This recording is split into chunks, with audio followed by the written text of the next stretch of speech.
Factorio and all that stuff going in here, and let us get a brand new run of Factorio Space Age going. They're gonna and get, oh, you can see like the last time I was messing with off-stream stuff. Off-stream, no kill nest rush off planet, because that's for an achievement. We're not doing that though, so we're gonna do a brand new run. We are going to do Space Age, which is just, it's just late, you get the idea, it's Space Age. For those who are unfamiliar with Factorio, this is a factory automation game. It is considered like one of the staples of the genre. It's kind of one of those games that you want to beat. If you are in this genre, this and Satisfactory are kind of the North Stars that you're aiming for, depending on like what flavor of factory game you're going for. It's got an incredible amount of depth. It's got incredibly well implemented stuff, and you can tackle things in a lot of different ways, and it's pretty cool. Space Age was the DLC they came out with 2 years ago, I believe, a little under 2 years ago. That it used to be when you played the game without the DLC, the moment you launch the rocket, that's canonically the win. You've won the game. You can keep building your factory and doing all your stuff, and most people do. With Space Age, launching the rocket is like maybe a third of the way in the game, maybe a fourth or a fifth, somewhere in that area. It's pretty early in the game. Let's see, silly question if you have you seen the Satisfactory 1.1? I found you at your playthrough almost 2 years ago, and you realized you love that playthrough. Have you seen the Satisfactory version 1.1? Yeah, I thought I played that. Because I did the 1.0 release of Satisfactory, I played on stream, and then I did their like next major update. And I don't think I've touched it since then, because I 100% the game by then. I'd say rockets are entry into the early mid-game. Yeah, I know exactly. It's like that third of the way. Do I want to mess with any of the stuff on the planet? So you do also have all these different options. I have no idea how well any of this is balanced with consideration of that. So you've got like planets where they got extra resources. You got Marathon, which usually Marathon, if I remember correctly, is like really big packs of dense resources that are very far apart. Death World. Oh no, I think this one just they nerf the rate you research and all that. Death World is like the biters are extremely aggressive. I have been warned by a lot of people who play this game all the time. Death World and Space Age were not meant to go together. That Death World with some of the planets gets utterly obnoxious. Not that it couldn't already be that way. And we've kind of done a little bit of Death World before Space Age on the stream. I actually showed an old save where I had launched a rocket and just where you could see nothing but red around. That artillery is going all day and night, just keeping the nest back. It was pretty cool. But I had to stop that save because the performance was not holding up. You've got Rail World, which is, again, really dense resources, really far apart, so you need a bunch of trains running back and forth. Ribbon is a short and wide world, so it messes with the world generation. You've got lakes and islands. We're just going to do default, I think. So we have...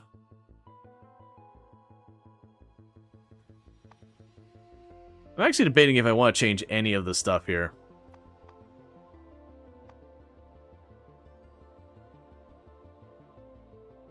Yeah, so you got all your different planets and their different resources and frequency. I usually tend to like less frequency, larger size, and richness, but it doesn't really matter that much, honestly. That just changed a little bit. You can also choose different elevations and all that. It's also interesting that I could change the elevation on Novus, but none of the others, as far as I could see, which is a curiosity. But regardless, I think we're just going to go with the normal, and I think we're just going to move forward with that.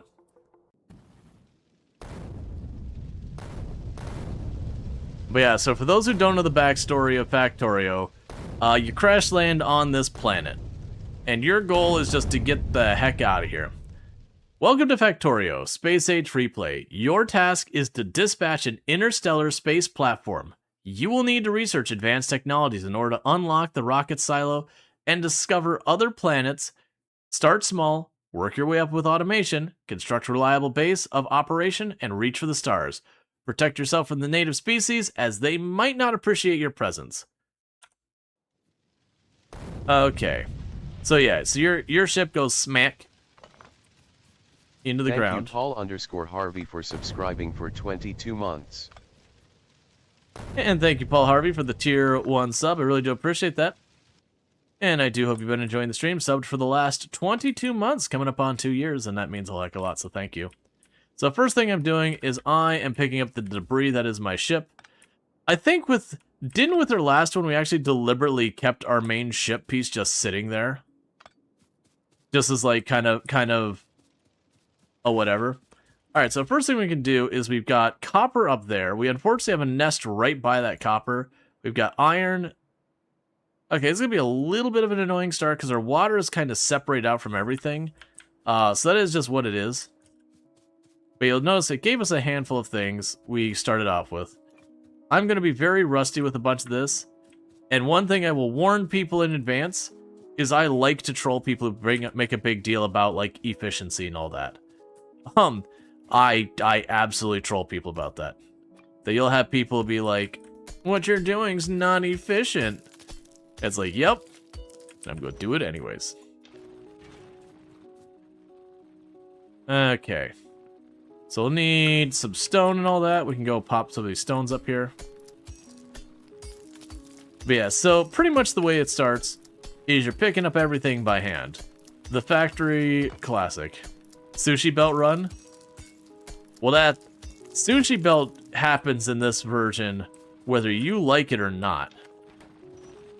You will be doing some sushi belting. Do you want to do sushi belt? No? That's too bad. There will be at least some sushi belting.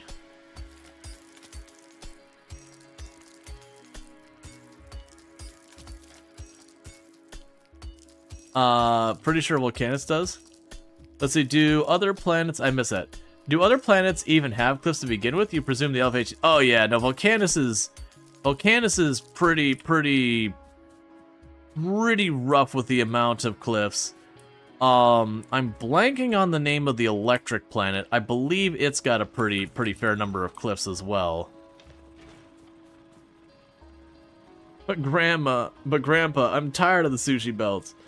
Well, that's too bad. Fulgora, yeah, Fulgora's got a lot of cliffs as well.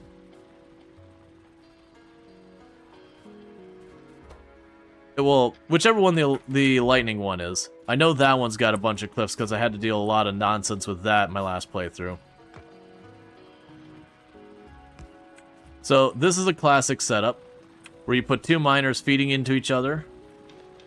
Because then I can just right-click and just go like that. And now those are doing that.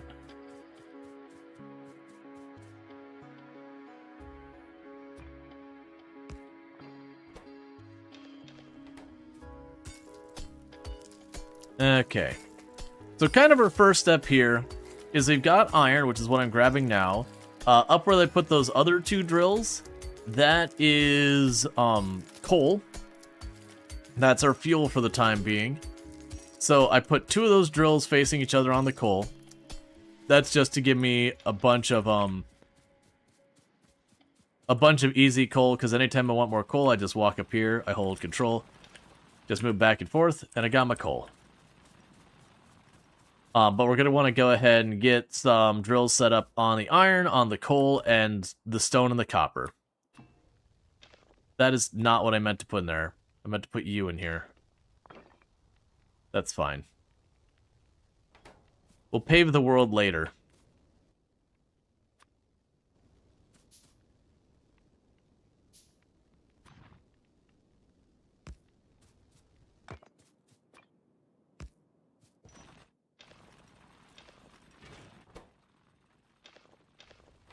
Alright, so that's making iron.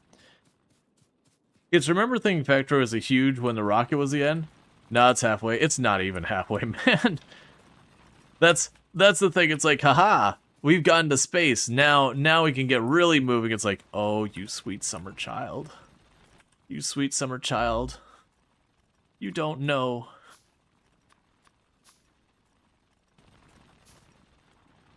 All right.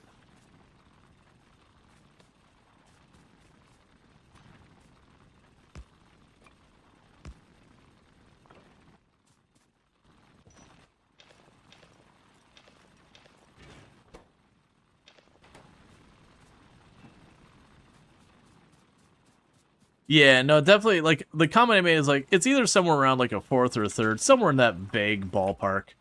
Exactly where it lands, not super relevant. But it is roughly somewhere around there. Well, it depends how far you want to take things. So the immediate concern I have is, here's my copper, and we have got a nest right there. So that's a little bit of a troll thing for the game to have done to me right here at the beginning. It's actually a pretty rough world gen. Because it means I'm putting something that's polluting right on... Oh, right, I forgot they did this. They changed the research to, They changed the research at the very beginning to be triggered, escalate, whatever you want to call it, by all this other stuff.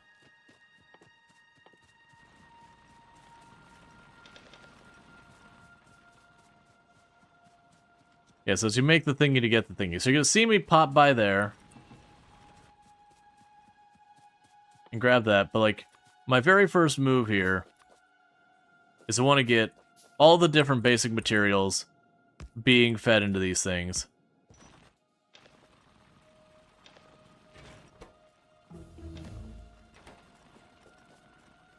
Okay, we can learn that. And basically, we're just unlocking technology through progression. Okay, what would it take to me to get the rifle? I don't realistically think we're taking out those nests with just the pistol.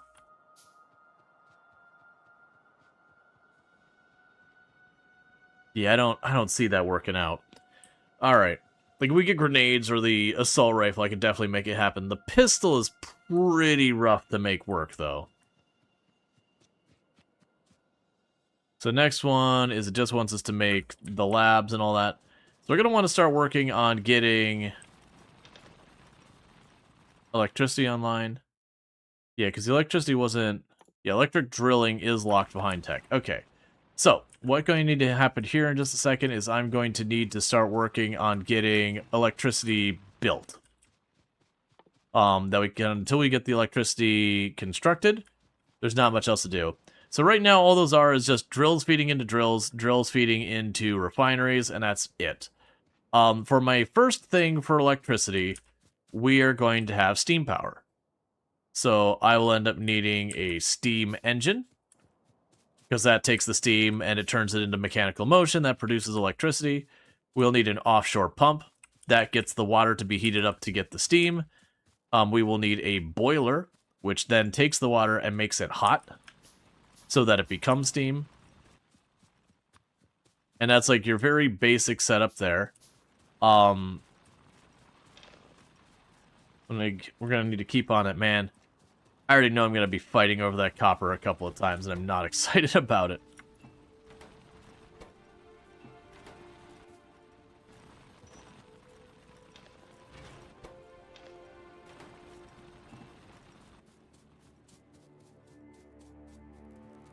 Okay, so I've got the boiler, I've got all this.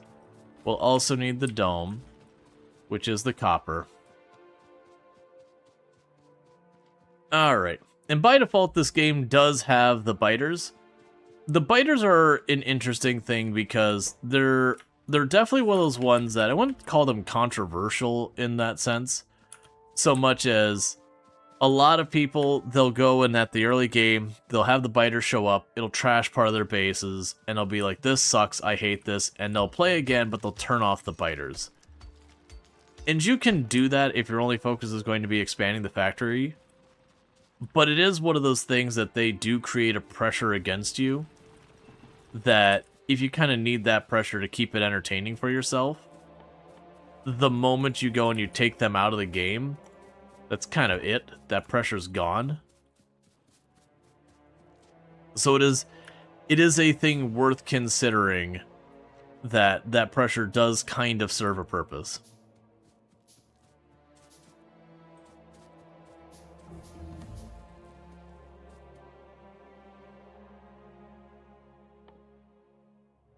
Okay, so I think that's the point where we now have tech unlocked.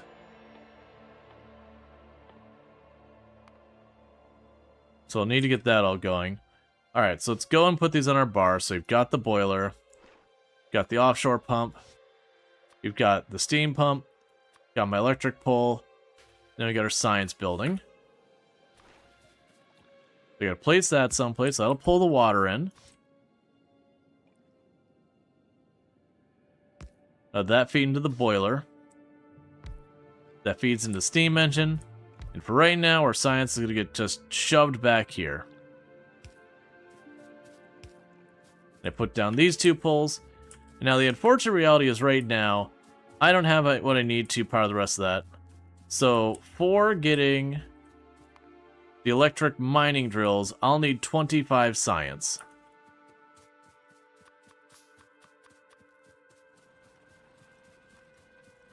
Like something like Biters, did you think what made you bored of Satisfactory? Yeah, I enjoy Satisfactory a lot, because they have the enemies all over the place. They don't smash your stuff. Because I think that's the big thing that pushes people away from the Biters, ultimately, in Factorio, is for as much effort as you go into designing your base and doing all that kind of stuff, and then you just go over there and the Biters just destroy your stuff, and you have to refigure it out kind of thing if, like, stuff gets scattered, because even though it does leave the ghost of the buildings there, it's still a pretty quick way to, like, lose track of everything. So it is definitely one of those things with the Biters that having your stuff destroyed is pretty painful. Like, it's one thing if they just destroy a building, or it's just like a tiny little outpost, it's only like one or two things. But I could definitely understand a lot of people when, like, they've spent hours figuring this whole thing out, getting it all ratioed out and doing all that careful work, and then the Biters just roll in because it's undefended and just crash everything in one quick pass. That they're like, you know what? Just don't wanna. Alright, so now I put the coal into the boiler, which makes the water into steam, which goes to the steam engine, which then gives me power, which goes into this. And then, like all science, everyone knows science is just a little jar, a little beaker, that you put a little beaker in a building and magic comes out. That's how you use science. But what I'm trying to do is get electric drills going. We're also going to start needing to get conveyor belts going. There's just a lot of things that I'll have to put work into. So let's go ahead and, just for our own sake, get a couple of those built.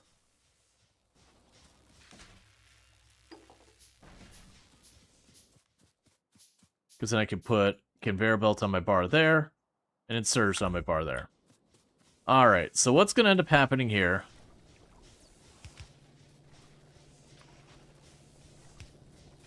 is we're going to want to get that to where I can feed the coal from down here all the way up. That's going to be a whole big process. It's going to be a lot of running back and forth, grabbing coal, moving it around, shoving into buildings, yada yada. Case in point, building needs coal. There you go.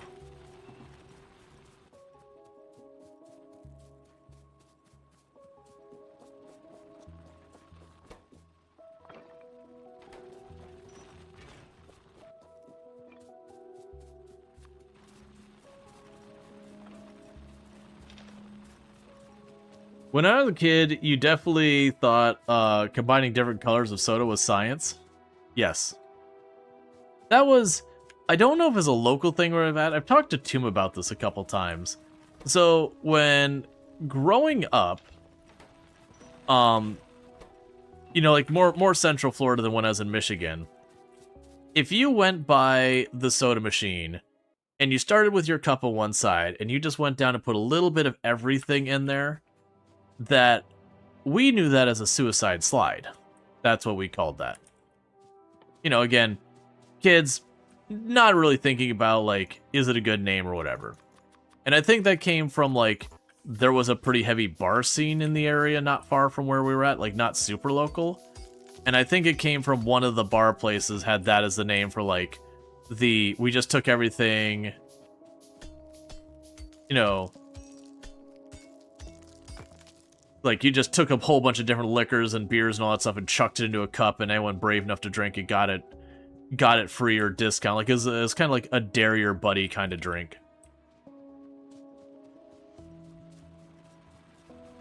Now we call it the same thing? Yeah, so I was trying to figure out, because Toon was like, I've never heard it by that name. Like, and I heard a bunch of different names. I'm like, yeah, all those names make sense. But, like, that was the one that we went by. And it was kind of funny, because it seems like it was just a thing kids did. Is, you know, they ran by and they put a little bit of everything in there. Like, that's just, like, it was, like, kind of normal kid behavior. And then as you got a little bit older, you went, you know what? I'm going to add everything except maybe the Fanta. Like, because the Fanta really doesn't go with these colas. Or, like, I'm going to add everything, but not the diet, because the diet kind of gives it a weird taste. Or, like, whatever your preferences were. And then you get a little bit older, you're like, you know what? I just want the mellow yellow. I don't want all the other stuff. But it seemed to be, like, a very, like, normal thing that, you would start out there, you'd do, like, the I want everything, and then you'd start going, you know what, actually, I kind of don't want everything. You called those tombstones where you're at in Washington? Yeah, your older refinement was root beer, grape soda, and orange juice. Yeah, I don't remember what it was that I dodged. I think it was the diet sodas, because, like the artificial sweeter aspartame kind of thing, you know, tastes a little weird. Yeah, mixed pop in a long time. Well, right, but that's the thing. We're talking about as kids we did that. Not that we're still doing that today.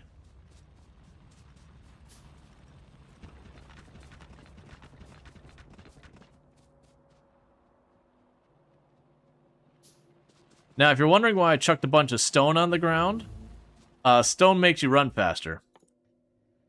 Alright, so I'm going to go for getting the assault rifle pretty early. I normally don't, but in this case we got immediate hostile neighbors. And I can't imagine we go very long before they aggress us. Oh, dirty sodas?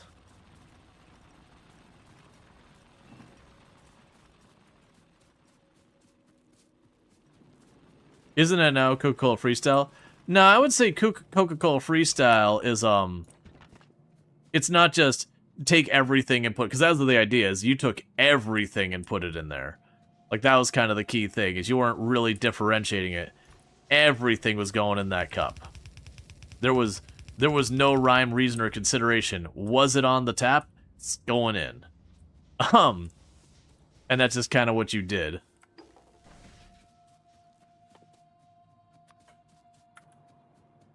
You can make it 2x times toxic with a freestyle.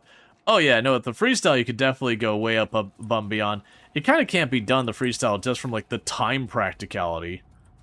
Yeah, I know exactly. You'd spend forever being like, Diet Coke. 1 and 2 and 3 and 4 and 5 and 6 and 7 and 8 and 9 and 10. Mellow Yellow. 1 and 2 and 3.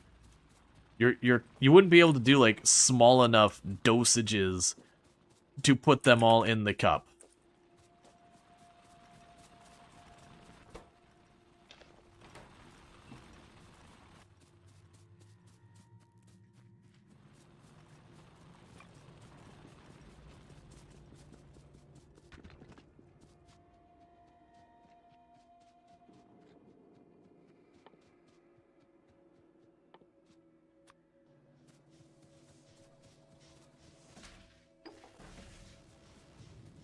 Alright.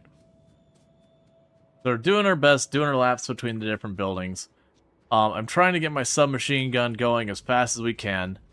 And then getting a bunch of bullets. Because even if we don't have what it takes to take down the nest with that, if we at least get the submachine gun when they attack, I'll be able to get them under control a lot faster.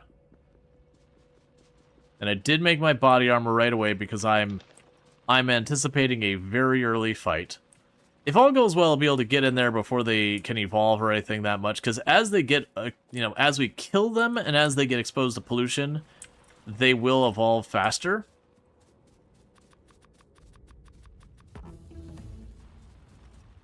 Okay, so we got that. We'll just work on the automation lists. I'm not gonna play a rhyme or reason to this. I'm just gonna, like, queue them all up. Keep them going.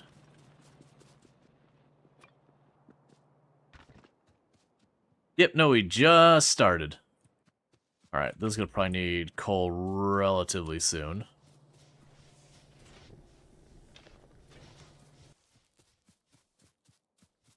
We can keep handcrafting and all that. Yeah, that nest that's right on top of our copper sucks. That's gonna be a pain. So we are going to want to go out of our way to make the submachine gun and some extra ammo for it. But step one is we don't want to have to be manually doing this. So first I'm getting the coal to the generator, because I'll need that to keep the whole thing running regardless of anything else I do. The next thing we want to do is get the iron and the coal anywhere nearby each other, so that way I can start using the iron and the coal to make the iron plates automatically and not have to manually do this.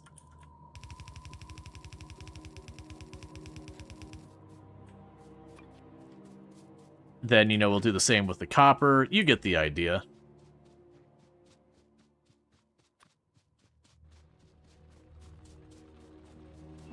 I'm going to let that run out of coal, because I don't need that much copper right now. And the more that's going, the faster that pollution's going to reach that nest. Alright, so one of the things that's always been kind of a painful thing... So I can never remember what the drop button is for you. It's fine.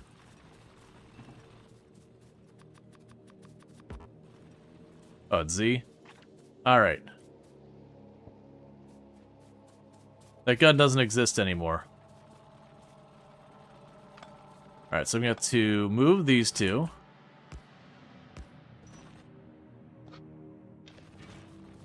Because the one ran out of coal underneath it. So it ends up in your smelter? Yeah, no, it'll eventually be a big problem.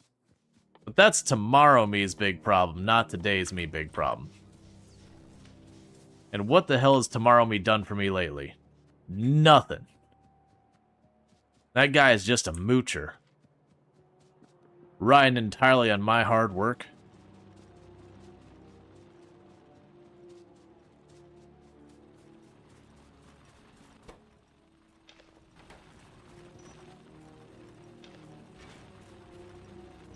Oh yeah, no, 100% Burning Sun. I'm absolutely going to be going there, and that gun is going to end up on some random belt, get up to, like, the end of a conveyor belt where some assembler is. I'm going to be like, why is none of whatever it's being made on that belt going through? You know, 10, 15, 20 minutes, the entire thing is just not running because there's one gun on the end of the belt blocking where the inserter connects. Absolutely going to happen. Zero question about it.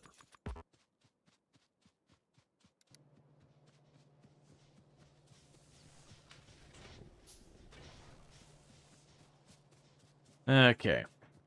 So I don't think I want to do the sentry gun creep yet. And the reason for that is I don't really have the materials made to make enough bullets to really sustain the sentry gun creep.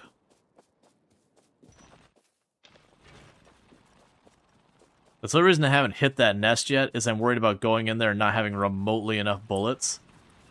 And it sucks to put a bit of damage into the nest and then have to back off, because they do gradually heal if you don't keep, if you don't put more damage on them. Yeah, so that ran out of coal, so lose the pollution shouldn't escalate. Alright, let's see if we can knock this out. Not feeling great about this, but we're going to find out, because it's been a long time.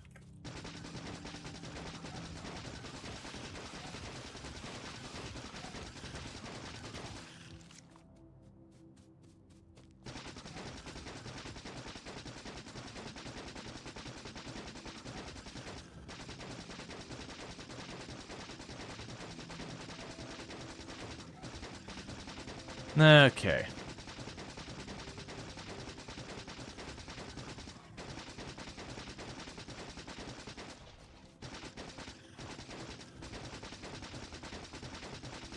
Yeah, so we... Oh, actually, we might not be fine. It might run out of bullets before we get to the last of this.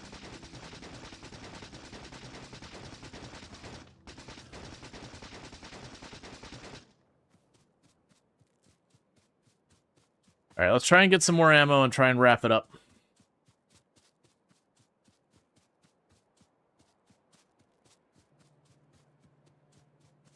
Ran out of bullets.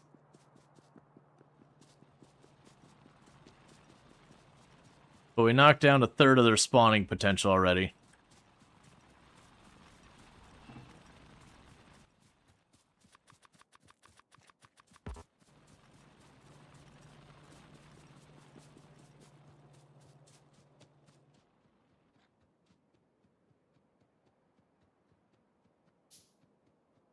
Yeah, we're not making the science anymore.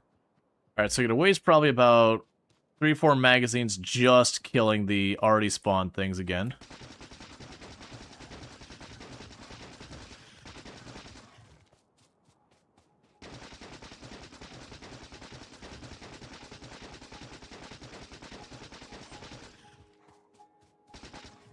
Okay, one nest left.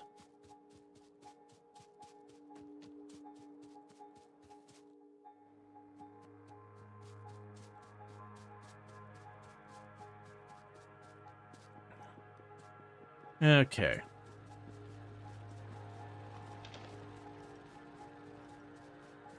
And with the nest removed, that should give me a pretty good amount of time before I have to worry about another threat. It's not feeling like an X amount. So what was the attack button otherwise? What was the melee attack button? Because I haven't had to use that in forever. Because I don't think it was just left click, was it? Next weapon. Advanced interaction. Oh my god, there's so much stuff here. Crafting, inventory, quick stuff. Because remember, it wasn't just left click. There was something else. Like you had to hit like not F. I don't remember what the button was for melee attack. Do you remember what the melee attack button was? Because it has been... I couldn't tell you the last time I meleeed something. Space? Maybe.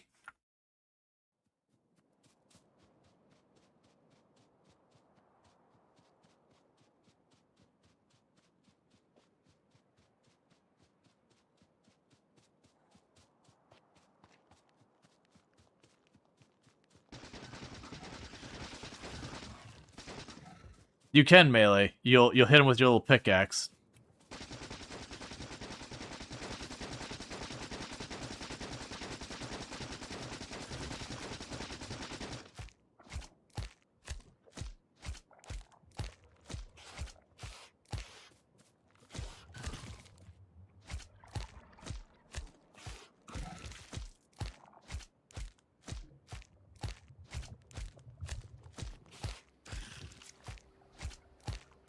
And it's space, for reference.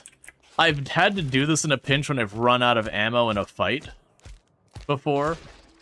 But broadly speaking, I don't think I've had to resort to meleeing down something in this game in literal years. And like not even since the last time I streamed it, like years before that even. Because usually if you've gotten to the point where your bullets ran out and you can't just retreat from a fight, it's probably too little too late kind of thing, where you got some big biter eating your face right now.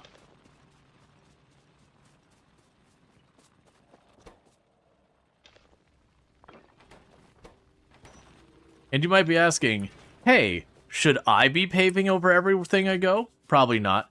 That'll make its ability to absorb pollution really terrible, which means my pollution will spread a lot more than you otherwise would, which of course means then I'm going to be dealing with a lot more biters than you normally would. It'll be great. I definitely will not regret it. But also, counter argument, I get to move slightly faster as I run around the map.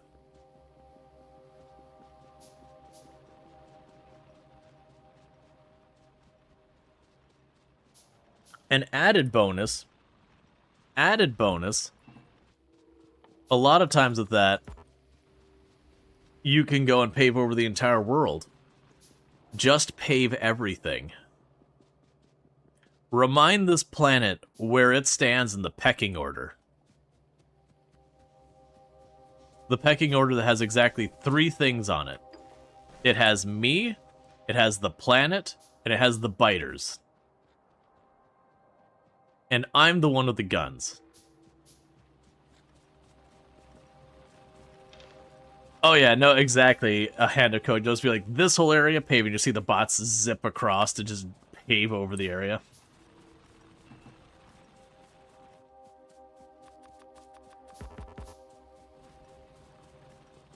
We definitely want to get the smelting set up, because you don't want to be pocket crafting any longer than you absolutely have to. It's actually one of the fun achievements to do in this game, is there's an achievement for like doing like the minimum amount of pocket craft. I can't remember what it was, but it was something like you're only allowed to pocket craft like 200 items or whatever. And that includes the gears and the wire. So it's basically doing the absolute minimum to get like, you know, to get one of the research things, set up just enough electricity, and then like an assembler, and then you use the assembler to make literally everything else from then on, and you never pocket craft. And I think it's a really good achievement for one of your first achievements to tackle in the game as well. And the reason I'd say it's a really good achievement to tackle the game as well, one of the mistakes a lot of players, this is an inclusive statement, tend to make when playing Factorio is not doing the actual factory automation part early enough. You know, cut it across and do stuff with that later. Because very much it'll be like, man, this takes forever. And they're like, did you just automate it? It's like, what? Because you could, in the old version of the game, you could actually get pretty far pocket crafting the vast majority of your stuff. It wasn't until you got to, I think it was liquids, that was kind of the point where pocket crafting was no longer an option. Which, of course, if you're jumping into liquids, that's kind of where the game's complexity escalates quite a bit already. So you're kind of double whamming yourself, and you haven't set up the automation to begin with to learn it. And then you're also trying to set up automation involving liquids that adds an extra layer of complexity. But I do believe they changed that, so a little bit earlier in the process, you get your first stuff that's like, hey, you can't craft this in your pocket. You have to craft it in assembler. And making that a requirement a little bit earlier, I think was a good move just to familiarize the player with that. All right, so we've got that set up. So the next thing I need to do is I am going to need to get power.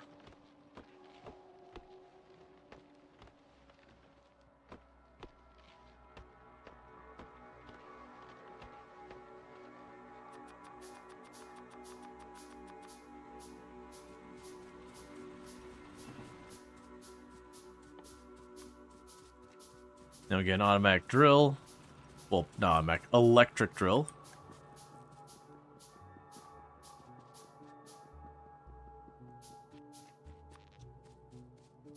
Okay, I'm going to run it vaguely along the conveyor belt.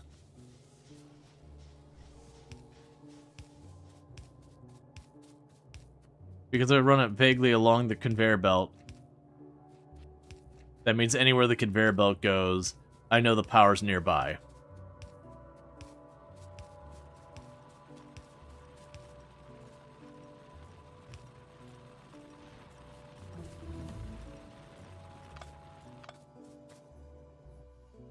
We could take the... Where are you at? I made it, right?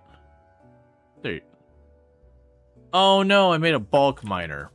Okay, that's fine. Actually, I made more of the coal-based miners.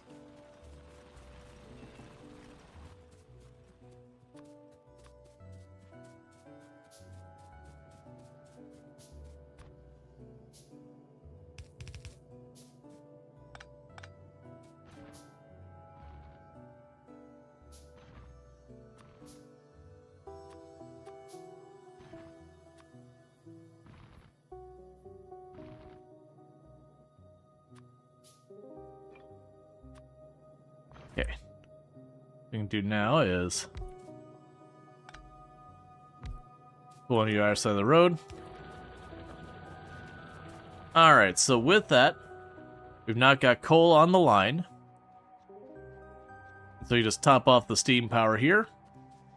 And that should be a self-sufficient system until we run out of coal.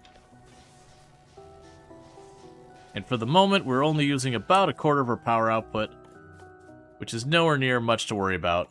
But we will want to fix that, so let's go and get ourselves a second steam engine, because might as well have that that fully utilized. If I remember correctly, one boiler can handle, I think it was 2 steam engines? Can't remember if we can get higher than that. Oh, you're out of iron. That's what you're complaining about. You're not complaining about the other stuff. You're out of iron.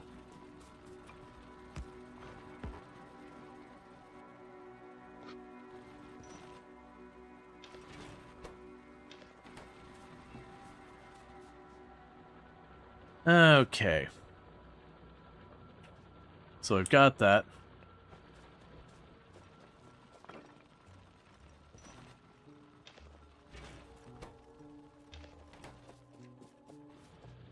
You'll probably want to go and actually get more copper going. So now I've got that. The next move is getting our iron onto using electricity instead of coal. And then with that also going in there and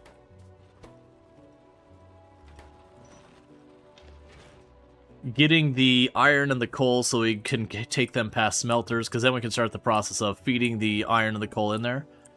We are getting logistics right now, which is good, because logistics is what lets us use splitters and all that kind of stuff, which will make our lives easier. I actually meant to make a steam engine there, but that's fine.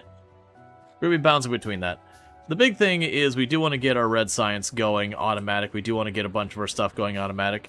One of the common strategies historically in Factorio is very early game creating what you call the mall. And the idea behind the mall is it's an area that you set aside that you have an assembler making conveyor belts, you have an assembler making inserters, and you have an assembler, and they're just making all of these things, not for purpose of making like red or green or whatever science, but just making it so you have it available. So that way when you're like, oh, I need more conveyor belts, you just run on over, grab a stack of conveyor belts out of the machine, and get back to work. And it'd be absolutely worth taking the time to get that set up. I think down here is where we're going to put our iron smelting for the time being. But that's not going to work until I get a splitter, because I want to split off some of that coal. Hey, DG, how's it going?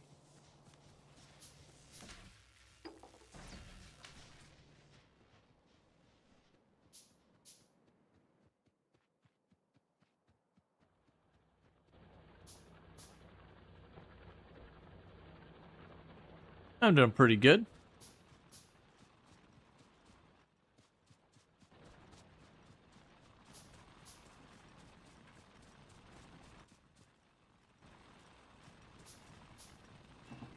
There's bugs. We got bugs on. We're basically default settings across the board. We didn't mess with the ratios of materials or density or anything like that. We actually have already killed a nest. We had a nest right there. So like here was the nearest copper node and the nest right up there. We've already killed that one. That's actually why I'm out of bullets, is I actually had to melee it down at the end because I ran out of materials. Okay, so steam engine.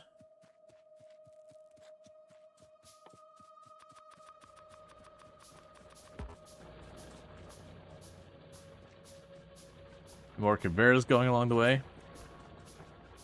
But yeah, don't worry. There'll be more bugs in our future. Oh boy, will there be more bugs in our future.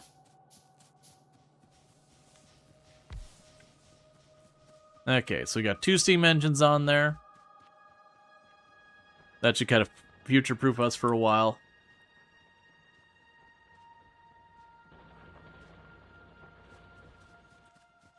We'll want to get a couple of the electric drills going.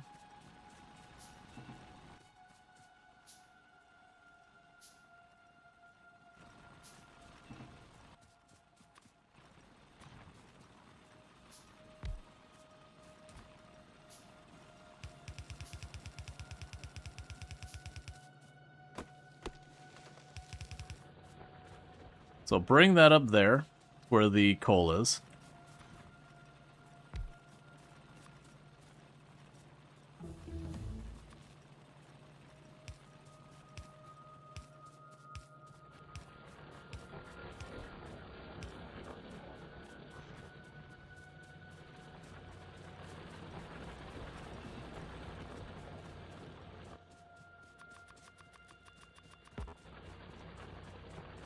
All right.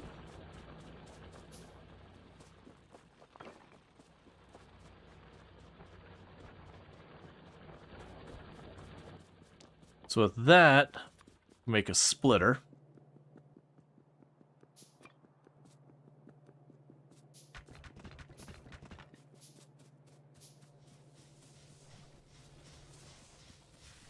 How are you doing? You got plenty for the moment.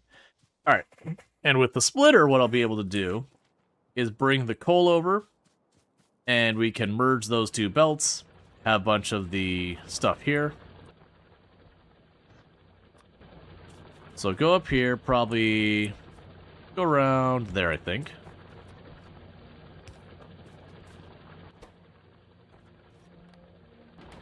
We're basically telling it to prioritize outputting this in... Oh, there it is, Alt. So prioritize putting the coal towards the thing, because we want to make sure power is our first priority. Because the power goes off, the entire rest doesn't matter. Because we won't get anything with no power.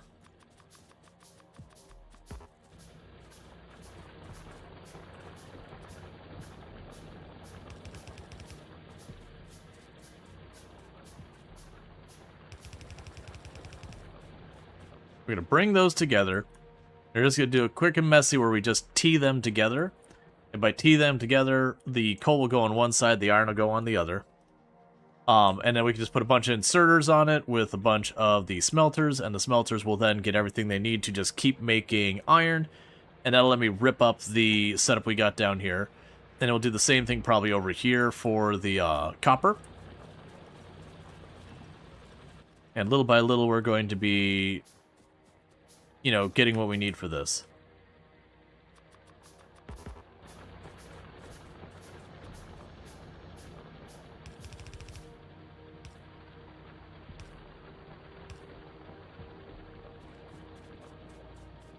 Alright, we're getting close. And I know that's going to cut into the trees, and I don't really care. All those trees are going to die anyways.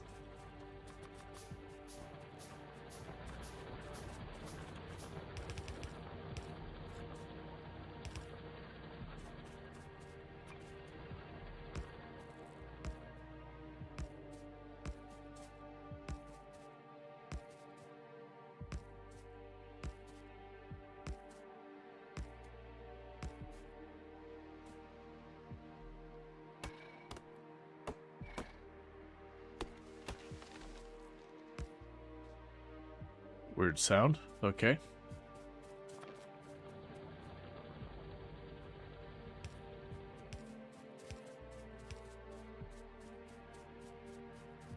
Oh, those will need to not quite put that way. That's fine. Alright. So that'll be enough. We can go yoink, yoink, yoink, yoink.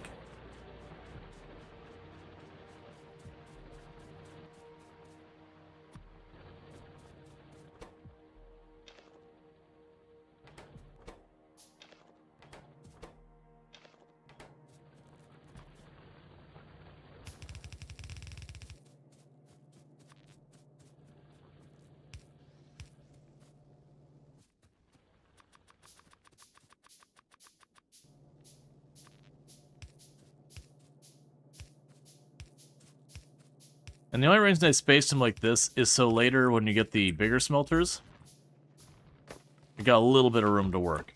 Generally in Factorio, not until you're messing with some of the other planets, are you ever really hurting that bad on space? There's certainly times where you've got more space than others. But, broadly speaking, usually you're never, like, really struggling too hard on the space front. So far as, like, overall. So, it is one of those things that generally avoid in Factorio. is don't fall into the trap of making like really compact and like trying to maximize every tile. Unless you're doing some kind of weird challenge run or some like weird settings or whatever, then, you know, obviously if you're doing some pretty out there wild atypical stuff, then you're gonna have whatever experience you've got.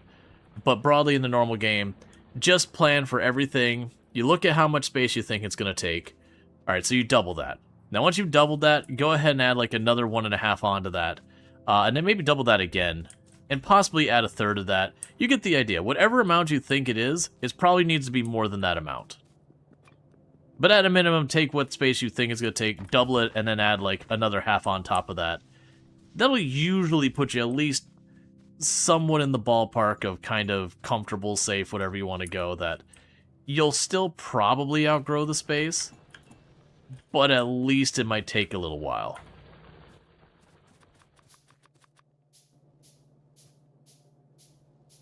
And a lot of these are going to take a while to get going because we do have the priority for the coal to be going to the fuel for the power.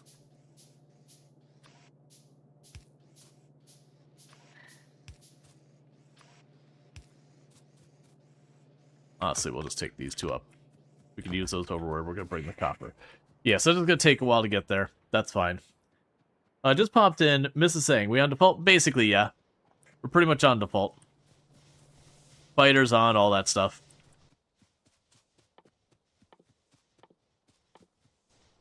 You always had a problem with everything being too compact and not leaving yourself space to work. Yeah, no, it's a hard lesson learned. But that's kind of just one of those things. It's like usually it's kind of like how much space do I think something needs? Okay, like I said, you kind of look at that and go, okay, well let's double that. Okay, well let's double that again. You know, just kind of comically go, let's just keep making it bigger.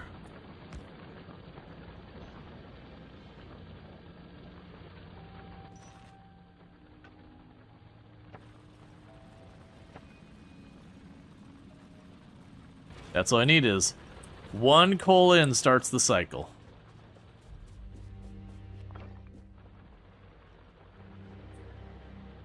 Yeah, it's like there's some things like you'll see me when I put the drills on. We will cover that thing solid with drills. Eventually. Not anytime soon. But broadly speaking, anything else like I'm making red science, I will go out of my way and like walk half up the road and then I will start building my red science. And yeah, it means a train is going to have to go like an extra quarter mile to deliver it or whatever. But trains are heckin' fast. And very easy to adapt.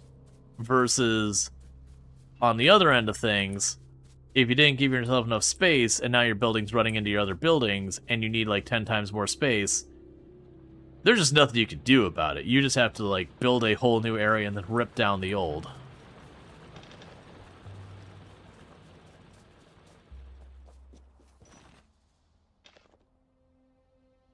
Oh, you're not... You're out of stone underneath you. You're not out of coal. I keep doing that.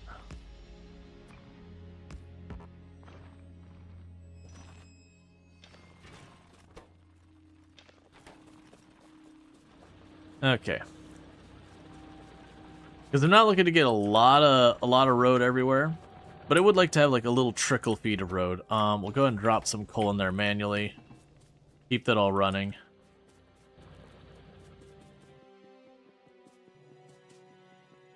And how's our power grid doing? Power grid is fine. So then the next move, I think, is to grab our copper here. It'll bring that over. Honestly, let's put the copper, like, refining right down here. So not down there where I was even thinking, like, just right up here would be good. The coal's already in the neighborhood. We just gotta bring it across.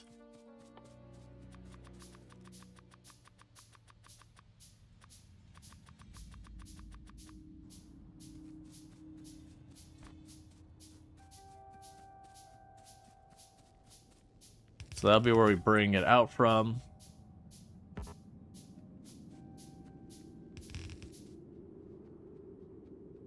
Can where?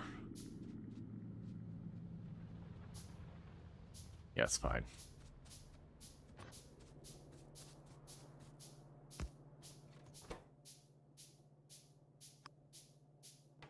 So make sure it stays on the output going to power first.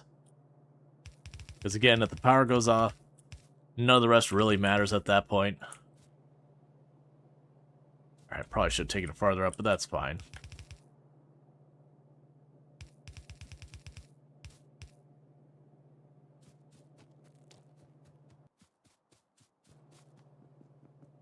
Because the more I'm putting on here, the longer it's going to be till our iron is actually going smoothly. And I could tell it to split the ore to make sure the iron goes. Isn't even a bad idea.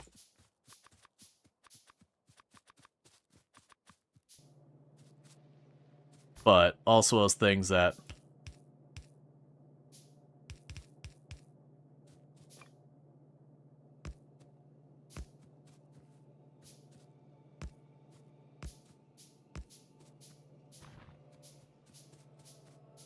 Also those things that... Sorry, I'm trying to, like, juggle thoughts. That, like... I've already lost my train of thought because I was trying to realign those. Alright. Oh, sorry. The more I am pulling the coal away from the iron production there, just the longer it's going to take for any of that to get going.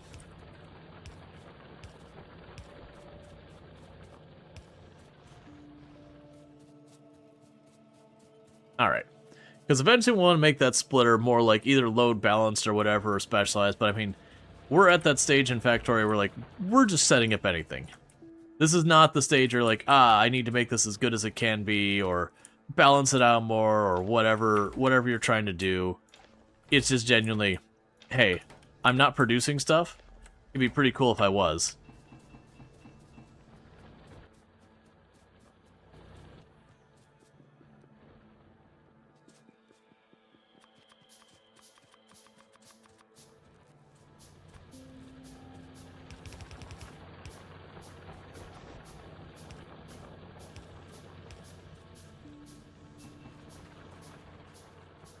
Okay, so we've got those two automated.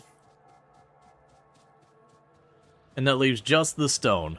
A lot of people will put off the stone because you really don't need the stone to be doing much at this stage. I've been nursing a super long Anno 1800 run for the last few months. Gotcha. One thing we could help here. Let's just add more coal. This is starting to slowly back up. We're going to want it to back up way more than it is.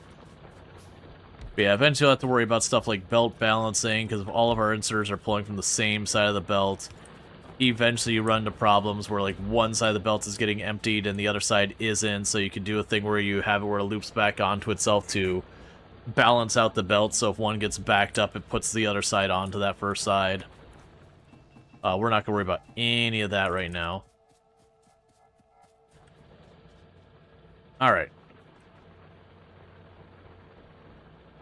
So it would be good to get stone delivered up here as well. So I'm going to do that. Like I said, this isn't a thing that a lot of people tend to put in at this stage. There's just kind of better things to do with your time. But I do like to try and get the road as it was. Oh, not input, output. I like to get that set up as early as I can.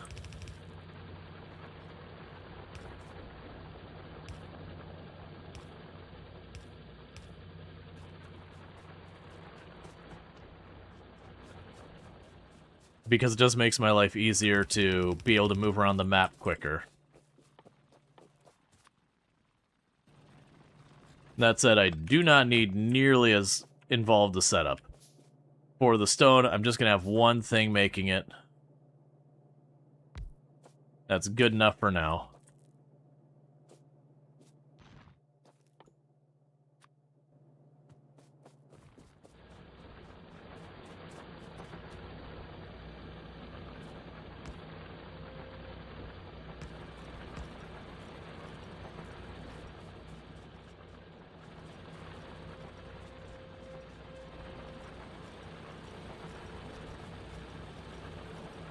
I probably don't need those at all, do I? Alright, pick those all back up. You're all done. because we can drop this last rounds of clay on here.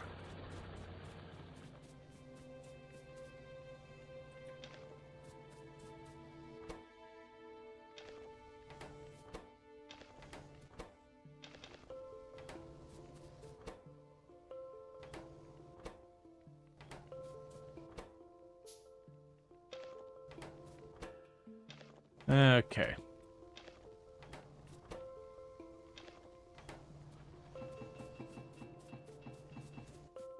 Alright, so we're good on iron for a little bit. We're good on this. We've got the coal coming in here. Made a whole bunch of belts. So the next move after we get this done is to get ourselves set up where I am no longer pocket crafting belts or inserters. And start setting up, maybe not like a full-on mall, because I don't want to put in the planning for a full-on mall, but basically just get the bare minimum for all this. So we got you 2 inserters.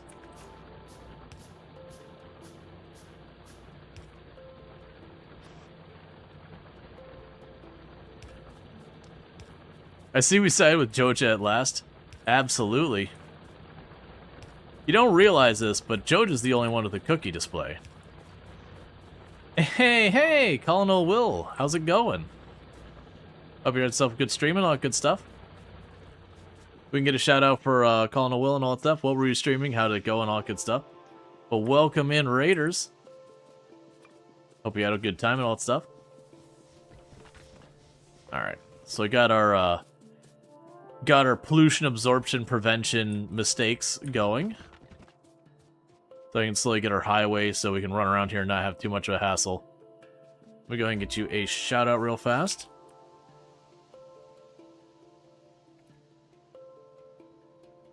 Alright. Playing some Factorio. Let's see. Let's see where it was on Factorio, getting to late mid-game base going. Nice. Yeah, we just started, like, not quite an hour ago. I'm a little rusty because I haven't really played since Space Age dropped. Like, when Space Age first dropped, I did a full playthrough, and then just... You know how it is. You do a whole playthrough, and you're like, okay, well, let me go check something else out. Thing. It's Colonel or Colonel. Depends on where you're at, Sick. It's one of the many discussions we've actually had in the channel before, specifically there, is the many localized pronunciations of that. Only 650 science per minute? Gotcha. Yeah, no, that was, way back, I used to do, like, the mega factories. Like, before streaming and everything. None of those factories work anymore because they're, you know, X number of versions behind. But, still. But makes sense, you always wonder why. Like, corn kernel? Yeah, there's, let's say, there's Colonel, there's, Colonel, there's a bunch. There's Bob.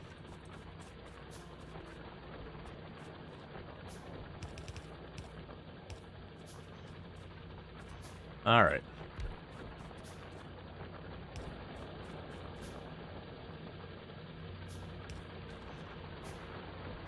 I was gonna say, right, so you ask. Yeah, no, it's kind of the thing. There's so many words like that. That's like, even within like the same city, depending on like, oh, are you more in the more rural part of the city or more in the more like developed part of the city? Okay, the pronunciation's different. There's not that word specifically, but there's words like that. Like bagel or bagel. One of the things that always seems to baffle you is, even in Rage certain folks, is that quay is in fact correct pronunciation of quay, as is key, and it's not just K, because of regional pronunciations. I've always known it as quay. I haven't known of that as key or as K. You're talking about quay, like the usually be like concrete edging on water kind of thing, like not a barrier, not a ledge. I don't know how to describe it. Basically, it's a thing for retaining. It's like, it's not a retaining wall, but it serves a similar function to, you know, avoid your shore becoming part of the river. That's 6,500. Yeah, no, I think the biggest factory I ever had, it was, I think, 1 rocket per minute is the biggest I ever had. Yeah, lieutenant as lieutenant. Yeah. Alright, so we're good on our copper. So we basically got our copper, iron, and stone automated in production. So that's good. So the next move we're going to have here is making those materials do literally anything. Let's go ahead and get some drink. You never heard that until you're in your 30s? Yeah. So the next move is going to be getting any type of like automation of actually making anything. So, you know, usually you'll do something like, I mentioned earlier the concept that a lot of people make what they call the mall. It's a very sound strategy. It's one that almost everyone uses. But, like, whether it's, like, a more formal, like, a lot of people, if they do this a lot, they'll end up having a blueprint. They just gotta go, bam. You know, here's the inputs for my, like, 4-8 materials or whatever to make my mall. You'll have, like, your early game and your late game, or early, mid, and late game malls and all that. I am not going to go through that level of refined work. We are just going to have a little bit of spaghetti at the beginning, because I already know I'm going to have to rip it up again later. That'd just be how it is. But what I do want to not be pocket crafting this any later than I absolutely have to.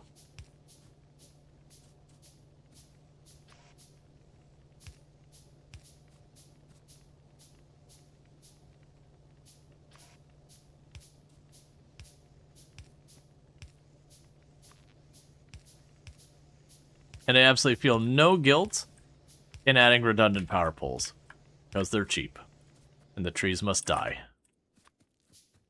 Also, before I forget, let me replace my ammo, since we had to take out those nests immediately at the start. We got unlucky that our copper node is practically underneath a nest at the beginning. I'm not sure if we'll still be able to see it. It's one of the closer spawns I've had for a new map where here's our copper node, that's the nest. That's where it was. So, it was like we barely inched over here and put, like, the tiny little thing. Yeah, you can see where the nest remnants were. So it's definitely one of those ones like, alright, the moment I get my machine gun, we gotta kill this thing. Because I'm gonna be mining this for about 30 seconds before they aggro from being hit with the pollution. Which is a little messy because having the weakest bullets and not many of them is not the greatest for taking out nests. But we didn't take any deaths or anything. We actually didn't get low life. But I had to back off and get ammo more than once. Because it was 3 nests. So one thing I'm going to do here is we're going to do the really budget way of balancing this. So we got about 5 and 5. So I'm going to do here is that this one, you're going to turn off there.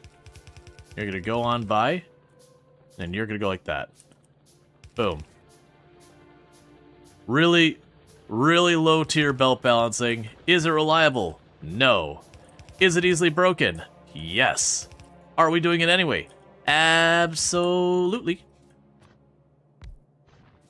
Alright, so you're going to make gears. That's not a gear. You're going to make gears. Because the first thing I want to make is belts. Because the faster I get belts made automatically, the sooner I don't have to make them out of my pocket. So what we could do is if we look at this, a gear takes a metal... Well, actually, we'll start with the belt. So if we look at the belt requires metal plates and gears. This is a gear. It requires metal plates. So all I got to do to make that is if we bring by, both of them need the metal plates, and then you need the gears. That is our budget setup for getting belts made. Obviously, I'm not going to want to sit here and, you know, only have like 1 stack of belts there. So what we're going to do here is just grab across those, top off my stuff. And we're just going to chuck down a box here. Let me go ahead and put you on the bar. Chuck down the box there.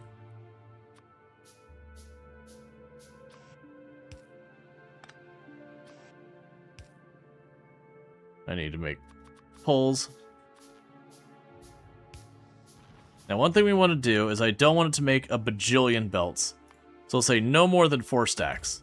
If you're wondering how that's done, if you just click on the little X and then click up how much you want to restrict, you can limit the max. It's good to do that because while belts you're going to go and use an obnoxious amount over time, there are other things you'll bring in here that you're really not going to need that much of, not in any real capacity.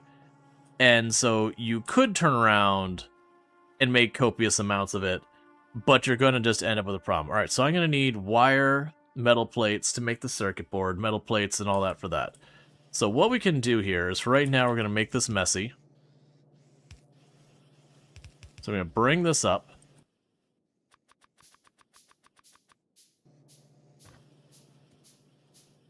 So you will be for... I'll need one more of those. And it's definitely going to upset people when you get to see the spaghetti. Just know this is one of those things that I'll usually start out this way, a little bit messy. And then what'll end up happening is later on, I don't actually want that. Later on, I will start leveraging trains and using programming and all that to make it so it just works a lot nicer.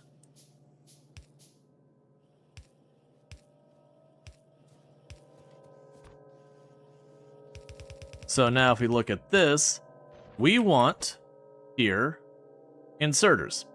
Fair enough. That requires iron plates, gears, and electric circuits. So the iron plates are right there, no problem. So we go to one side and we say gears. That requires an iron plate, no problem. And over here, I want circuit boards. Well, circuit boards are iron plate and copper wire. Well, there's the iron plate, but now I need copper wire. So I've got copper up here. We're going to want to bring that down.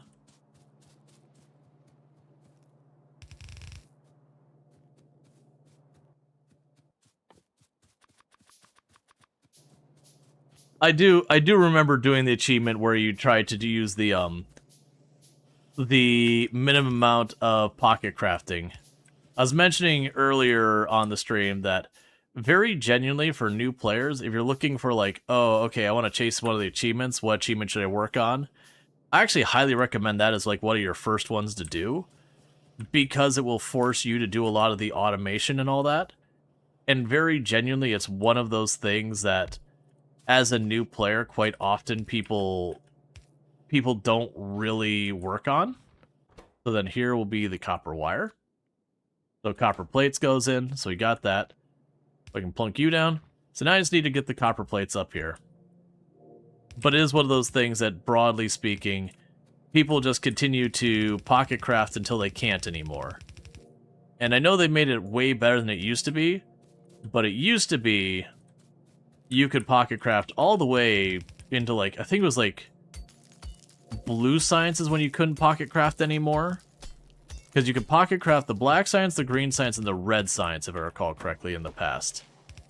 And it was just one of those things that you'd get up to the point where you're getting ready to do oil, and you couldn't pocket craft oil. Like, you couldn't pocket craft the oil products. And because you've avoided doing the pocket crafting that whole time, or you've avoided using the automation that whole time, by the time you get to it, you're kind of already way behind on figuring all the stuff out.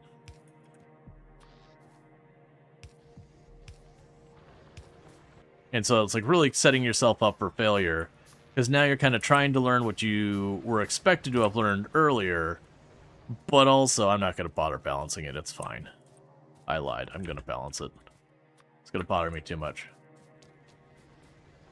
Yeah, no, it's, I have been promising that we were going to do another run of Factorio for a while. I think Burning Sun said about 1.5 years, and I would challenge that, but I also know I'd be wrong, so I'm not going to. And it's a good time for me to do it. I don't really have an excuse as to why not to do it right now, so why not? And then seeing so many people I know also... Actually, wait. I don't need you. That's not why we're here. I'm used to just needing copious amounts of green circuits. I just assumed I was doing this for the green circuits. Okay, so you've got our inserters, nuts up. The way things go, you'll probably end up buying Factorio tomorrow. It's a good game. Ooh, I wonder if nowadays... I think it would probably recommend just going base game and not worrying about Space Age, and then if you like it, get Space Age once you've done a full playthrough, is I think the way I would go with it. Because it is one of those things that, like... There is a free demo. Yes, there is a free demo as well. You are not wrong. You can go and boot it up for freezies right now. I actually don't know what the free demo is now. I know what the old free demo used to be. The Stardew Tomorrow to Factorio pipeline. Alright, so we're starting to push between about a half and 3/4 our power. I figured probably starting to push up against the point where we're getting out of that, so let's do this. You know, you'll get at least 10 hours from the demo. Okay. That is a solid demo. Because that hurt. I think someone told me when I played Space Age that they had overhauled the demo, which was good. Like, the demo was never bad, but you know, there's been a lot that has changed over the years. Alright. As your first factory game was Captain of Industry, kind of working my way backwards here. Captain of Industry as well as ones I've been watching, waiting for it to be farther along. Alright, so we got those set up. So now the next thing I definitely need to get going is a red science, and that was gears and copper plate. So that's nice and easy. So what we could do here...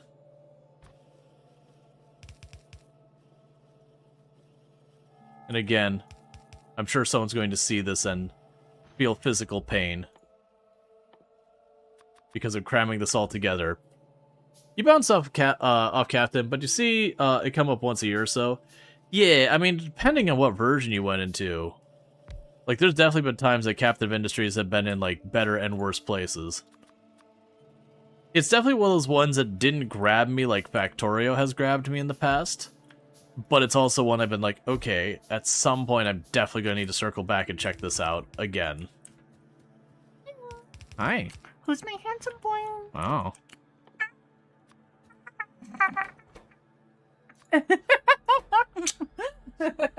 You okay? You don't smell like peanuts or something, right? What? Like peanuts? Peanuts. Yeah. I was making a joke that you're having like a stroke or something. Or like a seizure or something. Okay. Because you're just like, nah. It's just like it's like, you okay over there? Something wrong? Do we need to like end the stream and go to the hospital? What did I need for you? Oh, I needed gears. I need gears. Wasn't actually a very good joke on my part. Like, I shouldn't joke about those kind of things. Yeah, well, it's a lot of people claim different ones, like burnt toast, peanuts. It's basically the big thing is you're smelling something that really makes no sense. Because just the way a lot of that can be and the damage occurs. One of your strongest memory, or not memories, one of your strongest, well, I guess it's associated with memory, for humans, is smell. That, like, smell is just one of those big things. Like, catching a smell is one of the fastest way to, like, remember something. If you have a smell associated with a memory.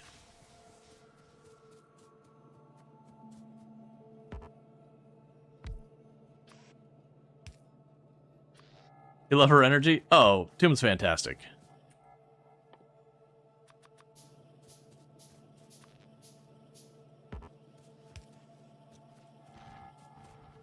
All right. So we got our really awful, terrible setup.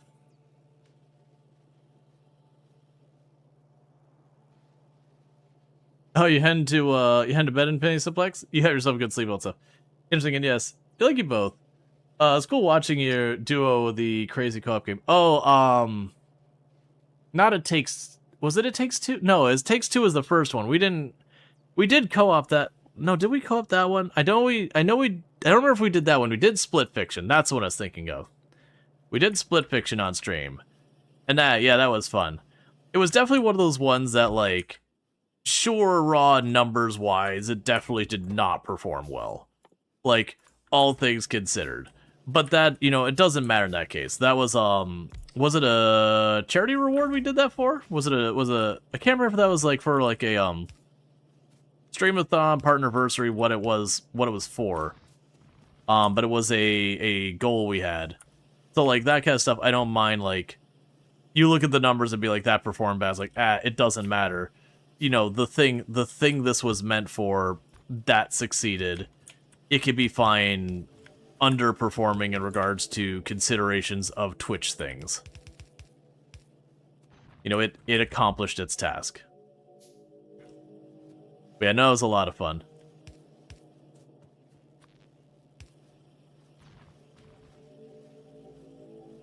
Okay. So we got ourselves a bit more red science going. We got our radar going. I want to get the radars up relatively thing. I'm wrong way in the science? Probably. Yes, it is. Thank you, thank you. As far as backseating rules on this, different games, they have different rules. Broadly with Factorio, I played through the whole game, so you do not need to worry about, like, spoilers kind of thing. I also don't mind stuff like that where I've just positioned something wrong or whatever. All that stuff, good to go. The only place that it gets to be where I'm gonna probably put a big kibosh on it is if you're like, hey, you have to put down more miners. Hey, like, if it becomes like the person telling you how to play kind of thing, like telling you what to do, that you'll start getting malicious non-compliance. That I'll push back on that pretty hard. And then if you don't catch the drift, then we'll push back with timeouts and that. Or like, if it starts turning into being like really, you know, just if people start being like a jerk about it kind of thing.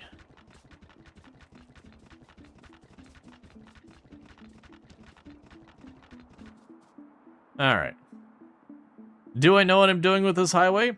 Absolutely not. But I already know I'm going to have to grow the factory. And this is kind of along a trunk. We've got some materials. So I'm certainly going to need it sooner or later. It doesn't really matter. Alright.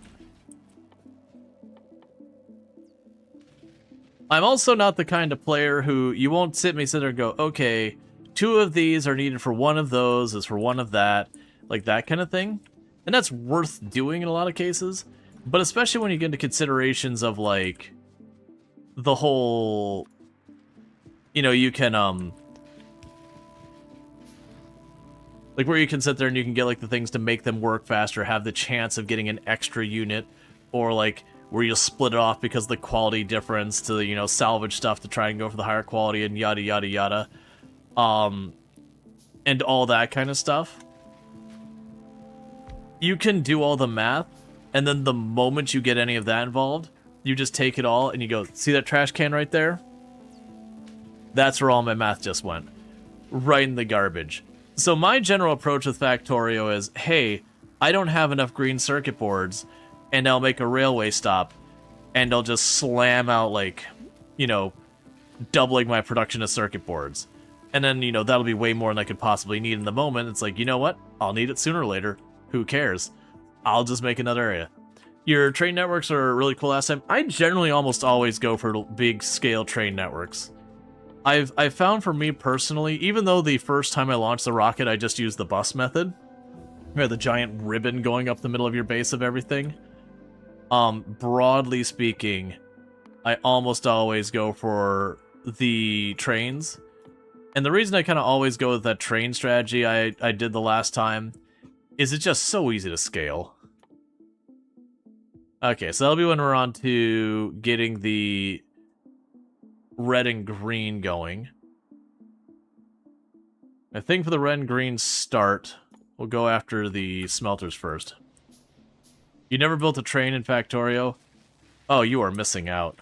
The trains allow you to build in such an interesting and adaptable way. Alright, so we're going to start by putting this here.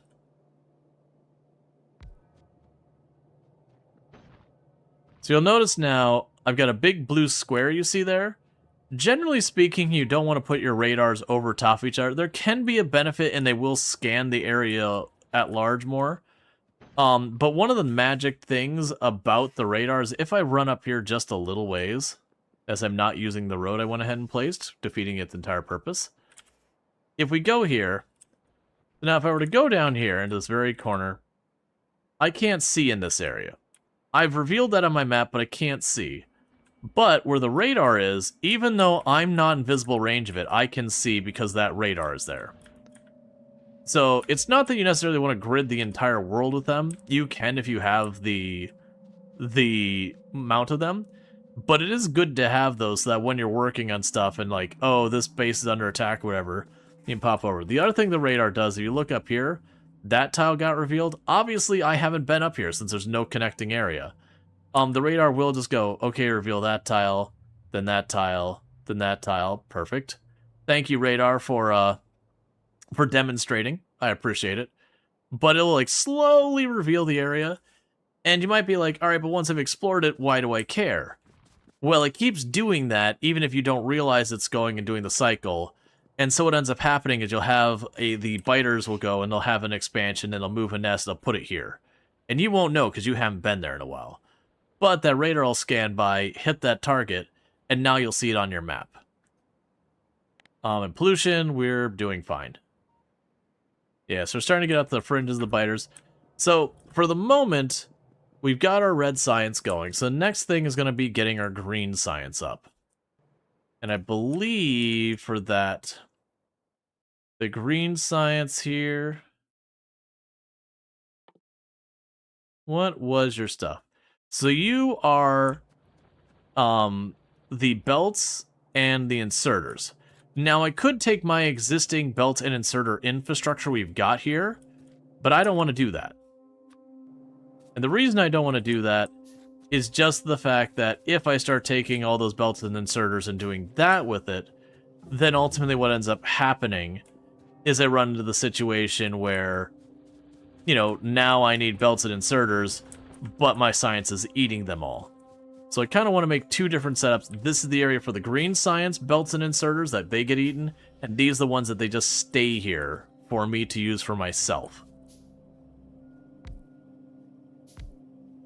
So I'll go here and wire and circuit boards.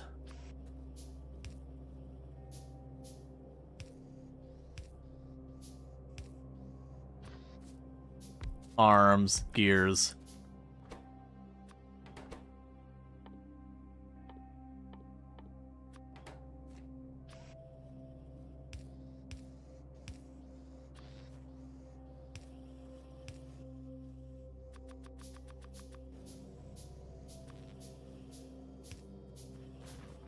Alright, so that gets all of you done.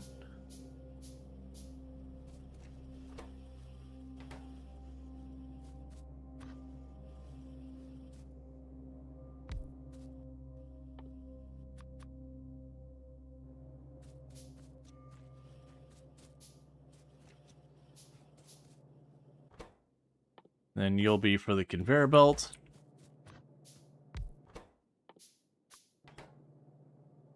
And it's actually one of the tricks you end up running into later in the game.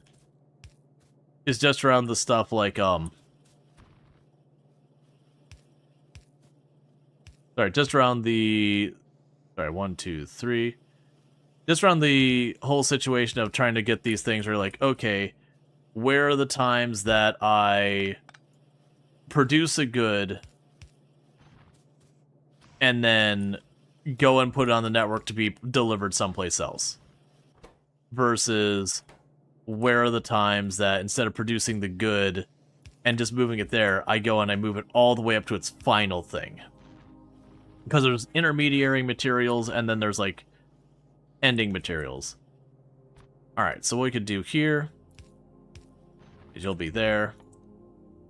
We'll need you to cut across here. We're making another thing for making the green science. Oh, that's not what I want. Not splitter. An underground.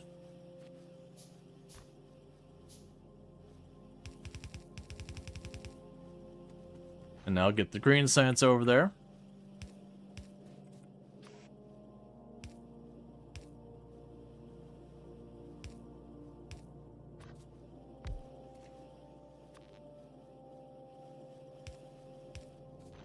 Alright, so as soon as we unlock green science, I just set those to green science. They'll feed right up here and put the green science on the system.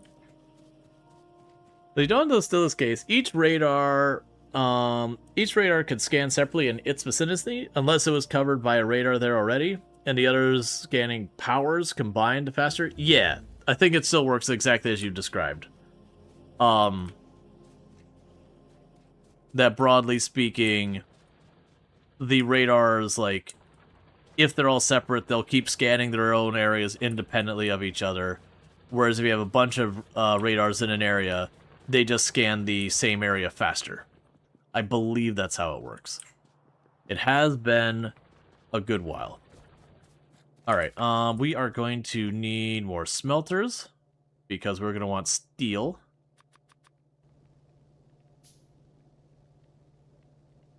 Now, it might be that technically they're doing their own thing, but they kind of queue up on each other. Like how it actually mechanically works. But it's ultimately scan faster if having the same coverage.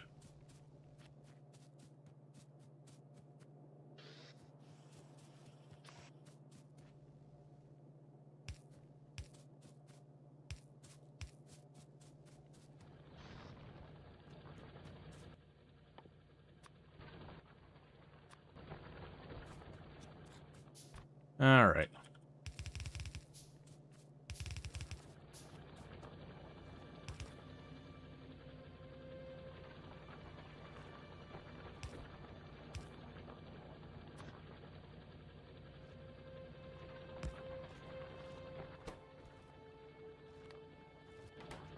So prioritize the rest of the area there first.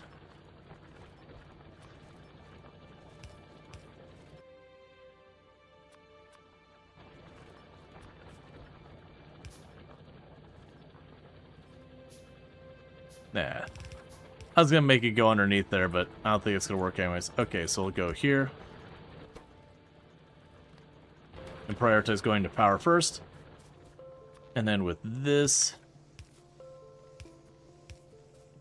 it means we're producing steel now. Yeah, and it's just one of those things. If you want to scan faster or more, the larger the area, like the wider you have the satellite spread, the wider you're gonna see. The more you have them bunch up in one area, the faster you're gonna see the area.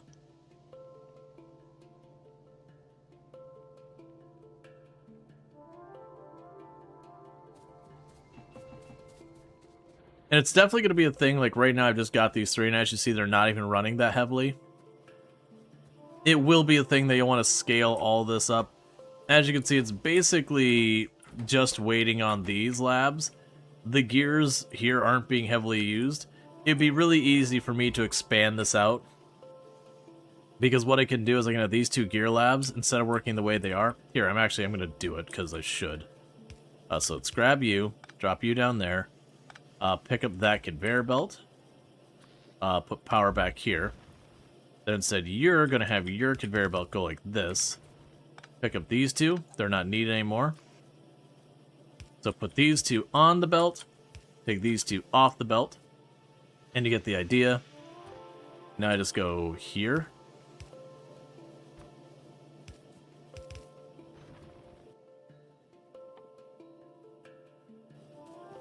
And I really should go through at some point and have that start producing, like, our assembler buildings and all that stuff. It's also one of those things that you can take the time to make, like, a very carefully planned mall that everything's efficient and yada yada. Or you can get later in the game and go, you know what? I don't want to deal with any of that.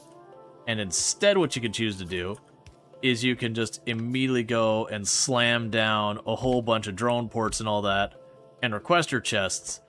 And be like, just make it. I don't care if you like back up because you're a big drone setup. Just make it. I don't want to figure out the ratios and wire it all up and do all that nonsense. And that's a completely valid stance to take in the game. You can make this as complicated or as simple as you would like it. Ooh, we're gonna have a problem with that, actually. So, boom, boom. Caught it before we had a problem. And I'll explain why that would have been a problem here in just a second. The reason that would have been a problem if I let that go without intervening is when these finish, they're going to put their bottles on this side of the conveyor, so they're going to put on the bottom, not the top. And if it would have left it that way, it would have gone up both lanes and blocked this all off with red. That's fine as long as I'm using the red science specifically, but eventually we're going to be bringing the green science on this side so that the top side of the belt is red and the bottom science is green. Yep. Satisfactory is for efficiency, Factorio is for overbuilding, at least that was for you. Well, you can... I would actually argue that Factorio lets you be more efficient than Satisfactory, just because of how everything on this is like very heavily restricted to a grid. You can like take the time to like min-max micro everything perfectly, and you can do that in Satisfactory, but it takes a little bit more work. Satisfactory, I would definitely say, it's a lot more interesting in design where you can sit there and, you know, build up and all that kind of stuff. But I would definitely say there's a strong difference in the way you approach that. They're both... It's one of those things that both of them are like factory automation games and yada yada. And they do have heavy overlap. But also, they are both very much their own things. Yeah, we'll tell you. They'll queue you up. We'll get the tool belt. Get the power, and we'll let that queue. Especially with underclocking being a profitable thing. Yup. Alright, so let's take a quick peek here at our pollution situation. So luckily this time we actually spawned in a forest, which works out really well. For those who don't know, the different terrain absorbs pollutions at different abilities, and forest is pretty freaking good for absorbing the pollution. So you'll notice these areas that are like really dense in trees, the pollution's not getting as far. Now what will happen is if we watch these trees are going to go from this wonderful lush green that they look all happy and great, to they're going to gradually all die and turn brown and stick-like and terrible. And as that happens, their ability to absorb pollution will get worse and worse until it just goes right past them. Well, we found our oil. There's a bunch of oil right there. So that's good news. We do see there's biters up here.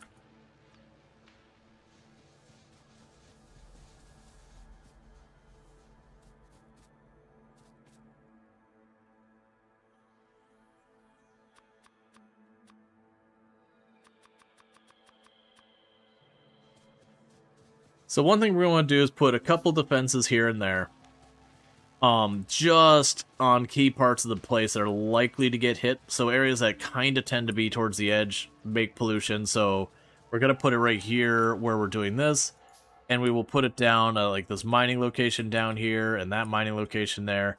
You get the idea. We're going to put a couple of guns at each spot. The earlier attacks should be pretty tame. It is those things that they escalate gradually.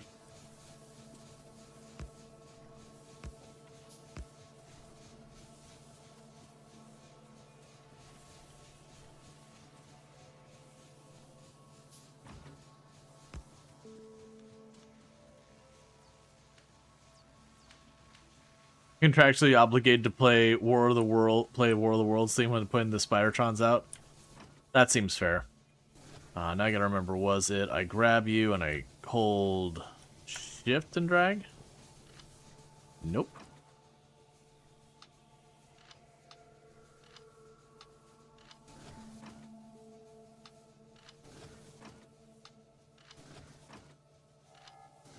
There. They don't need to be perfect. Alright, so you got a little bit covering that spot. It's better than nothing. What are you trying to tell? Bonuses? Mining speed? Okay, that's fine. Alright, so you'll start to notice these will back up as those red signs get caught up. So this is the point where I can actually just pop in here and add more. Our power is doing fine for right now. Then grab some more iron plates. And with the more iron plates, I should be able to take care of some of the rest there. We actually have a problem now, and that problem is since we got the the steel production going on, that my iron ore is not keeping up with demand. So simple solution, if we're short on drills, build more drills. Alright, and you ran out of ore underneath you.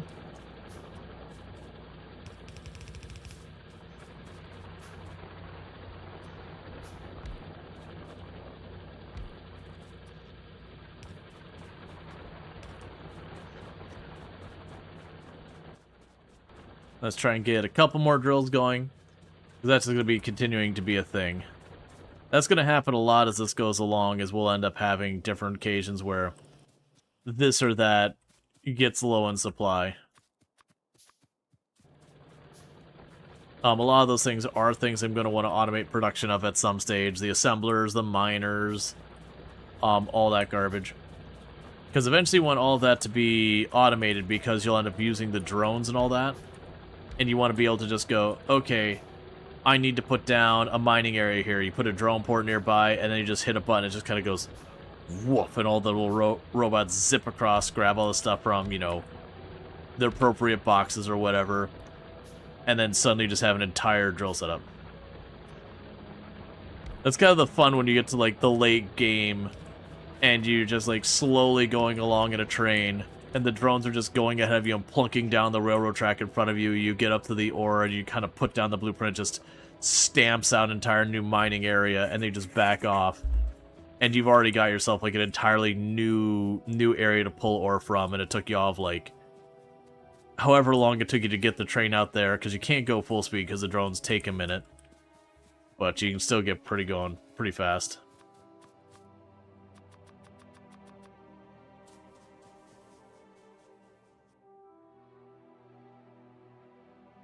Yeah, it's fine. Okay, so military 2 is when we get our piercing rounds. I want to get those going.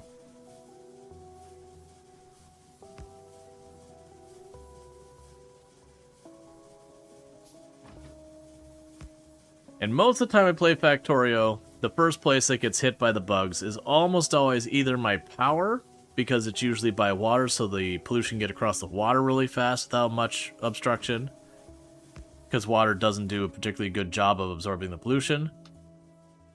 Or they go after one of my, like, remote mining areas, just because, you know, they happen to be closer to where the hive is. So that's got a relatively okay, good spot. This actually doesn't produce that much pollution yet, so this probably wouldn't get hit. Most likely be my iron or my copper as my next most likely things. Probably the iron, just because we're scaling it up so much. How's our power looking? It's getting a little dicey. It's still in good shape, but it's a little sparky.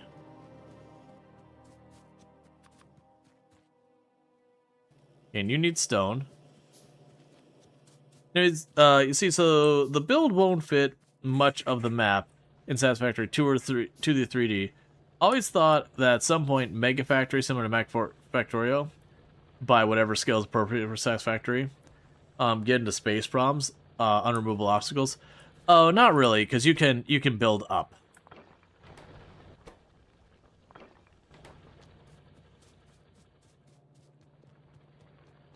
Like, there's a lot of up to work with.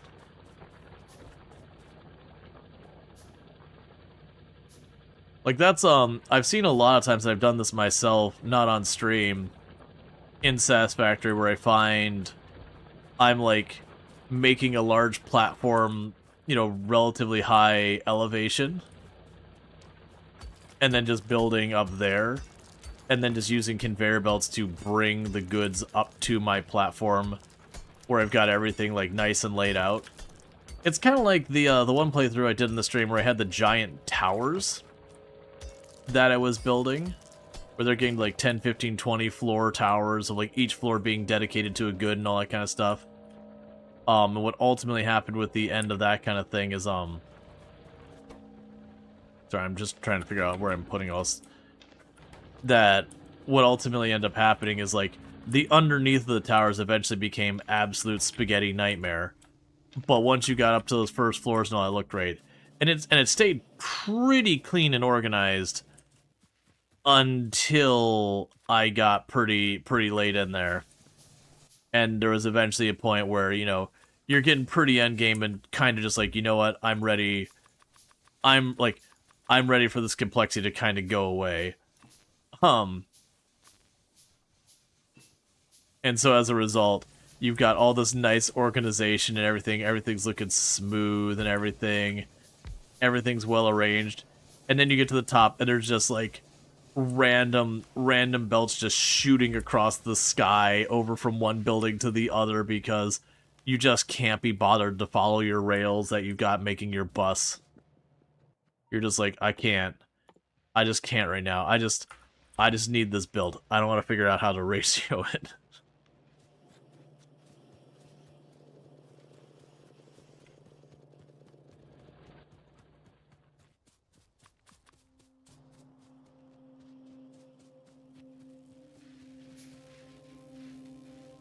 Okay, so let's get some more science going, like more science labs going here.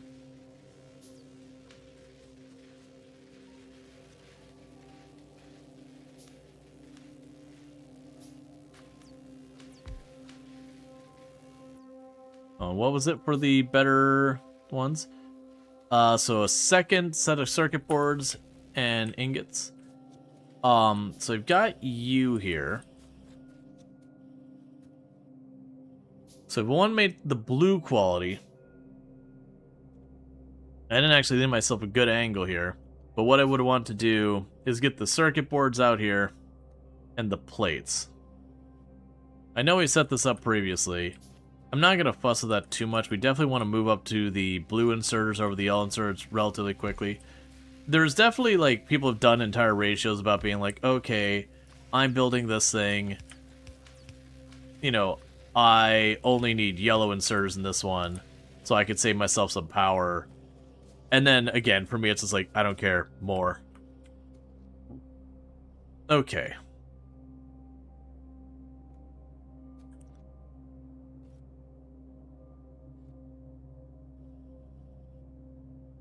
So there's a couple ways to deal with this. One is I could just rearrange this so that the circuits and the gears get put on a belt that then feeds out here. We have this claw down there. We grab the plate from this side, and that would be acceptable for this, because that would give me my blue inserters. And all the differences between the blue and the yellow inserters, the blue ones are faster. And later on you get green ones that are even better. So the blue ones, so it's circuit boards, plates, and inserters. So let's grab that, grab you, grab you, grab you, pick those up for a moment.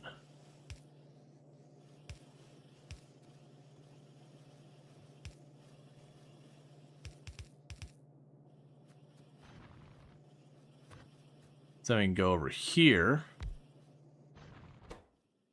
You'll be for the inserters.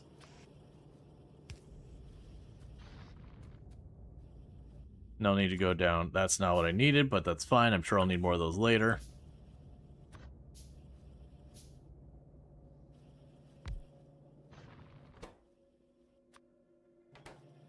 Okay, now we can go here.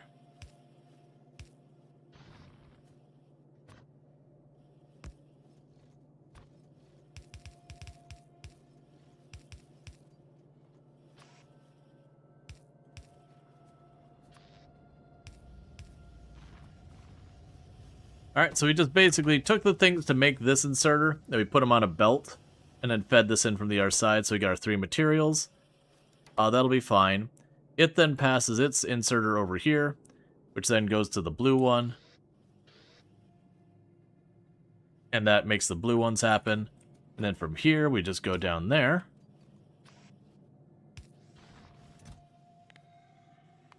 And we're now making blue inserters. But as you can see, that's spaghetti mess. It's going to get bad. Don't worry about it.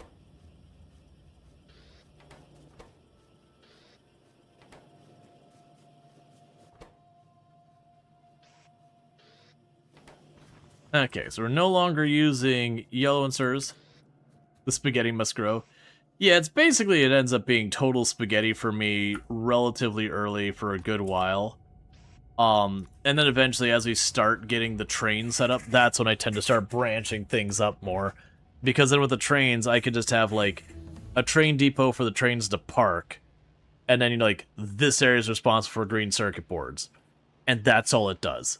And so you just have a train comes over, has, like, 2 or 3 cars, and it picks up a crap ton of green circuit boards and takes it on to the next place. So they have this nice clean setup of just green circuit boards. Okay, well then we're going to go over there, and that area is just going to make this thing. It's going to make the blue science. And absolutely, absolutely prefer using the trains. The trains work great. Alright, so let's make sure we queue up the military stuff so we can get our piercing rounds. Because that'll end up being a big concern eventually.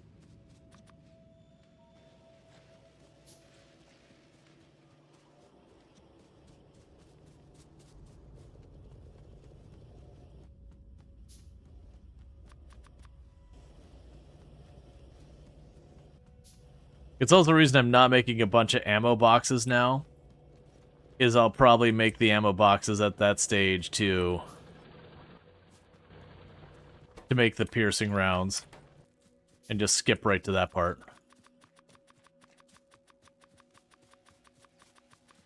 Just do it that way. Okay, so toss a couple over here. Like I said, this is another place that would potentially get hit eventually.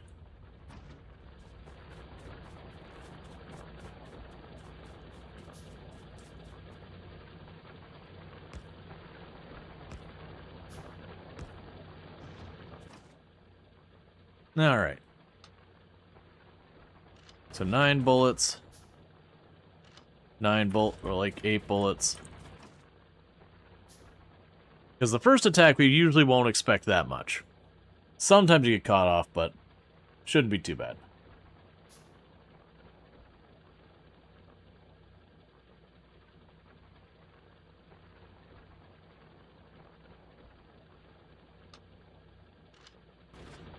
Okay. And I think the last place to get some guns up now would be down by the iron. Train Gang finally got some respect in Space Age. Was Train Gang not respected before that?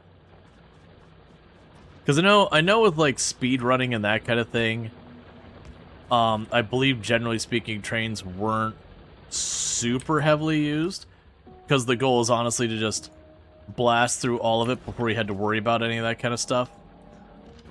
I could be mistaken because I really don't keep up with the speed running kind of stuff. Alright. So we did get ourselves at least some defenses in a couple of places so that when the first attack does happen, we're in relatively good shape to rebuff it.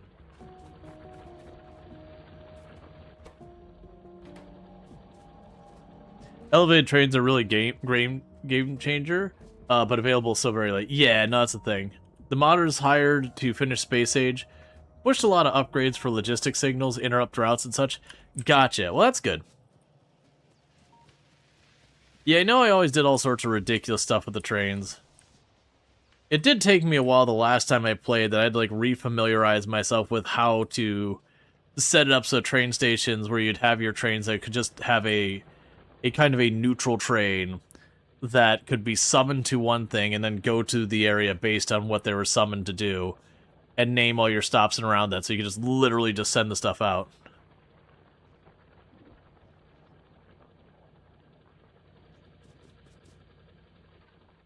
Okay.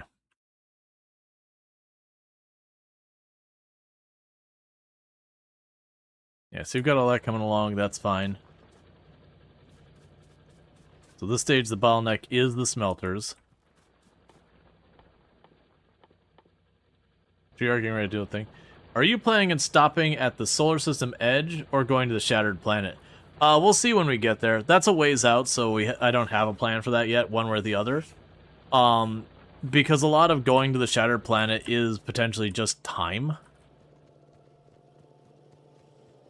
Like time to scale up, build up the thing, get it all sorted out, get your upgrades, all that kind of stuff.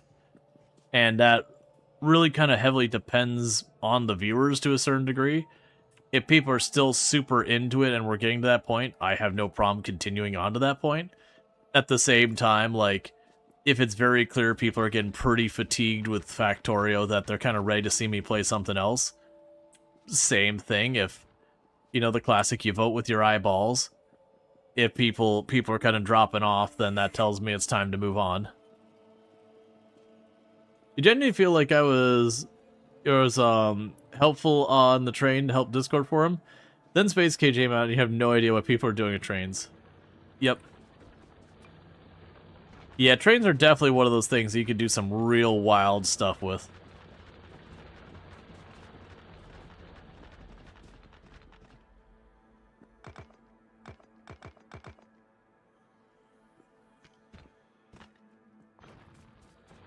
Alright. So just make kind of a road up north and south that can move pretty quickly. I'll probably want to make a path that I can go east-west over towards the oil.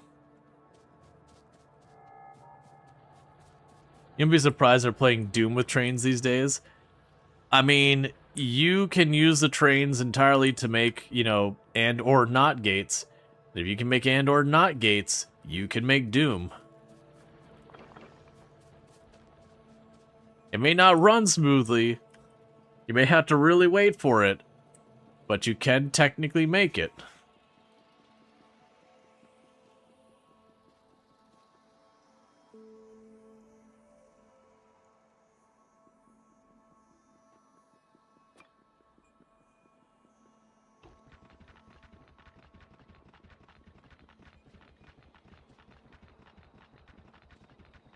Yeah, people make Doom using combinators, right? That doesn't surprise me at all.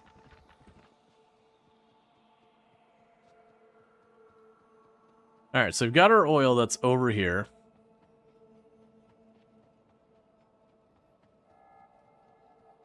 Seems in relatively good shape.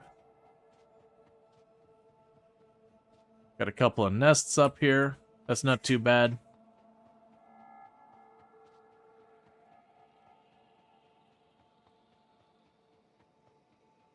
Yeah, no, I don't know if anyone's made it with trains yet. Like I said, it should be doable. Based on what is required to physically make it. It would be doable. It's a matter of whether you want to take the time.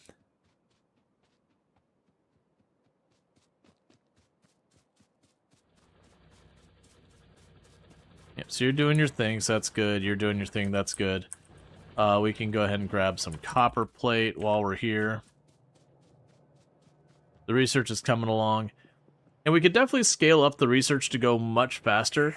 I'm not too bent on working on that right now. And the reason I'm not too bent on just escalating the research so much is because we are going to end up having to, like, make more and more different things in the area. So I think the next thing we'll focus on is... I could work on getting the other type of conveyor belts. That wouldn't be a terrible idea. But also kind of a little bit on the inconvenient one. We probably should get the mining drills, which is circuit board gears and plates, and the assemblers, which is circuit board gears and plates. Which, even though I have all that stuff right there, let's go ahead and make a new route for it. Okay, we'll also get you queued up. You already have that queued up. Just keep queuing up literally whatever's there.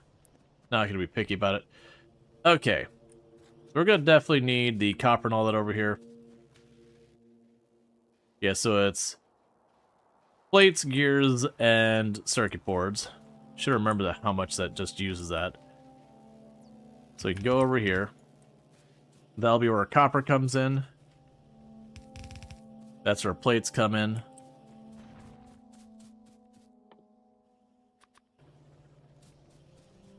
We can split that off. We got our underground here.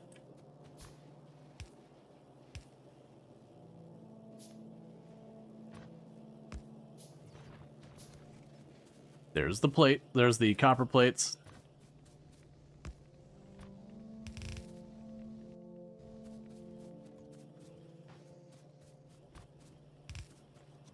And there's the iron plates. Alright. So with that, what we'll want to do is we'll start by getting our circuit boards over here again.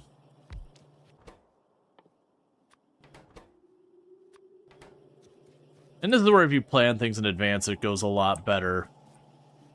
But, you know, I'm not doing that. So instead, we get spaghetti. Because everyone likes spaghetti.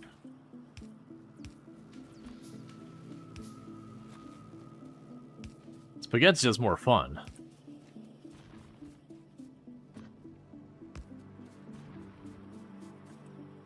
Okay.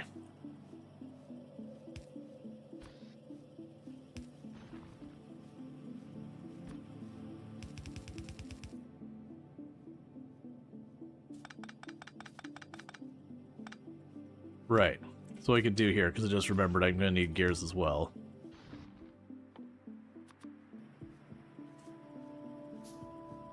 Build safety crossing for your train and bells and locking gates because of this. Oh yeah, no, that's especially when you start getting late game and you start, you know, not just having trains, but you're having trains that you're giving like nuclear fuel and rocket fuel and all this, where you need to plan ahead because by the time you see the train, it's too late to get out of its way. It's doing what it's going to do, and there's nothing more that you could do to change your fate. Alright. So with this, we can bring you up.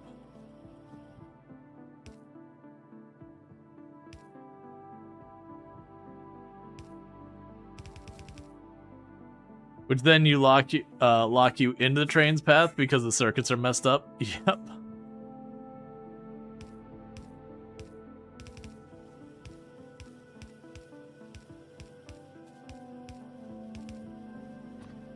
Alright. So then we go to you. There's our assembly building. I need to bring one of you across. I have the red ones, I just don't have them on my bar. Bring you across. Boom. And we'll need a couple of boxes.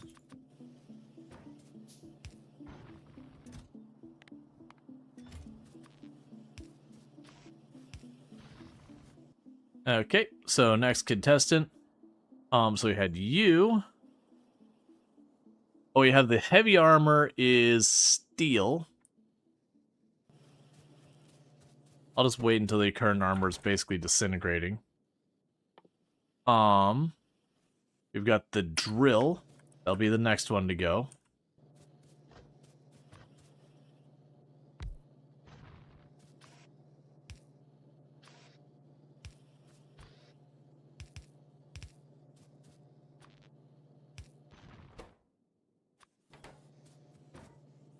So we're kind of making ourselves like a really rough mall. But pretty much what I'm doing is we grabbed all the materials for making a bunch of these later buildings. We shove them here. That way when I'm like, oh man, I need another assembler, I just run up and grab the assembler. Alright, so you need conveyors, so that doesn't work.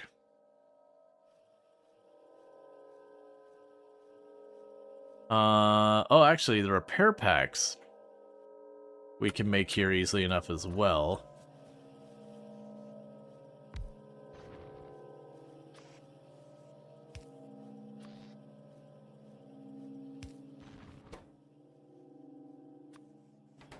And those will be important to have later.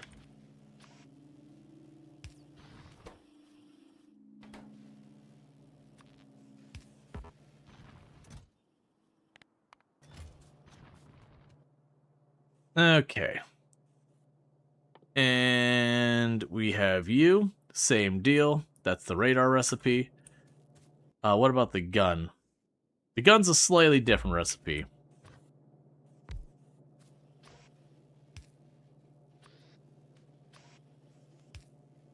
Now, we really don't care with this if they're produced at any efficiency. Just to be clear. All we care is that they are being produced. Because we end up using enough that the efficiency matters. That means they get their own prioritized stuff. So we do have the gun turrets, that's copper plates. And the iron plates. Which is honestly a little rough considering nothing's getting through. Okay, and that's us bottlenecking on the smelters. So let's start trying to deal with that.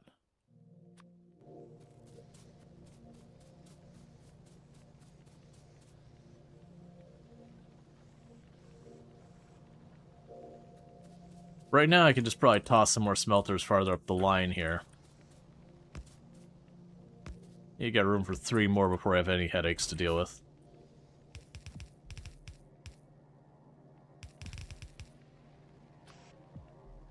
Because it will be a thing that,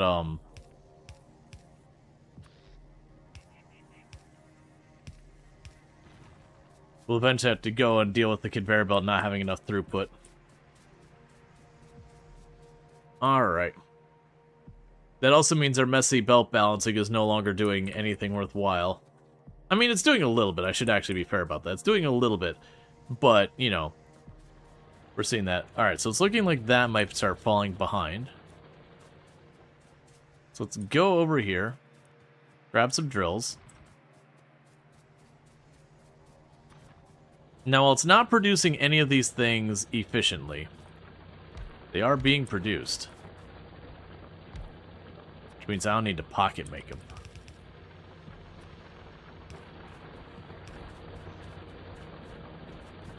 There goes the power. We're only using about half the power producing, so that's good news.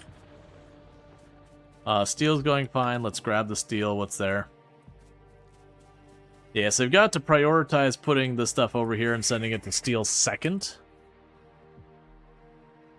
One thing that's going to happen is I'm about to go and replace all these with the better smelters.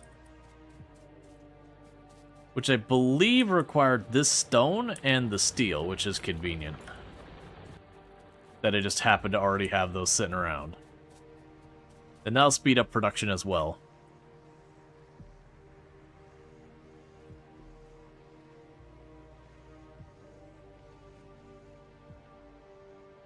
And eventually you'll see me pave over entire large areas of the map.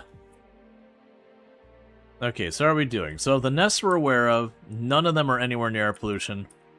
Looks like my closest threats are that one and that one. But I don't think we're at, you know, potentially running into them as a threat anytime in the immediate future. That will eventually happen. And you can make the choice to take on the matter very aggressively, where you just beeline out there and start trashing them before they have a chance to make the move on you. And it's not even a bad strategy either.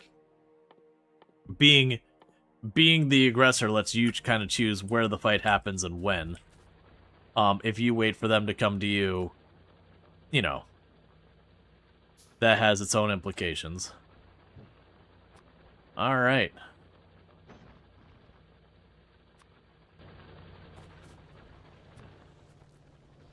So now what we do is we go right here. And that makes these more efficient.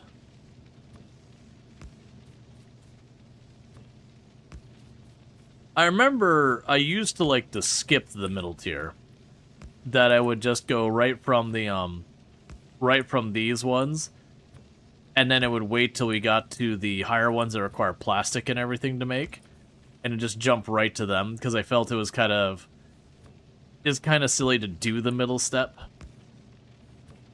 It's still kind of not that efficient, but it's just one of those things you're like, yeah, whatever.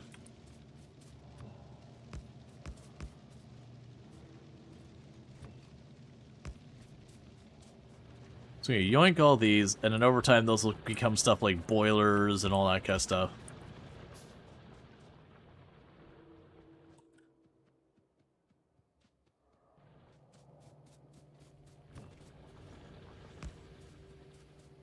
Okay.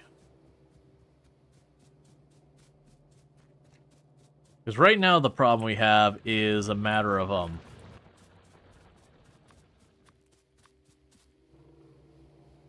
check the silly stuff?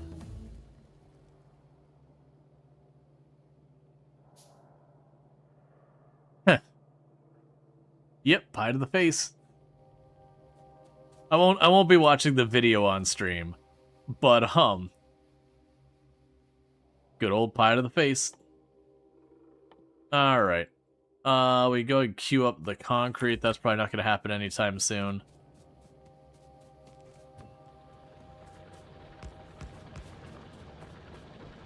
And one more.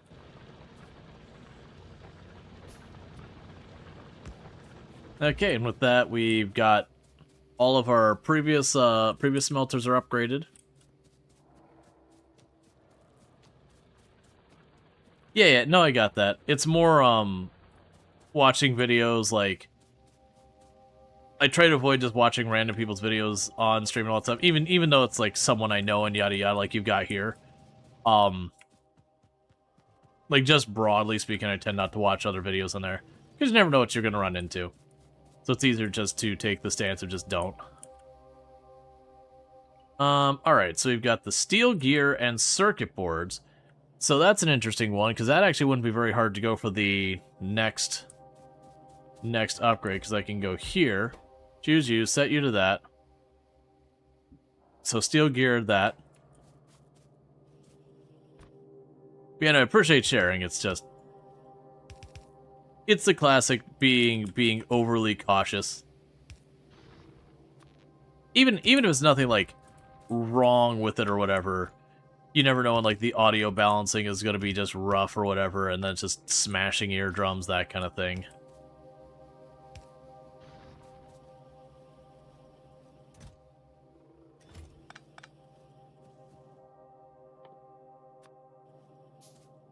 Because, like, even other content creator stuff, a lot of times I won't pull up the videos during stream.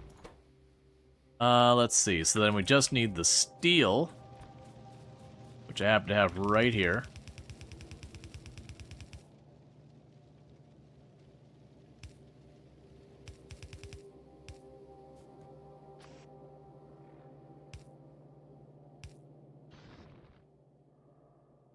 Yeah. No, and I'm agreeing mostly with the comment of, like, it's just safer. Like, it's one thing if I check it out before stream.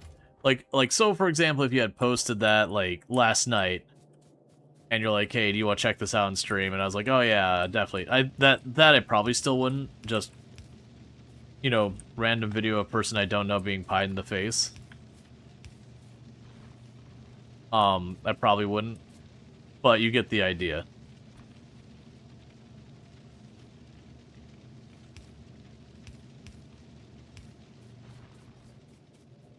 Yeah, no, I gotcha.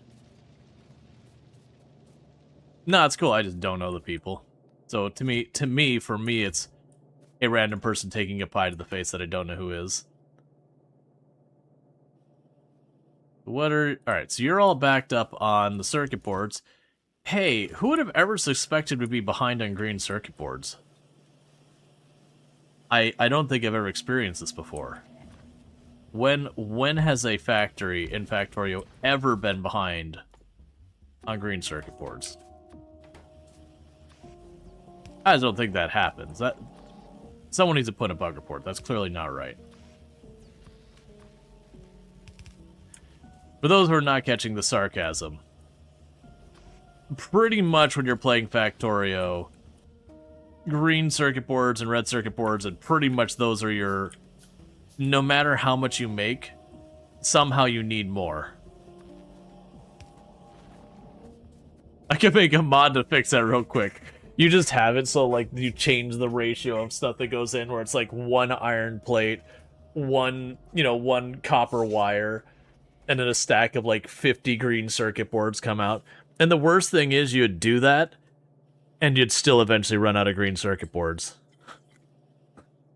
It'd just take longer.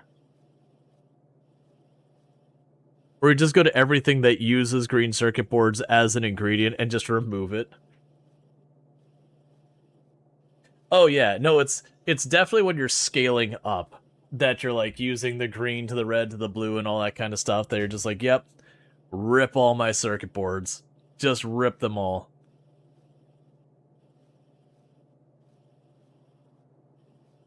Now, one big thing here is that our repair tools are sucking them all up. But that'll tap out real fast. And we'll have this. And then we're going to go straight on up to the blue assembly buildings, which will be good. Because now I can make the blue ones. I'm going to take that off the bar. And I'm going to just shove you in here. And the reason I'm doing that is those blue ones build faster. So we just want them.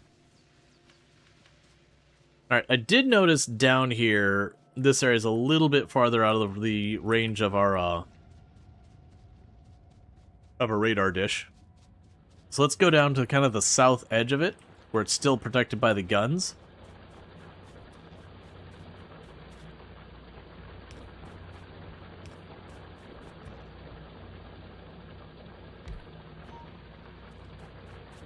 So we have a radar down here.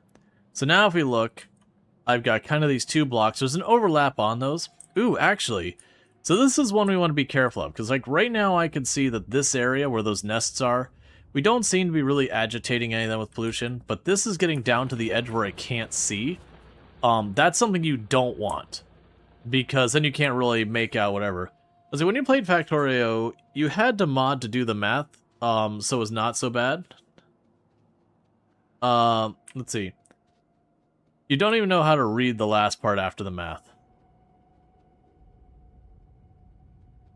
Alright, so we're starting to get to the point that that nest over there is likely going to be a problem. That nest should die really easy.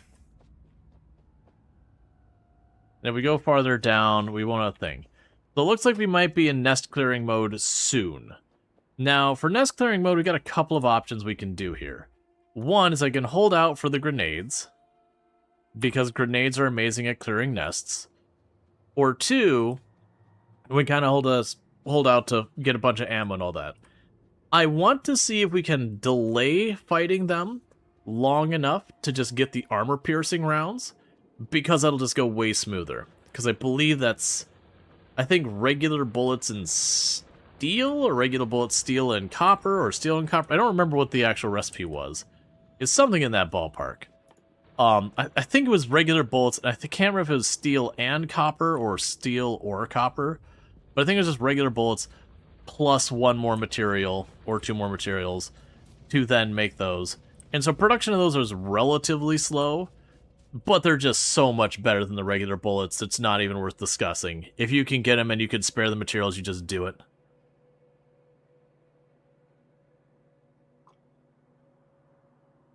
Alright, so it's looking like we can potentially get a little bit more on that belt. So let's grab these drills.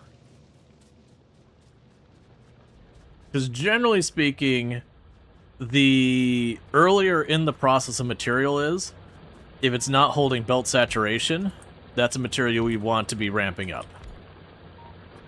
The stuff like iron, coal, copper, stone, those really early materials in the process, if you run into a situation that material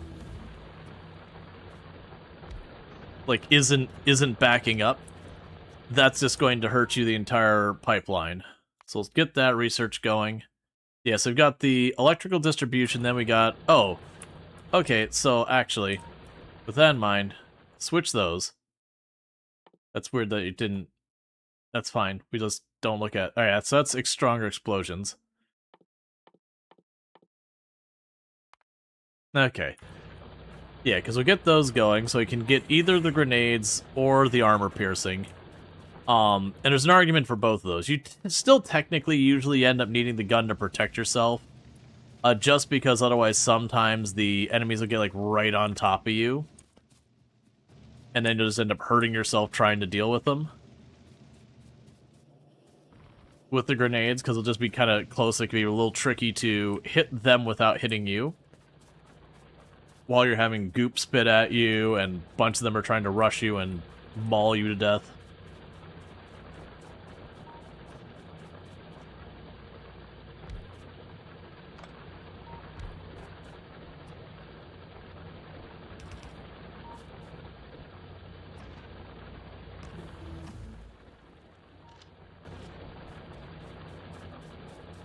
Alright, with that, we've got our ammo.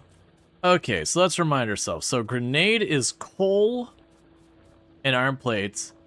Yeah, so you are regular bullets, steel, and copper. I think I'm going to go for that for the recipe we're going to do. And just the reason I'm thinking why we're going to go for that is we have all those materials here, and then on top of that, it'll be a little bit easier to set up. So let's go ahead and we can grab... Well, sorry, it's not easier to set up. That's not where I'm going with that. It'll be one of those things that'll be a lot easier to get what we need. So let's see, I'm not explaining that well. We're going to need the bullets for lots of other things, is more the key part of that. So if I do all this over here, we're just already good for it. So what I can do is I can put you here for the regular bullets, and you here for the armor piercing. So regular, armor piercing. And then you'll be here, here, there, there, box. You get to have a lot. Because believe me, we're going to go through bullets.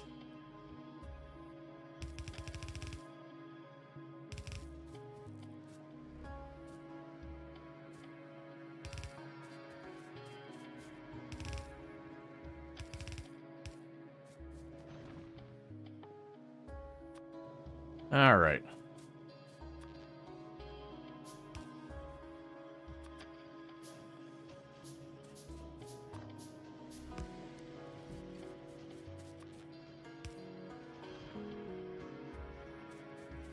Okay.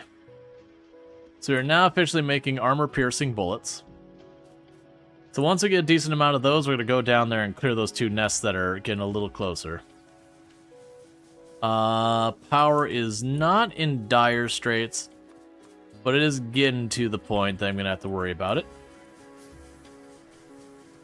What will eventually happen is, I can't remember, but somewhere around like 6 of these or 8 of these, there is a limit on how much I can run off of one offshore pump. I don't remember what the ratio is. It's been too long. But if you go beyond it, what ends up happening, you just don't get enough, you don't get enough water in here to make enough steam to run them all. But each one of those I'm building, I'm burning more coal, and the more coal I'm building, the bigger our big pollution cloud gets. And once it starts, you know, interacting with the nests, you recall correctly, it's 20 boilers and 40 generators. That's more than I thought it was, but yeah. Yeah, so once this pollution cloud starts hitting that nest, it angers them and they'll start attacking us.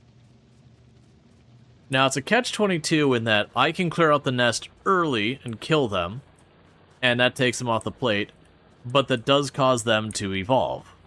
At the same time, if I don't kill them and they absorb pollution, that causes them to evolve. They both when Space Age came out, so now the pump can supply way more boilers. Gotcha, that's what I could be thinking, is I could have been thinking about, like, the old ratio. Because while we did do Space Age, like, I've only done one full playthrough of Space Age, whereas I've done a good number of playthroughs this. Not nearly as many I've done, like, from Terraria and Valheim and stuff like that, but I've done, well, actually, I've probably done more of these than I've probably done more playthroughs of this than Valheim. Because I know I've done 2 Death Worlds, pre-Space Age, that I got into late game. I had, like, 1 ridiculous mega factory I made. I had, like, 1 or 2 that I just beat the game, kind of just normal settings, while it was, like, early access kind of stuff. And I'm sure I have other runs in there I'm not thinking of. Like, the most memorable ones is my first time doing a Death World and the Mega Factory. In any case, they have flow rates on the tooltip now, so you can do the math yourself. Math? Oh. I just want an indicator so I could just shove more on it. Nah, it's fine. Checking notes wiki, 1 pump can supply 200 boilers, which can supply 400 steam engines.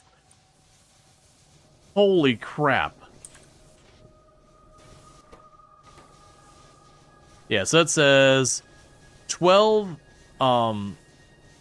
pumping speed 12 per second of, okay. Yeah, 1,200 per second is what it says it's doing. And you can consume up to 6 per second. Yeah, no, that would do it. Or you can download a mod that just highlights everything and it'll tell you. Yeah, no, I know they had, like, it used to be a thing that there was, like, the gradual flow along the pipe and all that.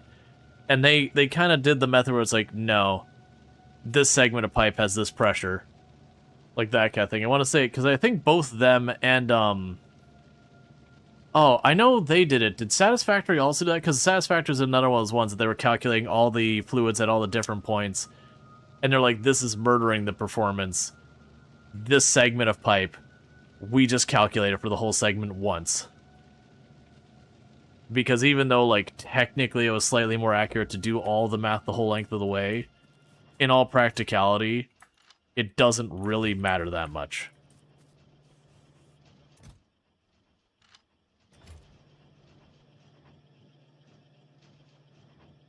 Okay.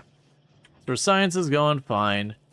Yeah, it looks like we're ever so slightly getting ahead in the green. That's okay. There's a lot of things that these games do that, like, there's technically minor fudgery of the math, but it's one of those things that the math ends up being like 98, 99% accurate, which for game purposes is indistinguishable. But then, as far as CPU computation time on the processor, reduces the load by a factor of like 30-40%, which is tremendous. There was a few attempts to fix the fluid system, but they finally gave up due to minor inaccuracies and the CPU requirements. Yeah, no, exactly. And it's one of those things that you compare, like, when it's wrong, and you go, okay, well, the wrong is only off by a couple percent or whatever, and I'm paying, like, 30% CPU for this. It doesn't matter. Like, I'm putting all this time in to make the simulation perfect, or attempting to at least, and just murdering your system recs for something that's like so close to right anyways. That happens a lot. There's a lot of stuff in gaming where you kind of wink wink cheat the math and all that because if it saves you that kind of performance. That's just, it's not even like, oh, look at them, they're topping. I was like, no, that's a good decision. Because I remember there was a whole thing about the belts that this game has done so much around optimization of belts that this belt with all these pieces of steel, those 4 pieces of steel on this belt aren't technically operating as their own individual objects right now. It's the state of the belt that it just knows it has it on there. So when you see like one move along it, it's effectively doing that, but at the same time, all of that is being treated based on the belts. I don't remember the details on how it works, but there's some like really slick stuff where they do a lot of things to try and reduce the number of entities and everything. So there's a lot of stuff where what you see that looks like 8 or 9 different objects is just one, you know, like one set of like a handful of objects that are kind of like groupings of objects and all that. That it's one object that represents multiple objects. It's a transport line, which is end-to-end line, and the whole line isn't moving, so nothing to update. Yep. But yeah, because they did lots and lots of stuff, and that's almost all these factory automation games. If they allow you to scale up to any real amount, all of them end up tackling that. Because it's just one of those things that if you're going to have your factory be anything more than like really small, that's just the nature of what you have to tackle.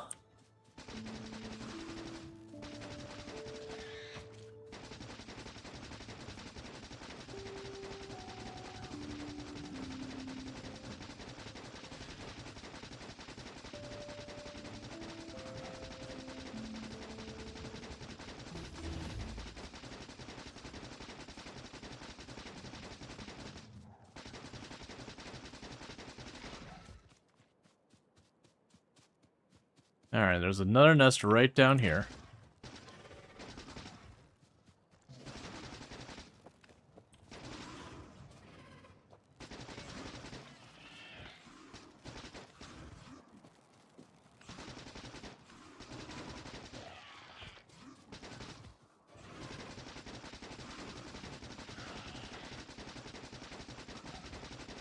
Alright, now one of the dangers is as we fight these, this will start pushing them towards evolution.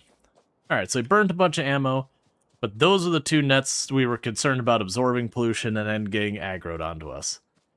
And it is worth something to do, is periodically when you start seeing a nest that's relatively close, you're like, okay, it's not going to be super long till that aggroes. It is good to be the aggressor, because I've found, evolution-wise, it does seem like just going to a nest and knocking it out and being done with it tends to evolve slower, than if I have it where it's just getting a little bit of pollution and attacking me and we kill their attackers, and a little bit of pollution attacking me and getting their attackers. It does seem that they evolve much faster in my experience. Just letting them, like, trickle in that pollution and really, really soak it up. I don't know if it's actually true that that is faster, but it does feel that way. Okay, none of the other nests are anywhere nearby for the moment, so we're good there. Also, that nest can spawn more nests, which can be more annoying. Yeah, no, I definitely remember it was a trick that when people got their tanks, they would just go on a rampage and destroy all the nests for, like, a screen out and not have to worry about bugs for a very, very long time because of how long it'd take them to spread back out to where you were. Alright, so what is the next thing on our list? We'll end up working our way up to blue science, and blue science will be trapped behind chemicals, which is trapped behind fluid handling. So want to get towards fluid handling. The good news with our fluid handling and all that is we do actually have the oil over here to the left. Let's see, once you get a certain tech level, you search for chokes and clear them with the secured temp defense to avoid expansions. Yeah. The nest has to have their warriors form an attack marker, which takes like 20 seconds to a minute for them to count towards a reduction of pollution. The nest has to have their warriors form an attack marker, which takes like 20 seconds to 1 minute for them to count towards reduction in pollution. Gotcha, so that's like them absorbing the pollution. Yeah. I'm gonna go and destroy another nest while we're waiting. Yeah, nests eat pollution to produce extra biters.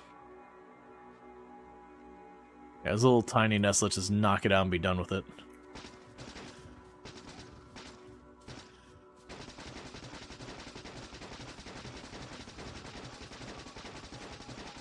Or trees eat pollution to die.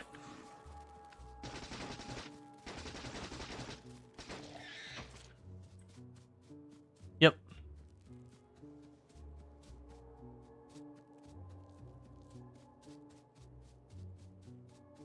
Yep, and that's the idea, is your factory. If you keep running, I mean, in theory, eventually you could hit an equilibrium where as the pollution spreads out, there's enough to absorb the pollution where it won't realistically spread. So basically, killing the dudes when they spawn will not actually remove any pollution. So, people that want to absorb pollution by spawns means they have to place the killers of the alien a bit away so attack groups have formed. Gotcha.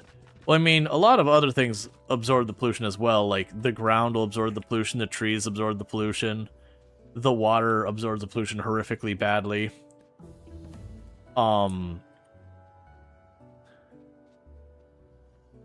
Yeah, so using the biters as your primary like pollution absorption, I don't think necessarily is needed.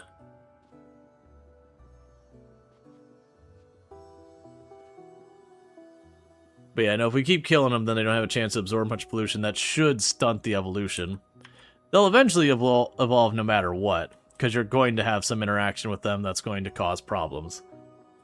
But there are things you can be proactive about to slow it. I really should be going towards the blue science, but I can get the black science going as well. We'll grab the fluid stuff here, which then let me get the oil, which then will unlock oil processing by itself. Alright. So, where's the next thing? Yeah, there is a time based as well. That's kind of the thing, is like you can never truly stop the biters from evolving. But there's things that you can do to aggravate it. I guess is a better word, not slow it down, that you can aggravate it. There are things you can do to make it worse.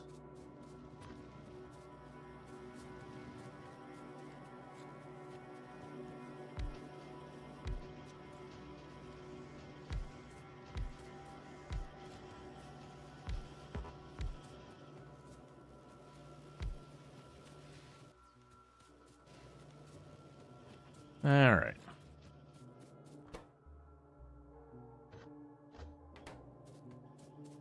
And we'll slowly work on upgrading things. Now, keep in mind, those blue ones do take a lot more power than the other ones, but they are faster.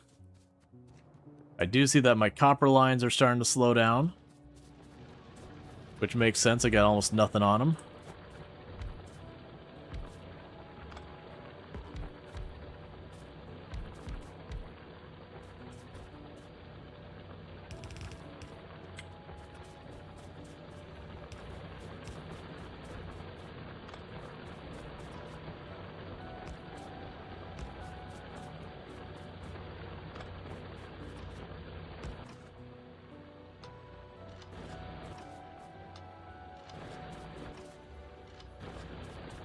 Okay, we need more wood now? Oh, no, we don't. We moved on up. I can get my better poles.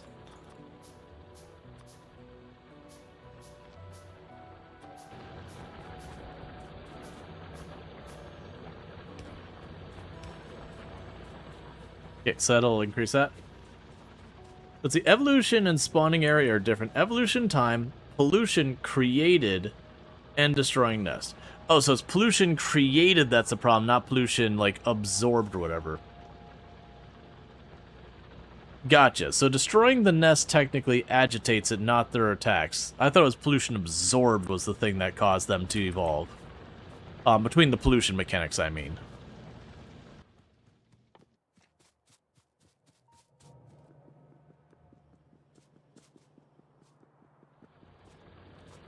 And spawning is just by nests and time and absorbing pollution, yeah.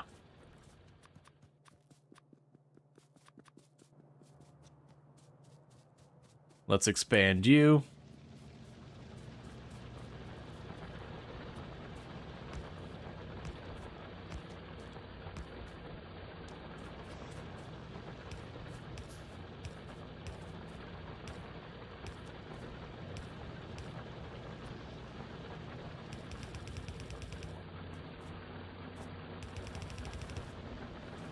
Okay.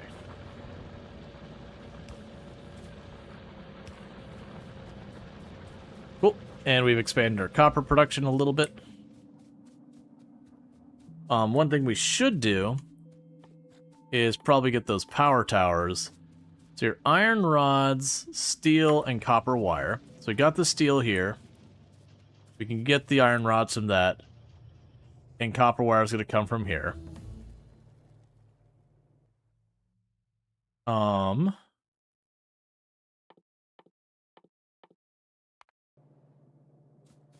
So that'll be a little tricky with what I got going here. So let's go over here, grab more of these.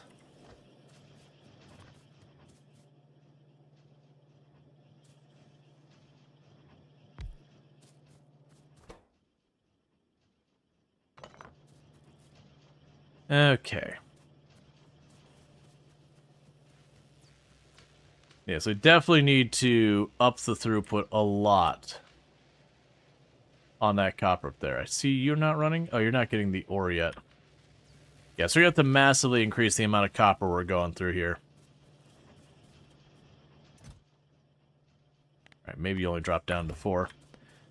Okay, so what we're going to want to do is get the metal rods going. The thing we'll do here, bring you over, turn you up here, put you... It's got multiple things that are going to need these materials. Actually, I know how I want to deal with this. So, this will be lined up for that.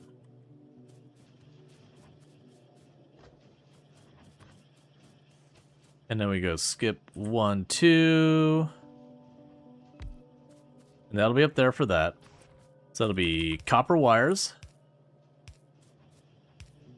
That'll be the iron stuff. We'll line this up here in a minute.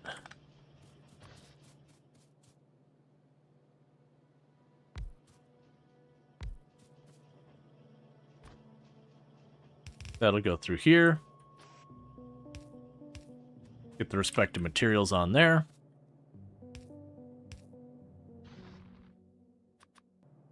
They put our 2 boxes here. Okay, so big poles, little poles.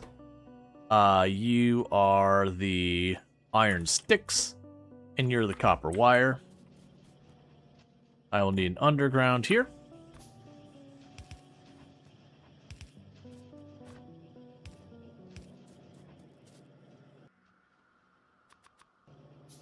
And that'll let me have the power wires being, or the power stuff being made for me, so I don't have to sit here and deal with all that. I got those all configured. Cool. So the next thing is to go through here.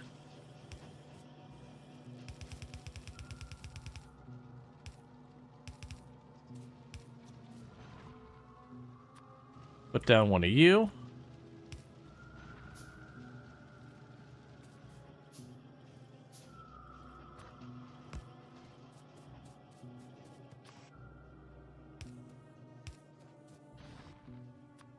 Okay.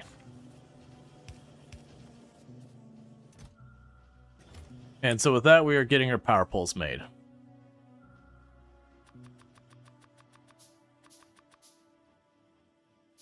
I should probably get those going as well at some point of just getting the lights.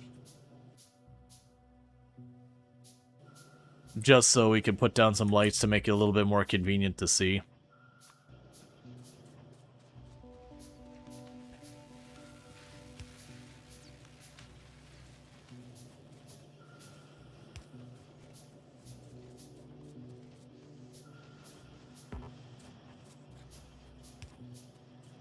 Okay.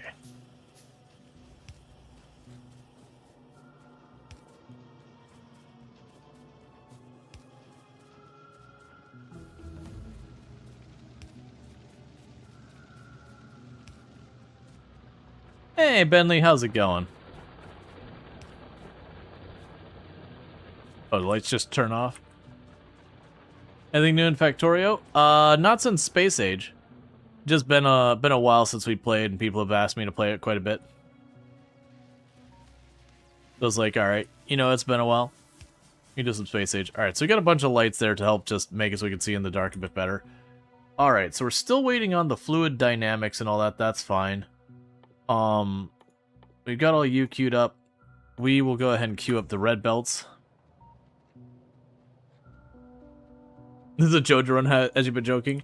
Well, this is the industrial backbone of Joja.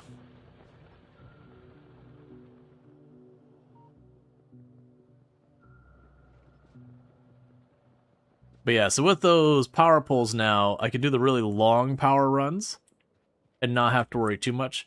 Let's grab some more ammo. We're going to be wanting to set up shop. Oh, that's a lot of nests over there. We're going to want to set up shop on the oil node over there. So we're going to end up needing to destroy those nests up there in the top left.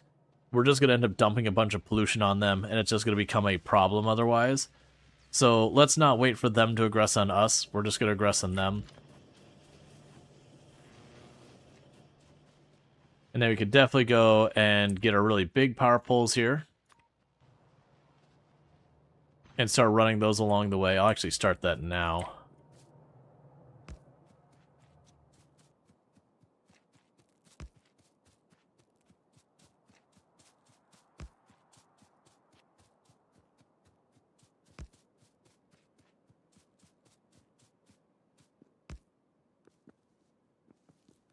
Okay.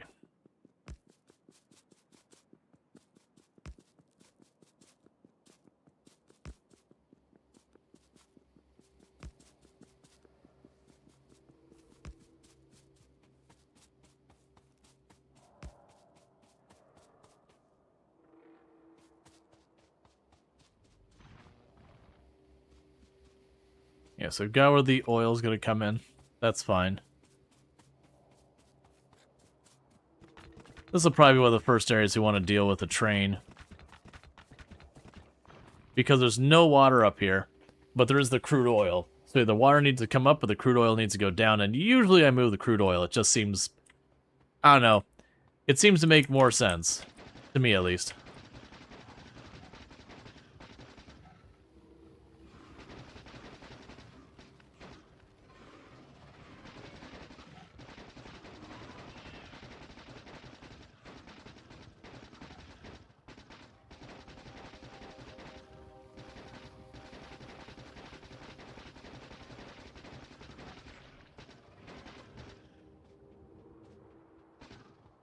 Okay, go around this way.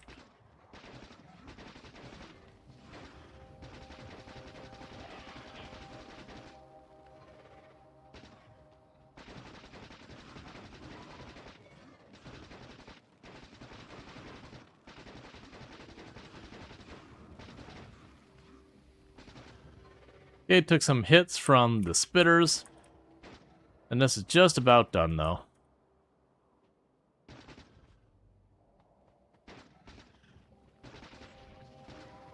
Alright, we got it. Okay.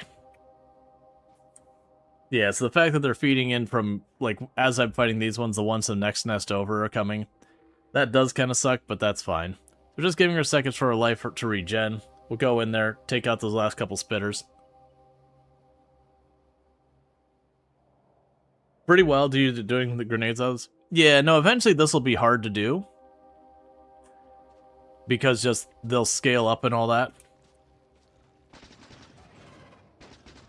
But absolutely is a doable thing, as you can see here.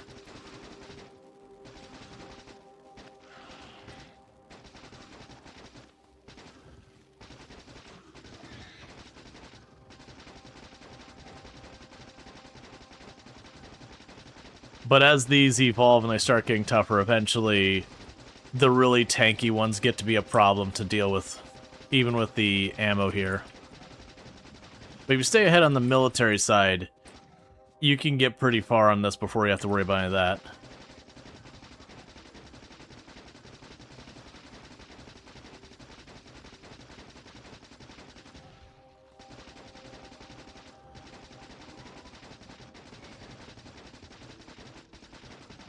Alright.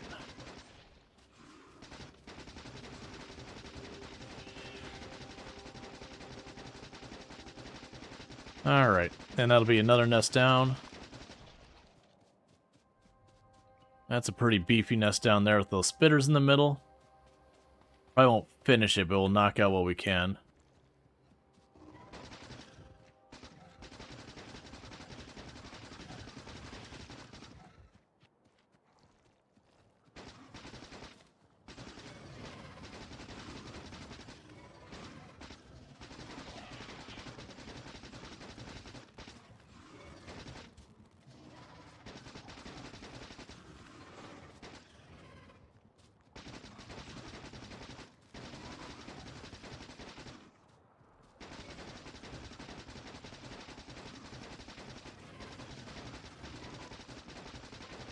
Okay.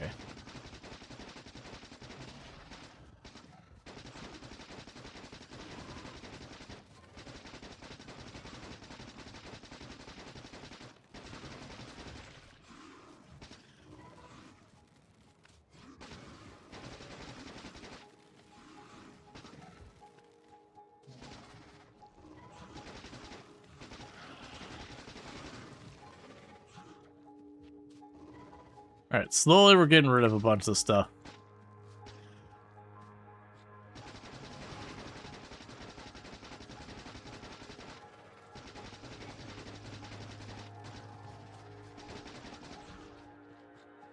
Alright, so only one nest left in there. Getting a little low on ammo.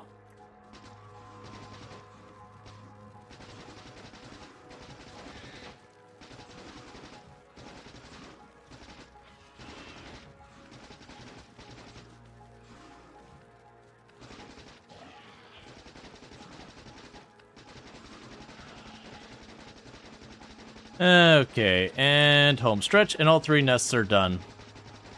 One trip and didn't run out of ammo, so that's all sorted out so we don't have to worry about the oil for a little while.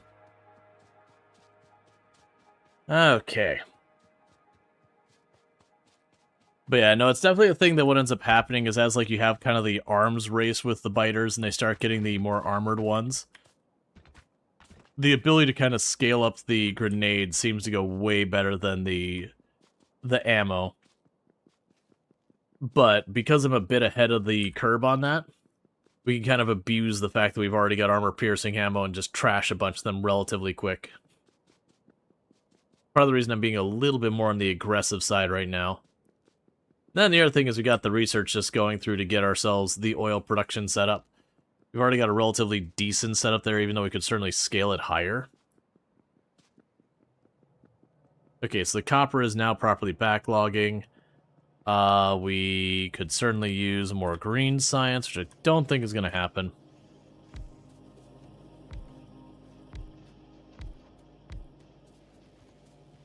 That's fine. We just keep scaling all this up as best we can.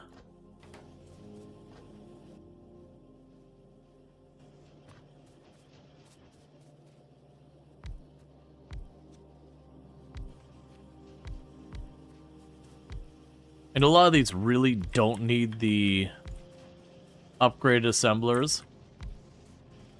But broadly speaking, I tend to just upgrade them anyways.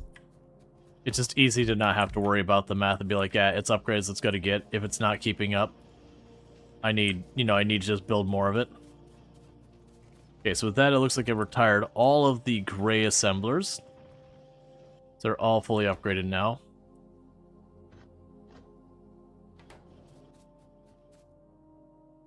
Okay, so we got all our signals and all these kind of things. Those could be really useful later. Got the engine units we're going to need. The engine units are one of the first things that we have to produce inside a assembler. So that's pipes, gears, and steel. Let's go ahead and get that going in the meantime. I've got all those materials right here. What I don't have is enough of them. So that'll be pipes, gears,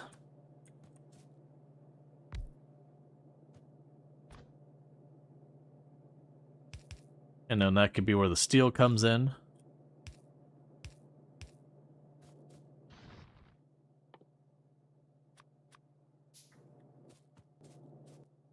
We're getting low on just regular old plates.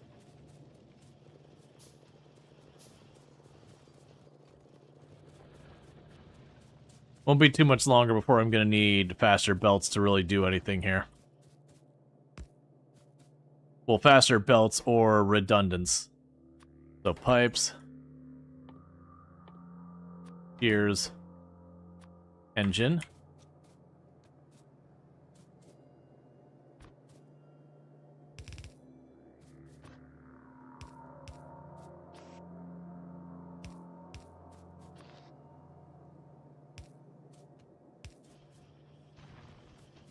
Okay, and with that, we can just go over here for a moment. Make a couple extra boxes.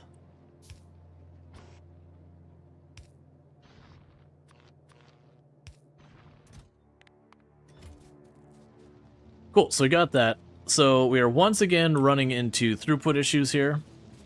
So looking at this, we've kind of maxed out this belt. The issue we have here now is that belt cannot support more. If we want to get more stuff on here, I need to run another line. Or we need to get the upgrade for that line. We do have the upgrade for the line queued up way over here. We could probably move that farther down. Getting the military science and the fluid dynamics would be good. Yeah, and you're way cheaper than that. Yeah, so let that roll. That'll be fine. The concrete's actually expensive, but we're already halfway into it. Let's grab more mining drills and all that to escalate some of the stuff that looks like it might end up slowly depleting. Yes, as you can see now, I go over there and just grab 100 drills all at once. And I just don't have to think about drills.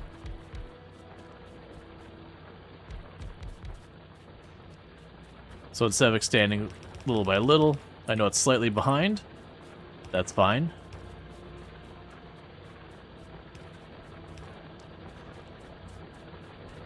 Now it's going to be way, way, way over what I need. Adding more drills doesn't help. That's full. About the best I could do is I could go over here, make a whole extra line of these, load balance both belts, and expand that down there. That might actually be what I even should do. So I've talked myself into it.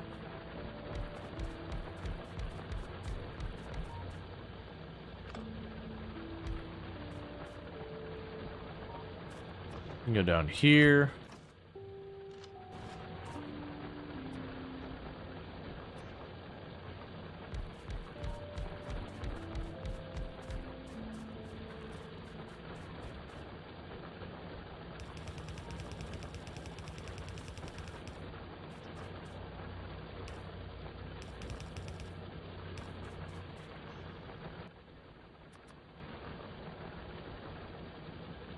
Alright. Now what I don't remember is for a 2-to-2 belt what the load balancing is. Because I do remember for a, for like a 4 belt, it'd actually be 5 of these. I want to say it was you did something like this. We go 1, 2. Then you go here.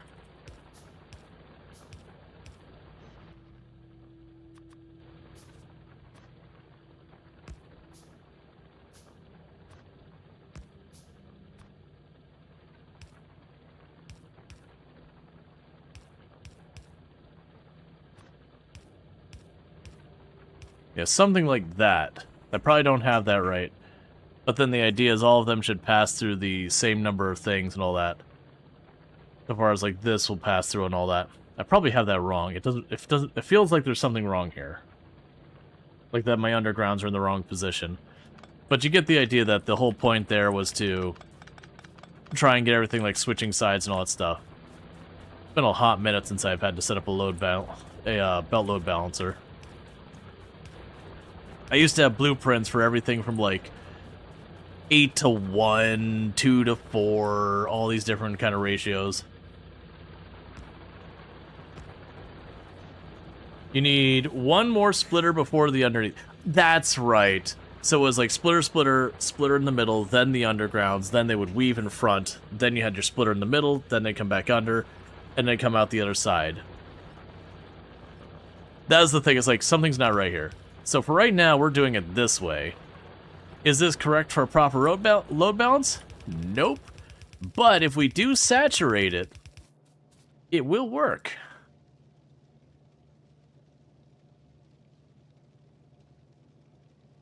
Yeah, it's pretty easy to find a blueprint. Yeah, no, if you're just looking online to like grab those kind of things, it can be really fast. That people have taken the time to like make every imaginable combination of going in and out for different things for load balancing. That is definitely very much in the this is a solved problem kind of deal.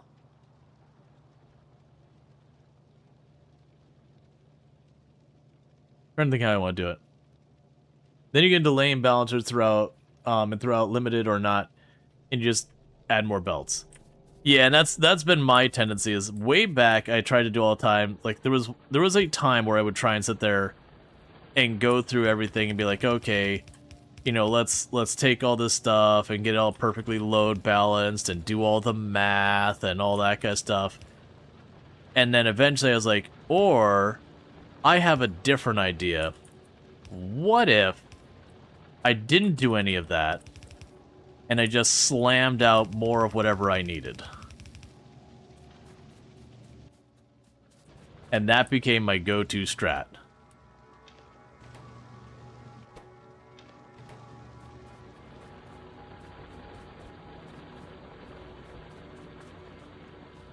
The go-to strat is, I need more of this. Cool. Smash a bunch of those down and get on with my day.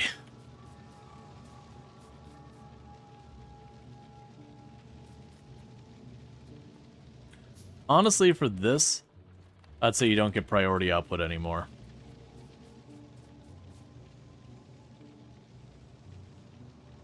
Let's see, on Novus, space isn't a limiting factor. Aquilo, on the other hand, yeah, no, Aquilo wasn't that bad, though. Like, you had to deal with the heat. Which, there's definitely, like, it was more like it wasn't that space was necessarily limited, per se. It was you had to be efficient with how things were, like, bunched together to keep the heat where it needed to be, and yada yada. Oh, for a moment I thought I put that too close and be like, don't tell me I did what I thought I did. It's fine. Oh, not there.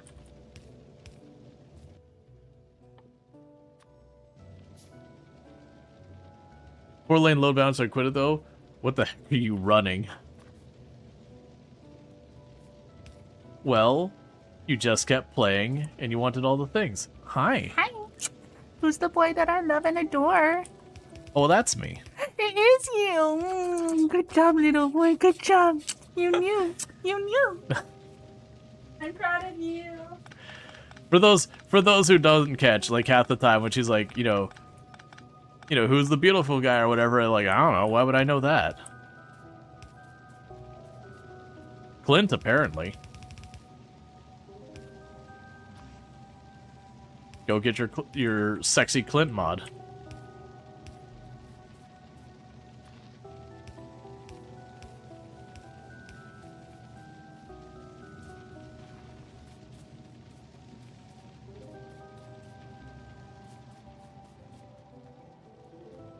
That's vanilla, though? Well, mods aren't real. I say as I'm literally suggesting people get a mod.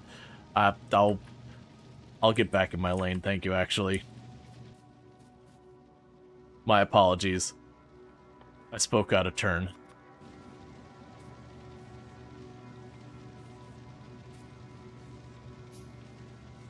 Alright.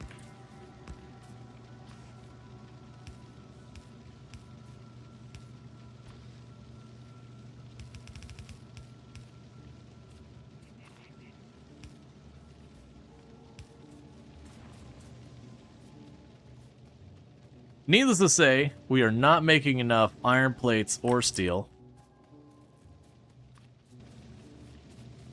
Which is another one of those things that, yeah, not enough iron or steel in Factorio.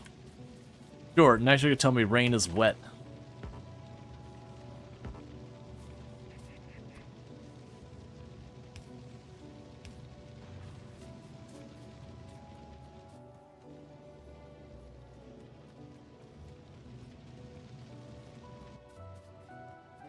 Okay.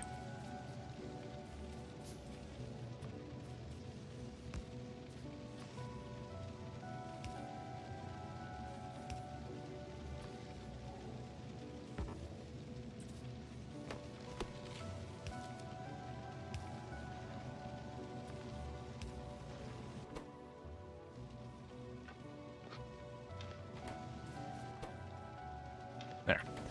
Okay.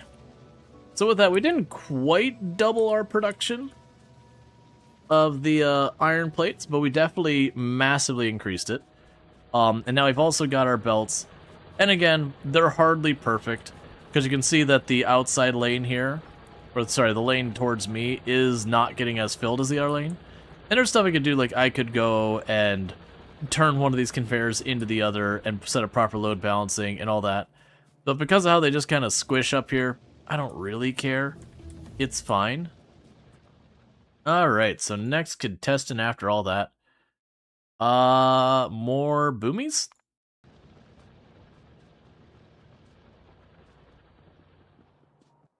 And what was concrete? It was water and iron ore?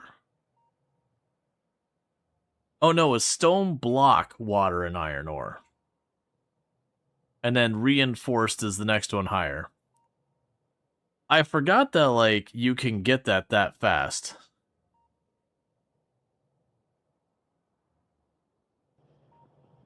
And we'll need that, but not immediately, so I'm gonna leave that alone.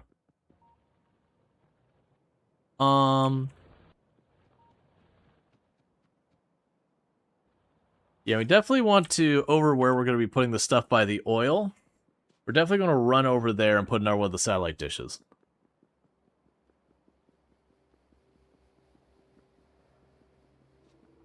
Isn't it nice how lush and green this map is? Everything looking, I mean, other than this deserty spot over here. But other than the spot that is a naturally occurring desert that I have not yet done anything that I could be held accountable for up here, isn't it nice how wonderful and healthy and vibrant this planet is? That it's all untainted by the manufacturing and pollution of humanity. Certainly nothing will befall this planet that would be regrettable.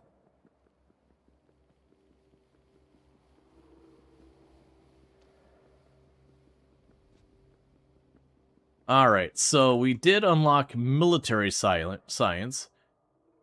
So we'll want to get that going.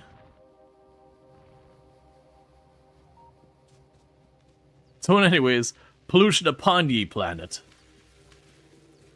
Alright, so I want to say that was what? Ammo and grenades? Yeah, so it's armor-piercing rounds, walls, and grenades. Right. So, that's going to be the first thing we're going to have to bring a coal line over here.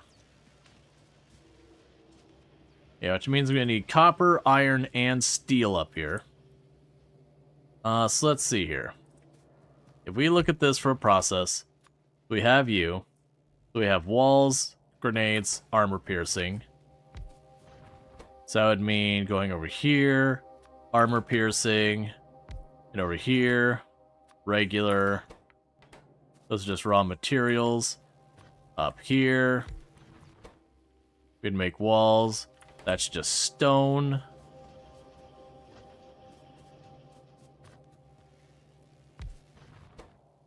And then your grenades, which is just iron plates and copper. Okay, so the big thing is we'll need to get stones and we'll need to get coal up here.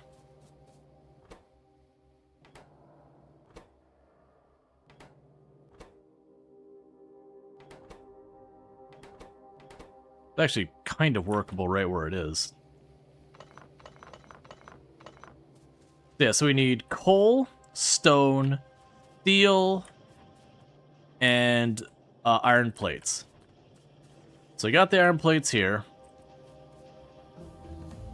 The steel's over there. The copper's right there. Got fluid tech.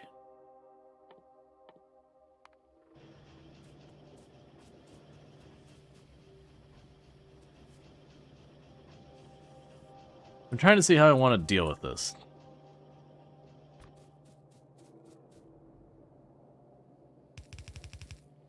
So I can do this. Now get both those plates up here. The steel's down there. So I'll need the coal and the stone, which I could probably bring right along that spot. So there's the coal line, but let's grab the steel. Or not steel, the stone.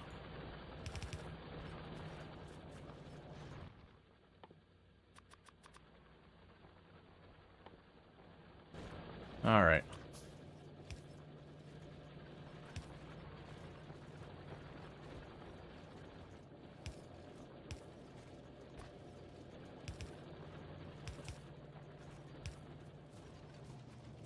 Yeah, so have you come up here.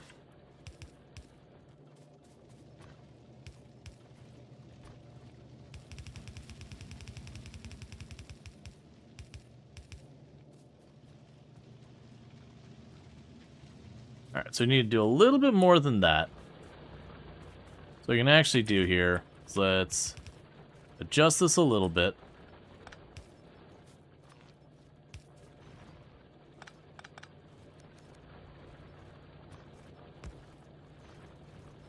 Cool.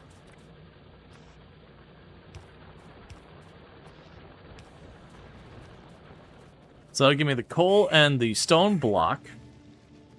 Running right along here where the steel is.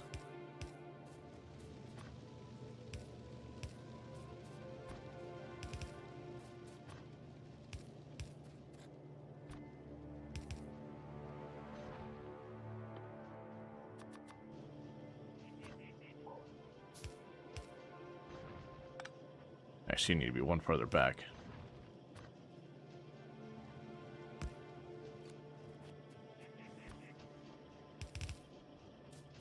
Okay, so that gives me the copper up here. It's just a matter of getting all these things to their respective stuff for the military science. And all the stuff like military science and all that, we're just trying to get a non-zero amount. A lot of how I approach Factorio is, step 1, get some amount of the thing I need going. Step 2, make it not terrible. Which often involves, like, moving it in the long run. Okay, so we have you up here. Wait, 2 of you there. You are the black science.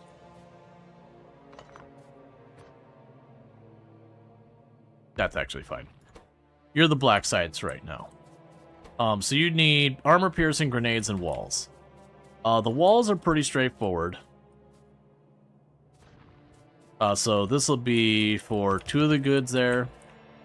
They are good there.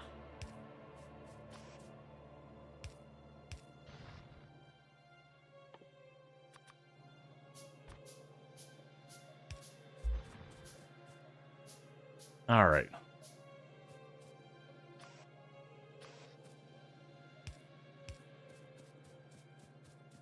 So with that, the walls are probably one of the easier ones to go.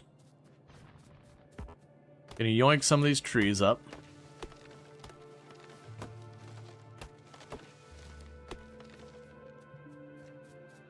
Okay, so the armor piercing's the most complicated. The grenades are straightforward. So grenades, I want to say, were just coal and iron. So we go down here and choose grenades there.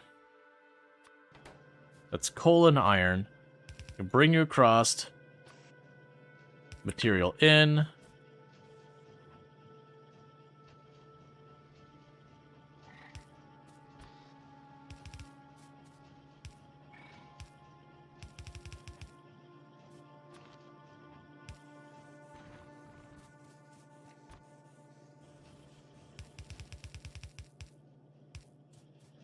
And this will be the grenades. So those are all set up. Then go over here. Because you just need the stone for the walls. So that's the stone for the walls. The 2 of the goods, and then we just need the ammo. And the ammo here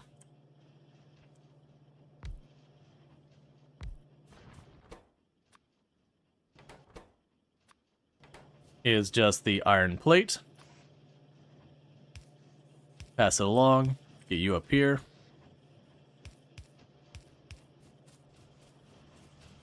And then we'll just have you loop on over. And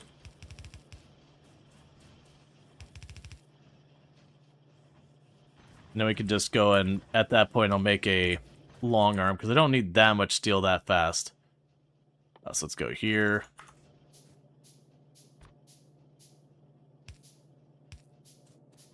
Now we can just put you there.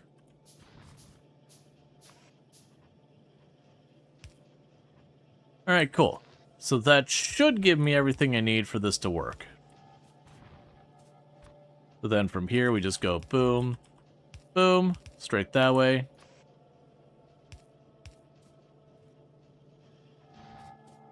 And that is military science being produced. Well, I'm sure I'll regret it later. I'm going to handle this for right now, so I'm just going to go like this. Because that'll work for the time being.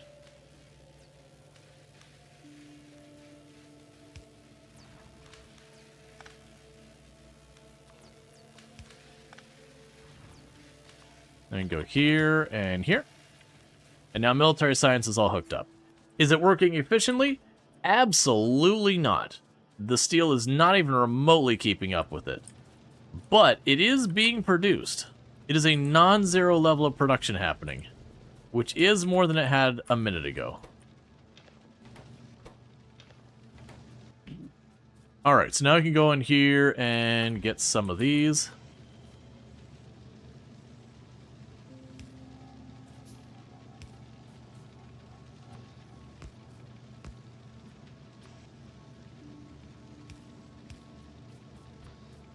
Which are no longer going to be balanced in any way.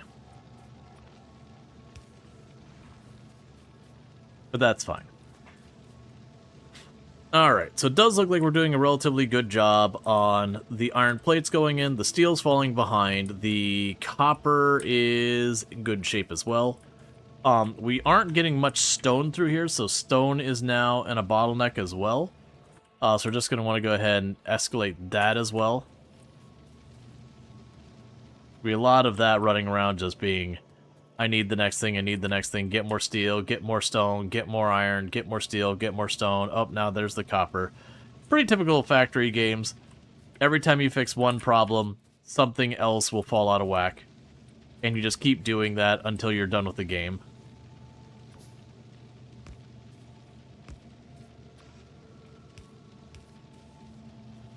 Let's go over here. I need more inserters. Those inserters aren't looking like they're moving full speed, so I think we're pushing our power limit. Let's go take a peek at that. Wouldn't surprise me, we've scaled up quite a bit here. How are you doing on your power? What's that? You're running at maximum? That doesn't sound at all like what I want. Okay, so let's go to engines. I need more plate. Probably want to get those onto the system as well soon.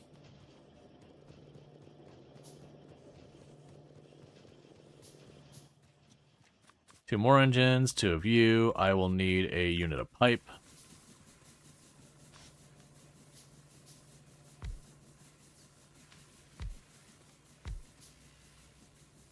Alright.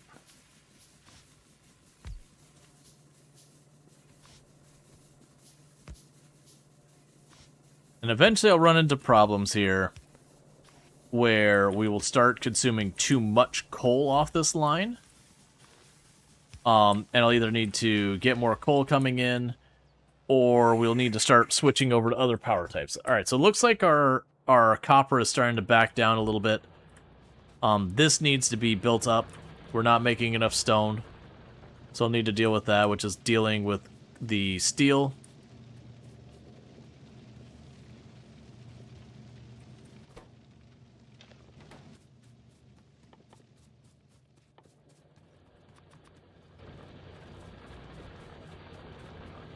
Which is just another thing I should probably get automated.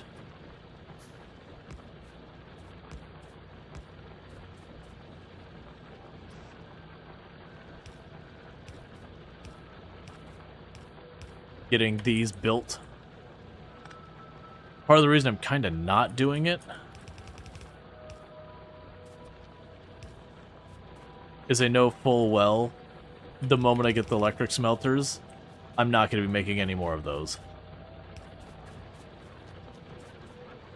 Alright, so now the stone mining is not keeping up. So goes with the factory upgrade.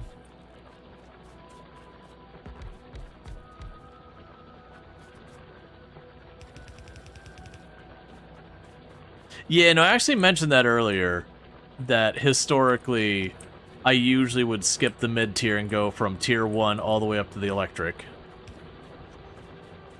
But I kind of found a lot of times it is way faster a lot of times to get them done. I'm sure it's not a speedrun strat, that the speedrun probably is just to get past as fast as you can. Actually, I don't even think they go up to the electric smelters in the non-space age. I have no idea about space age, I've not paid attention. But like the non-space age, you literally just use the tier 1 smelters to the end, historically. Because putting aside the steel and the stone and the plastic and all that, you were better off just rushing to get the things made.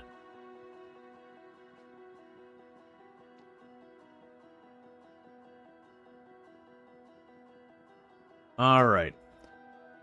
So there is water nearby over there. I was going to train the oil down here to be with all the rest of it. I very well could set up my oil refinery in this area up here. And that'd give me lots of room for expansion later. The downside being, of course, my oil is way up there, and if I need I will need the oil for things and making plastics. But at the same time, we already know, no matter what, I'm going to need more space than I have. That's always the way this game works. Doesn't matter how much space you're discussing. Whatever amount of space you're discussing, you need more than it is. If you have 1,000,000 tiles, sorry, you need more than 1,000,000 tiles. If you somehow had 1,000,000,000 tiles, sorry, you need more than that. It's very, very much those things that you will grow to occupy whatever space you're in.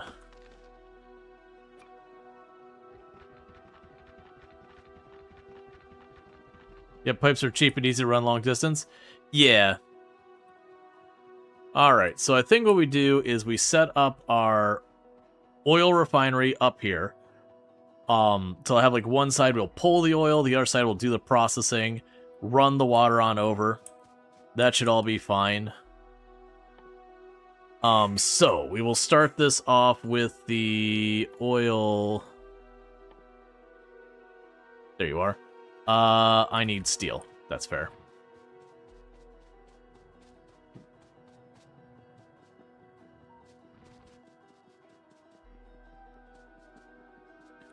Yeah, so we can get the oil refinery online. And if I remember correctly, we need the sulfuric acid and plastics out of this. Let's see. Also, Novus has the lowest renovated planets. Others punish sprawl, or it is not simply able to go that big. Yeah, the one I remember having the most difficulty with sprawl was the electric planet. Just because of all the cliffs and ledges and all that stuff to work around was pretty rough. Volcanus, there is a lot of cliffs, so early on it's a pain, but once you start getting the explosives, it's just a matter of resources to really work with it.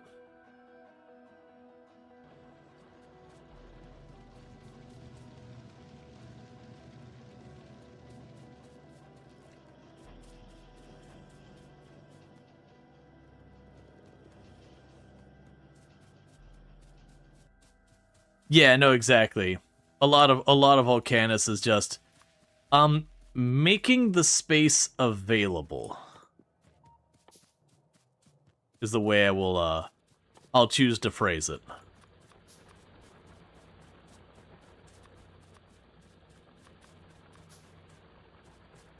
We'll need more plates before we go up there.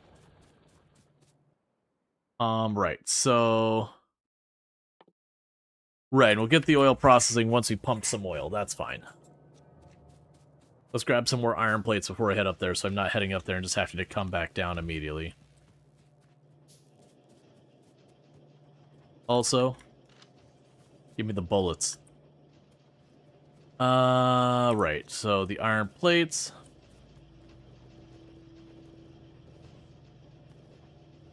It's also an amusing thing when we're doing these runs later on. Like, right now you see, like, I'm picking up a lot of the raw materials, like iron plates and all that. Definitely when you're later in the run, you tend to be picking up very little of the raw materials for what you need. Okay, we actually don't have that much spare power. And instead you're just going for the building or the ammo or whatever the end product is. I also look forward to getting, like, the power suit and putting all the upgrades in. I do love, like, the quality upgrade stuff. That's actually one of the things I was experimenting with an offline playthrough, was trying to set up each and everything to, like, if it's not the quality, pass it back through the system if it's not something that, you know, quality matters, and then try again kind of deal. Like, don't accept anything that isn't at its max quality. For the things that quality matters. Anything that the quality doesn't matter, then, you know, that either gets used in other stuff that quality doesn't matter if they don't get the better quality we want.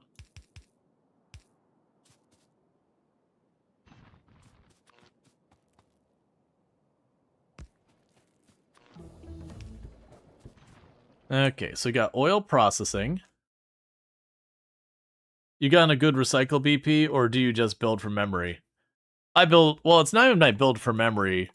A lot of times I just kind of go and figure it out again. Like, there's definitely stuff where it's like load balancers and that you kind of look at what you did before and very quickly it's like, oh yeah, this is how I'm going to approach that. Okay, so with that, we'll want the oil refinery and the chemical lab, so I need stone, block, and steel.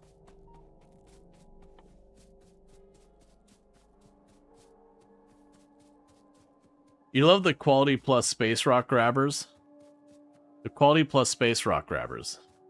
Oh, yeah. Yeah, I remember. Where instead of having, like, the one hook, they're, like, 3, 4, 5 hooks just shoot out and start grabbing everything in all directions. There's definitely a handful of modules that the quality is an incredible bonus. There's some that's like, what is this one versus that one? It's like, it's the tiniest increment better. It's like 5% better or whatever. And you're like, okay. I mean, that's fair, I still want it, but, like, just numerically a little better. Not that exciting, not that important. Versus, again, like, the utility better could be huge on some of those things. Legendary everything? Oh yeah, no, ideally.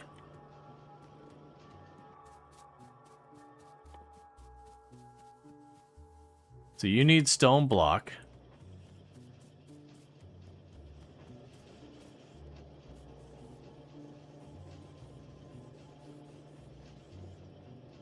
Okay.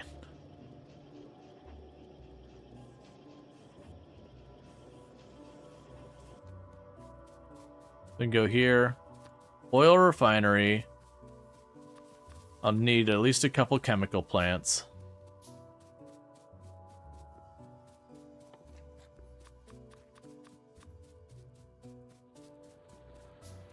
Six more of those. You know, go from there. One of the other things I'm going to want is...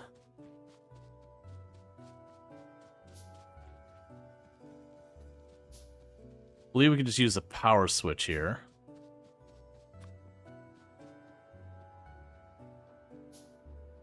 Okay.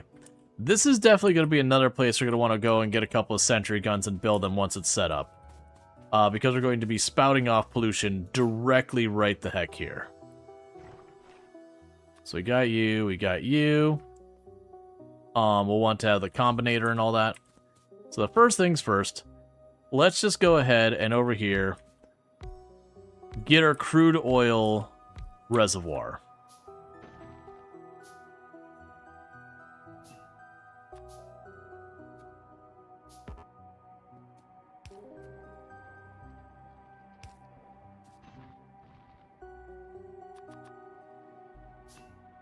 Okay, crude oil reservoir, check.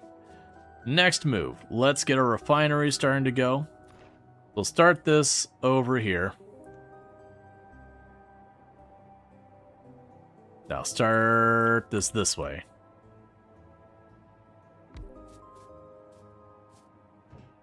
And for right now, I can't do any fancy recipes. It's just in and then out again.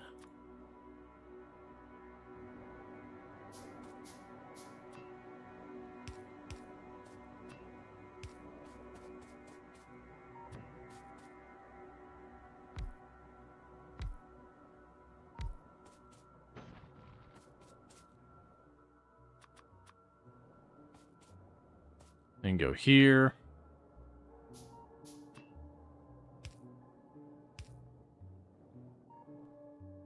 No, so that could just be a straight pipe. We don't need to do anything fancy. Alright.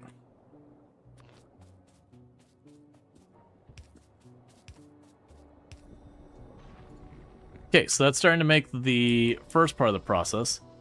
What's going to happen here is we got to unlock the plastics and all that. And more importantly, there's going to be like an advanced oil processing here as well. But for right now, we could just make that. That's fine.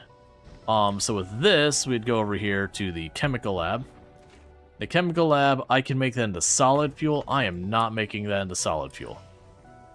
Okay, so let's go back and get some guns set up here, because the oil processing just billows out pollution.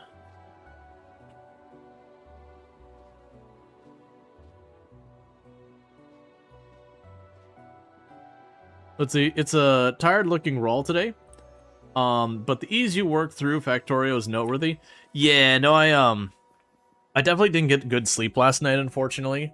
Like, I stayed up a little late, and that wasn't the problem. It was one of those days where it's just, I woke up about 5 hours early than I needed to, and I was none too pleased with my body for that. Because I had no reason I had to wake up that early. But I popped up, and I was like, nah, man, you're up. This is just the way we live now. Like, screw you, body. You suck. Just let me enjoy having, not even sleeping in a normal sleep. Yeah, so needless to say, like, a little bit lower energy than normal, but that's fine. Right. We were over here to do things that involved things, and I don't remember what those were. Let's see here. We had we were getting guns. That's right. We were gonna go over here. I'm gonna grab a stack of you. Where did we? Oh, right, I didn't actually set up the automation for making the guns, did I? Right, so that would have been... plates, both the types of plates and gears. So, I do have those both relatively right around here. And they're actually, like, right there. They can go like this. I actually even have the gears here, too. Sure, what we're gonna do here is I'm just gonna scoot you one over. Put you here. We will go ahead and make some long inserters.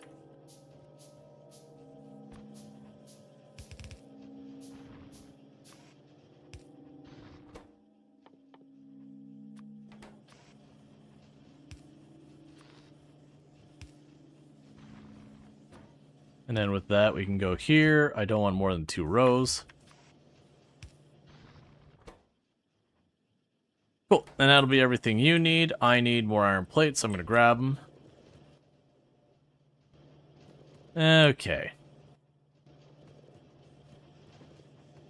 But yeah, no, I've done this a bunch of times, as you could probably figure out from the fact that, like, even a little on the tire side, things are just moving along nicely and whatnot. That's just because I've done it many times in the past. It's actually looking like we can get quite a few more labs involved here. Let's go ahead and get this going, because if you're not backed up, there could be more of you.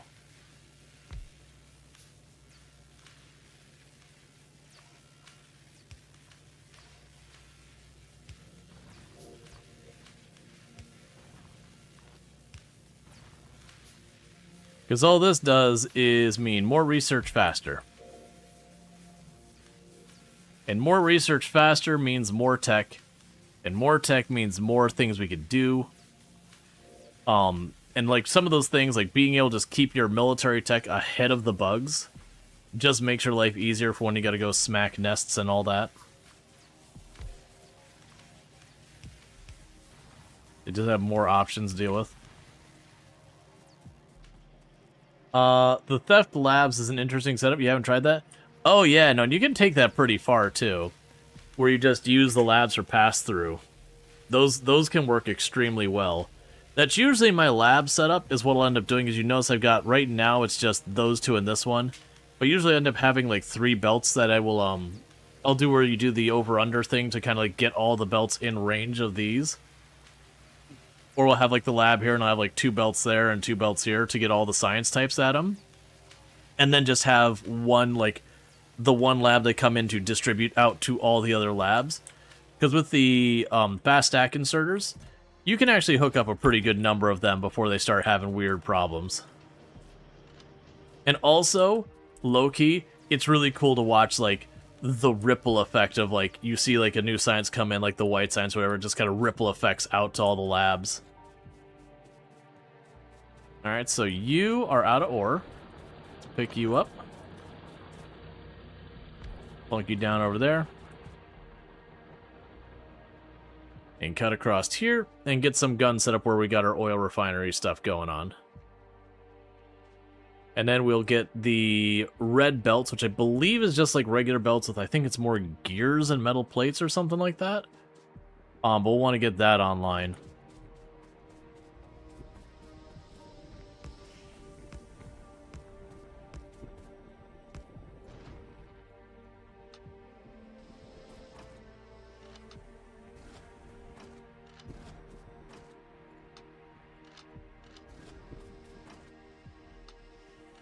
Okay. That'll do for now.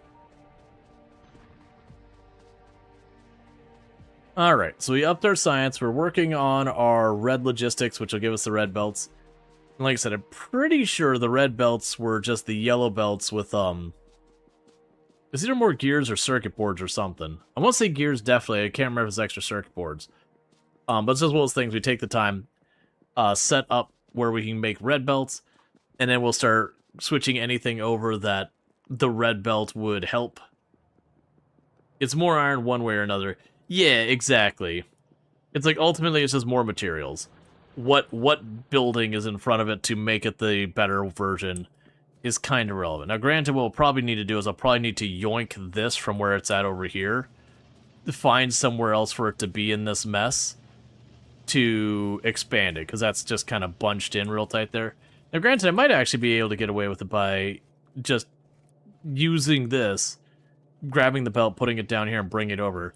Normally, when I set it up, I'll have, like, the belt, it'll make the splitter and the underground, and we'll get all that, and I'll want to do that eventually.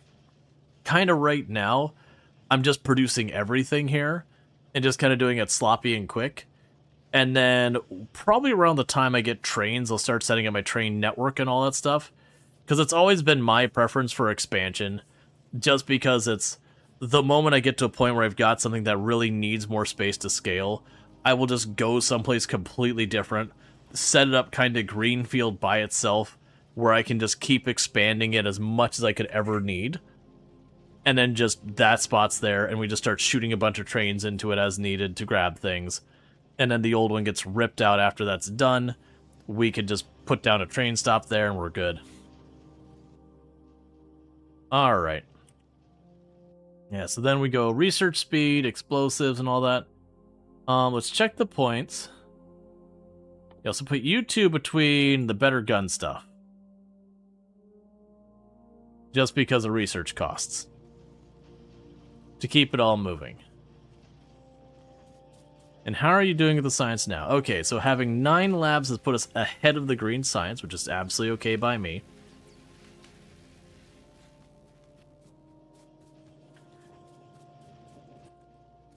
And we'll absolutely work on scaling up all the stuff over by the refinery. Like, we're obviously not using nearly as many oil pumps or refineries, or don't even have a chem lab set up. Right now we're pulling, it's the, oh, it's not sulfuric acid, it was the, I'm blanking what, because it was, light oil, heavy oil, and, not phosphorus. I don't remember. PG, that's probably the letters for it. Petroleum, thank you, petroleum, that's right. So it's, heavy, light, and petroleum, which then we would turn the petroleum, I believe, into sulfuric acid, and that lets us make our batteries, and we'll be able to make the sulfur crystals and all that kind of garbage. Plastics, all that stuff. But we gotta unlock that. And all that boils down to just more science. Put a light down here.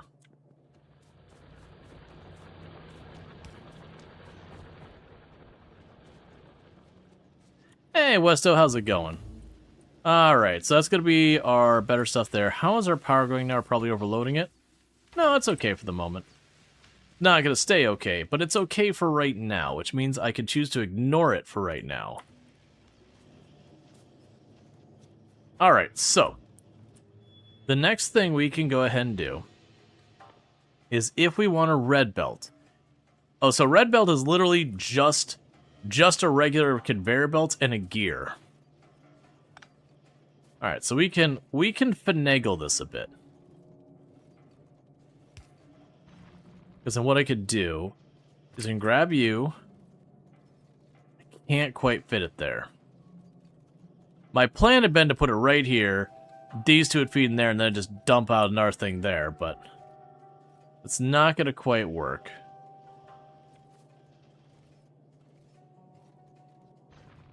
The good news is that won't be hard to set up. So let's yoink all of this up. You don't live here anymore. I can probably get it to work here. So the plan is... Oh, I've literally got the belts right there. That's for the green science. Let's not mess with the green science, because I know I'll over dip into that, and then the moment I do, I'm gonna regret it. So we'll have the gear.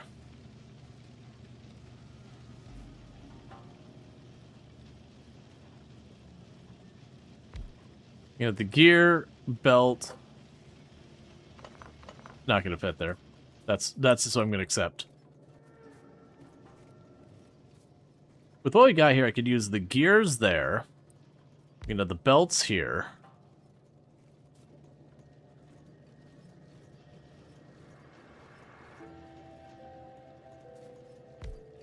And make this work. Alright, so you're going to be this belt. You're going to be that belt.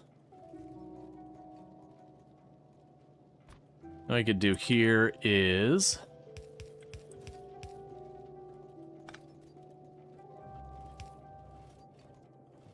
run you down there.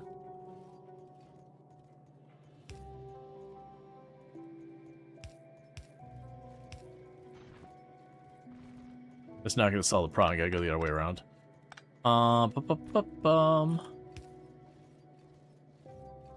Yeah, so you have you go like that, and that'll work.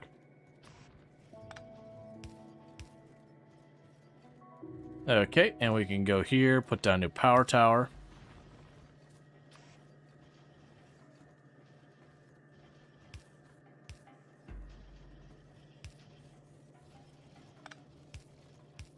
Alright. Is it elegant? Absolutely not. Is it gonna work? You better believe it.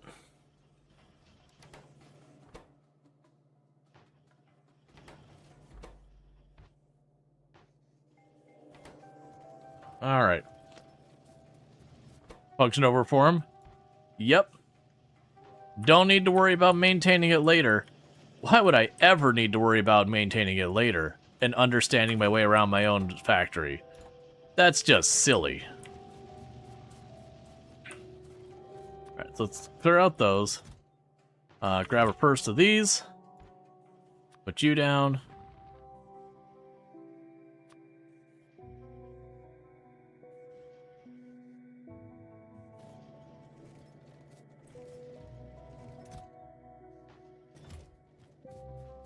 Yeah, so for you, I just need more iron plates and all that. That's fine. Okay. And I just want to quickly go here and put you on the bar. Alright, so we're also getting to the point with those. I really do need to start crafting those. So you actually take... So the yellow belt makes a yellow splitter, and then we turn the yellow splitter into a red splitter, and that's expensive. That's a yellow underground to that, and a bunch of gears, a whole lot of gears. So that's definitely one of those ones that we're going to need to break out to put its own place eventually. I'm going to choose to ignore that for right now because I don't want to deal with it. And that seems like the perfect way to approach these. We'll move the stronger explosives a little bit later. That's fine. We're going to get a lab speed bonus. That'll definitely overwhelm our science production, but that's okay. You're getting high enough. Let's go ahead and just assume I'm going to need to add more to you. And I'm assuming I'm low on metal plate or iron plate, which I am.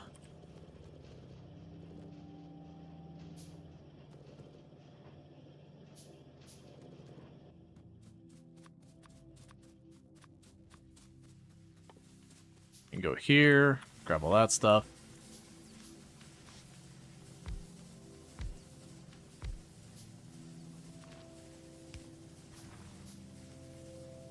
Alright. And we got faster research. That'll unlock trains next.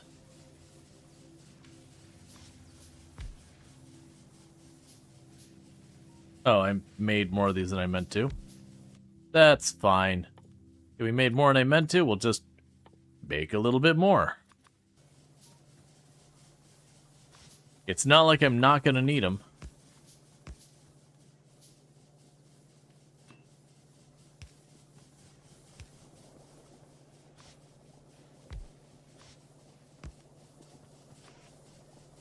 Okay.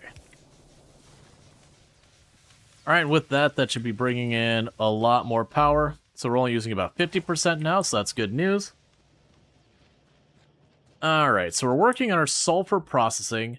That's kind of the next thing we've been kind of waiting on. is the sulfur processing of the plastic. I believe that's what's blocking us from getting the circuit board, like the science and all that set up, the blue science, which is my next major milestone. But we've got our initial production of oil going. Do I have enough steel to do stuff? I do. I don't have enough iron to do stuff.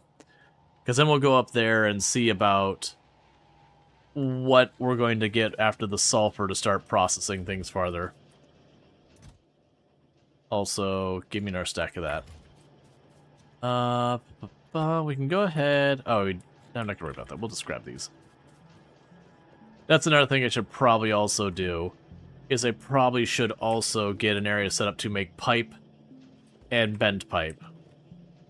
Or underground pipe or whatever. Because you end up needing a lot of those. Is all fine. You do actually have an overlay here that'll give you the amounts. One of the challenges you run out with using this overlay is sometimes with the stuff here, it's hard to tell like when you're using the same amount as you're producing. Is it because your conveyor belts are backed up and therefore they're the same and no extras being producing? Or are you consuming it all and therefore you're consuming the same amount as you're producing? It's like when it's the same, you can almost stop and be like, okay, something is going on here. Is it a good something going on or a bad something going on?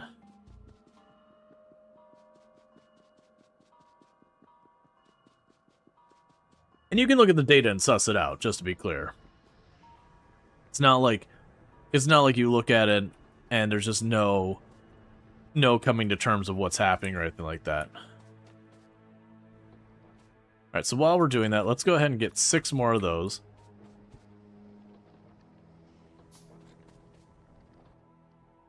I know I'll need probably at least a couple of these. I'm probably going to need even more pipe.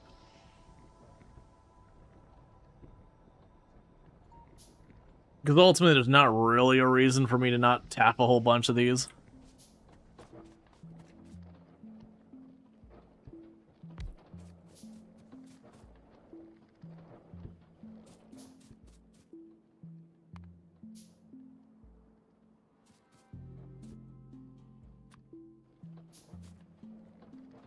Okay. There's plenty of oil here. It's all just going to get shoved into that.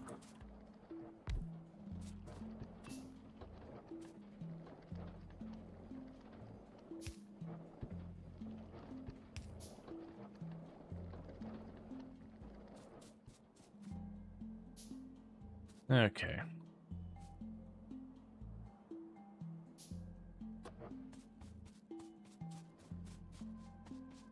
So it looks like those two are the last ones. Yeah, that is. Okay, that's fine. I don't need you, and I don't need you.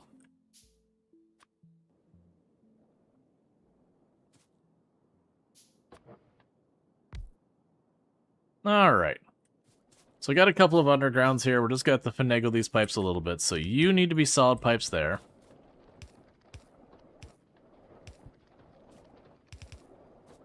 We've got you. For this spot,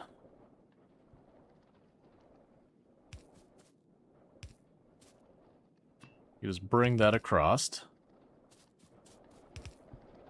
And you're all hooked up here.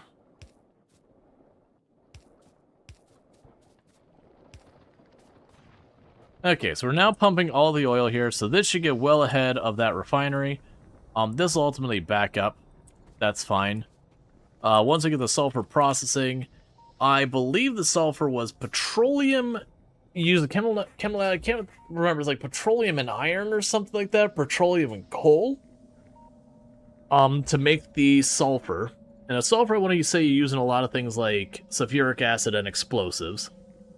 Now, the catch with that is, I don't think we have much we're going to make with sulfuric acid yet. We will get to the blue science. Right, because that's sulfur, engine units, and advanced circuits. Right. And then the sulfur here is water and petroleum gas. And then the advanced circuits are plastic. And all that. Alright, that's not terrible. But that does mean we just need water and petroleum. And fortunately, getting water here is going to be very easy. I've got water just to the left. We just pipe it over here, put down a chem lab, and sulfur is being made. Then the big catch is I've got the sulfur way the heck over here versus down where I need it, which is something to consider. Or I can always go down here and just pipe the petroleum all the way down here and use the water down here, just like right over here, to then make the sulfur right down here. And there's lots of back and forth of why I would do it one way versus another. The first of all, the thing, regardless of any of it, is I need more iron plates.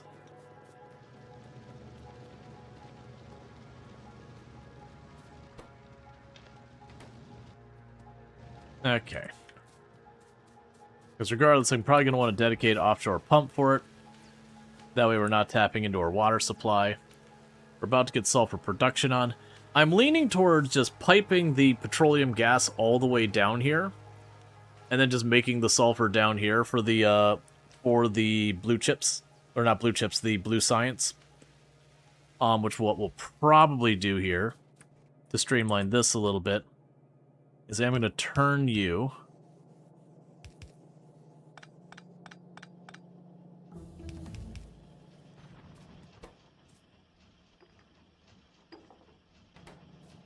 so that over time, all of that goes to just one side of the conveyor belt.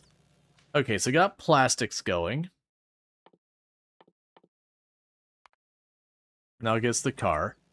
Okay, so with this, yeah, so we can make sulfuric acid, but I don't have a use for it yet. Because I'm pretty sure we don't have blue circuit boards yet. Yeah. So we can make the sulfuric acid in the chem lab. So let's put a chem lab right here, just for science. So it would make the sulfuric acid. So with that, we bring the water in. That should be relatively straightforward.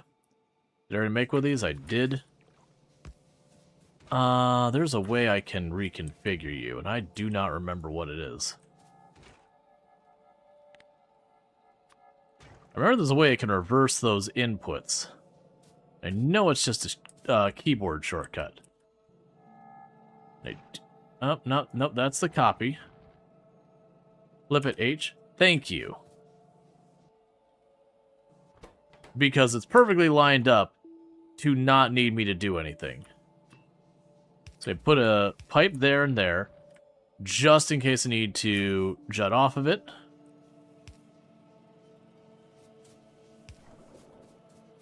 Alright, so we'll have the sulfur here. So now the next move is make a ton of these, because we got a hike to do.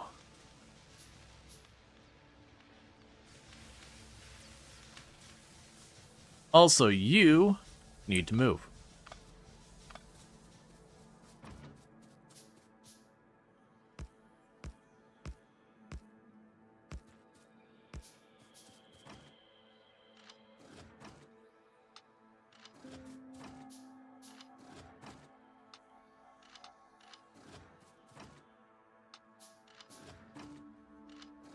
Alright, so we got you all set up. Okay, so I think what we do is for right now,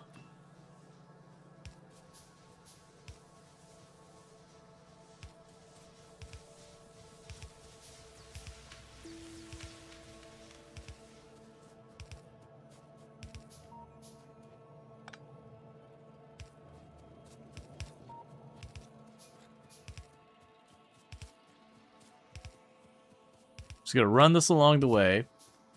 And this is perfect. That way, the moment I get a vehicle, I start driving around the map, we absolutely will slam into these pipes at least a good 5 or 6 times, disconnecting it. And at least one of those times I will fail to notice that I've hit it. And I'll shut the whole thing down. Absolutely going to happen. Gotta call that way in advance here. What's going on here?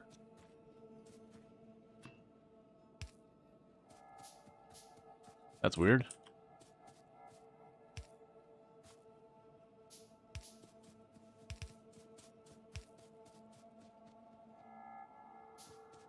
The classic car, tank versus pipe. Pipe almost never wins. I mean, the pipe basically never wins. It's just whether or not you realize you just disconnected some vital part of your factory. Just like, you know, taking out the random power pole. Most of the time with a power pole, you're lucky and you just realize half your factory went offline because you took down some critical infrastructure onto your whole factory. But not always. Sometimes you take out the power pole and you're busy working on other things and going, why is this 1 or 2 buildings turned off over here? Why is there no power here? And then you just see the smashed power pole spot and you're like, oh, okay. Yep. You must have constructed additional pilots. I still think there's, one of the clips we have is I ran into a problem on... Was it Gleba? I think it was Gleba. I could be wrong about that. But there was one of the planets that I had gone back to Novice, and the whole factory on the other planet had shut down because I had put too much stuff on the power. And I was in a weird place where I'd even made my like a little hack around, so if the process ever shut down on Gleba, I could remotely reboot it. And I'm like, cool, I just do that. But the issue I ran into is because it killed the power because of how the process froze, I needed to get stuff off the power so I could reboot it. And the only thing was I had all these drone ports everywhere, but of course I needed the drone ports. And so what I actually had to do was remote control the tank and drive the tank over to where I had this area where it was like this whole side of the factory and that whole side of the factory, and like surgically strike the tank, because I was not even on the radar spot. Like, looking at this map, I had a bunch of radar and there's like a power pole in this kind of area, and trying to like target and then hit the power pole with the tank to disconnect the power between the halves of the factory, so that I could bring back online the main part of the factory, and then once that was online, rebuild the power pole. You know, all remotely while dealing with stuff. Because I don't even think it was on Novice. I think it was like on to like the next planet, like Fulgor or whatever it was. And then, you know, Gleba had shut down, and it's like, all right, I need Gleba running. Like, what's the deal? How can I fix this? And it was just, I can't remember exactly. I had like this area that's kind of like the built-in spot in the factory over there, that if the process ever got jammed up, I could flip the settings on this to effectively evacuate that whole part of the factory into being destroyed. Like the materials on the belts to like unclog rot and everything. But just because of the power issues, I couldn't fix it. The timing was all wrong. I had to get the power back online correctly to then, you know, clear everything out so the power could come back online. Hence the problem. I needed to fix the problem so I could fix the problem. And so I just had to reduce the power demand. Let's go ahead and put the corners in here so we can see that marked.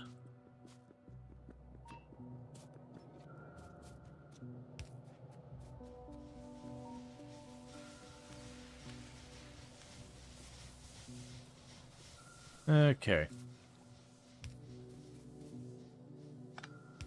Let's also, again, here, put another one spot. And the reason I'm doing that is so I can put, like, an underground or whatever off that if I need to get access to it. You set up a circuit for blacking out zones by priority based on satisfactory system once, but honestly, it's not really worth it. Yeah, no, the last space age, I did that for one area, and then I never maintained it. Like, I did that once, and then I changed some of the routing, and it's like, okay, well, now all that work I did is just nothing. In that case, could you not remove, remote, view removed copper wire? So, I think the problem was still this. Like, as I mentioned, I had the satellites I could see here, and the problem was, like, the power ran like this, and I needed to disconnect the power in this area, was my issue. So I couldn't get at the tower. Like, I couldn't, like, look at it through the satellite view to, you know, turn off, like, disconnect, delete the tower. So I had to drive the tank down there to just run into the tower to disconnect it. But yeah, no, if I had put a satellite radar there, I could have probably just gone in there and disconnected or whatever. Well, 2.0, all bots add vision. Yeah, no, this was, I didn't have bots in that area either. It was just like a power run between two parts of my factory, and I can't remember if I had a train or what was between them. Or pipelines. I don't remember what was being dealt with. It was, I had the main part of my base that was doing all of the gleba nonsense. You know, trying to get everything processed before it rotted. And the remote was something like grabbing coal, or I don't remember. It was some type of, like, ore or something, or whatever that I was bringing over from. This has been too long.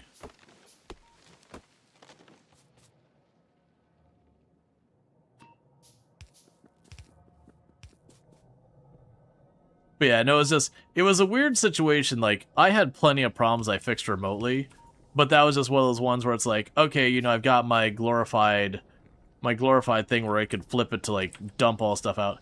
I mean, I guess to your point, I guess the other way I could have worked around it is gone to the main part of my factory I had back there, and I could have just gone through one by one and disconnected a bunch of individual wires to bring it back online. Because what I was trying to do was bring, like I said, with the two different sides of the factory, like the main factory and the one, this one had several drone ports at it. And I was like, oh, these drone ports, because these drones are zipping back and forth, are just sucking away all my power. Well, in a power outage, robots hold power, so you can cut power by the remote section. Gotcha. Yeah, no, at the time, and this is going back to, like, right when Space Age dropped. Like I said, I was trying to figure out a way to work around it. I still had my tank parked up there to fight the stuff in Gleba. And I was just like, wait, I got a solution, just slam the tank into one of the power lines to take it out. There's probably way more elegant solutions, as you're saying. But it did solve the problem.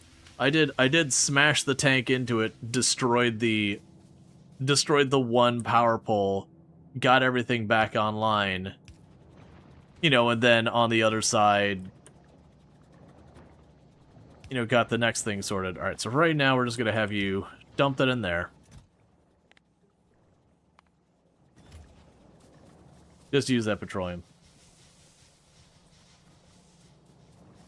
But yeah, it was also one of those things, I didn't see the problem right away, which is part of the issue. So the whole factory backed up.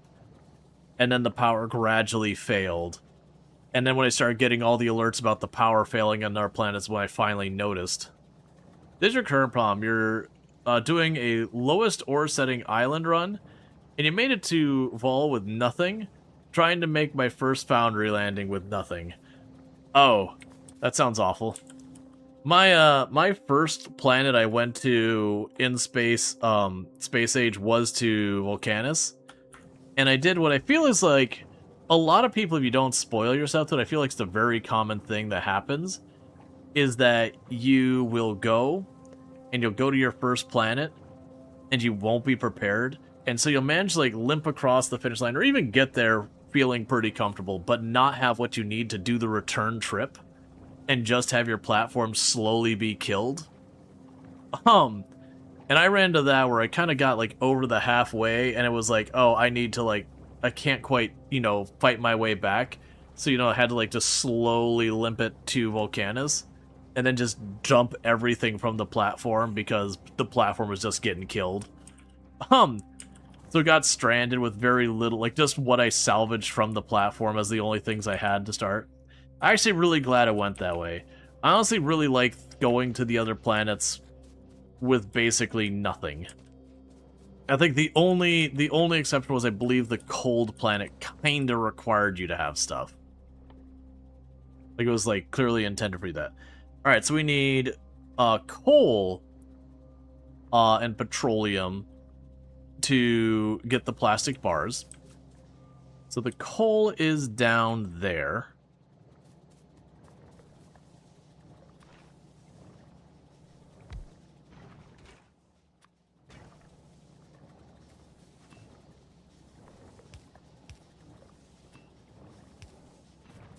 We got the petroleum here.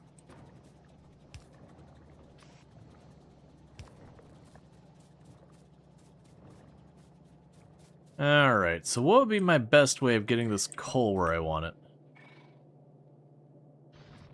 What I could do...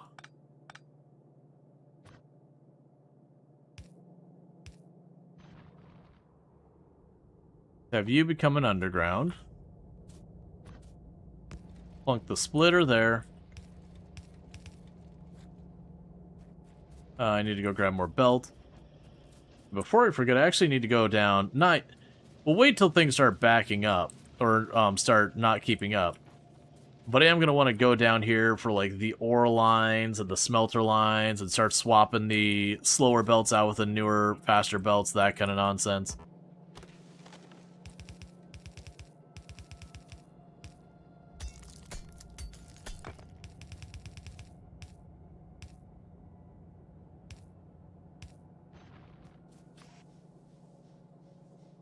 Oh, I did that too soon.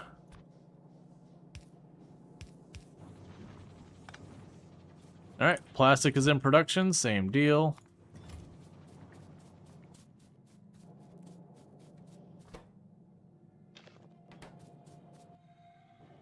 Go ahead and pick up the iron.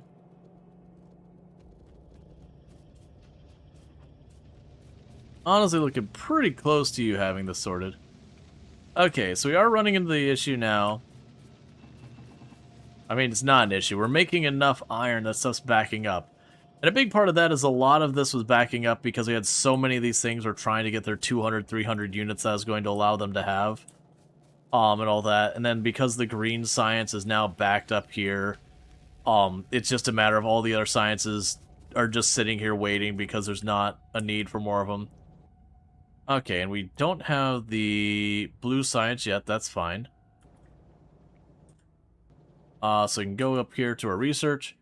So for the blue science, we still need the red circuit boards. The red circuit boards are on the list here.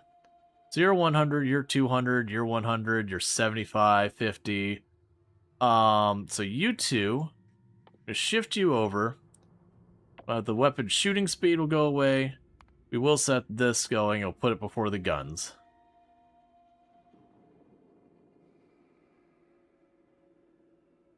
Alright. So we got all that going. That's good news. Let's go ahead and plunk down a light up there so we can actually see what the heck's happening. Put a light up here. I'll probably put a light over, way over by where the oil refinery is too.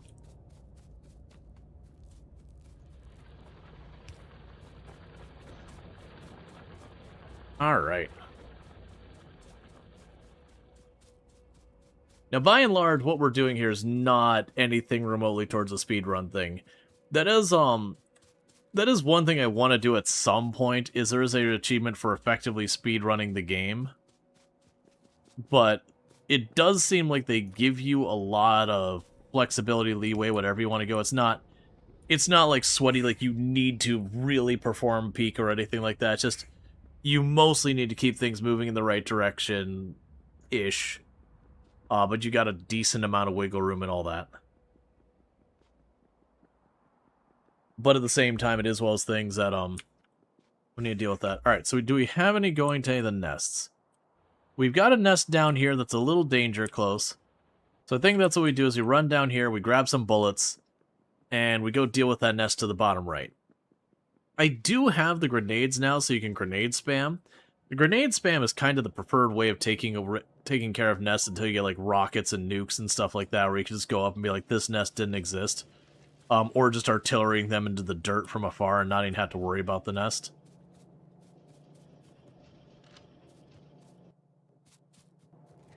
Okay.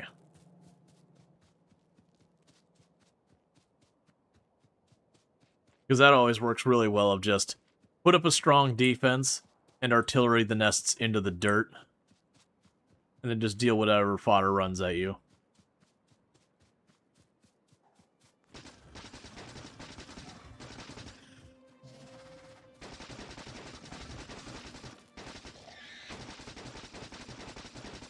Alright, nice little nest. This will go down quick.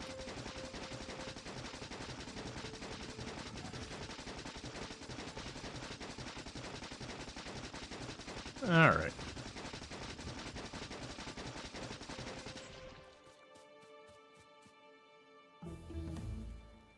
We got another nest over the right. If we're out and about, we might as well deal with it. Let's see.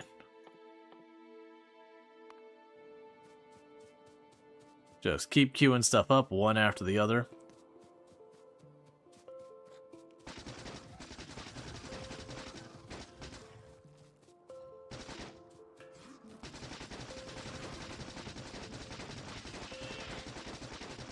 Alright. The marching lasers to turrets is still your main technique. But it's kind of old school before these new tech things like artillery.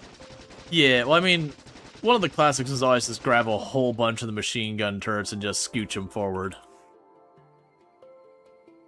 Okay, so the pollution's nowhere near any of those nests, so we should be good. But those two nests were getting a little close. But you just reinstalled Factorio. It says you last played version 0.17. So it's been a while. Yeah, I would say the major change that has occurred since you last played is, this is a factory builder game. And that there's actually factory stuff. No, I'm teasing. Basically, the game that you played is kind of only the same in name and the fact that there's like conveyor belts and inserters. Since 0.17, thing of the follow, welcome to stream. It is going to be an entirely different experience. Man, that's before trains had signals, right? You don't have to collect purple biter poop anymore. Yeah. Yeah, I remember that, like having to go and destroy the nest to get the biter goop, to then take the biter goop. I think that was that the military science, or was like the next one past? Like whatever it was. You liked alien science? Right, it was alien science is what they called it, but it was, I believe, primarily around combat, I believe. It was the space science? Yeah, no, it's like, I don't remember what version I started on. It was relatively early, not the very first version available, but I do know it was relatively early.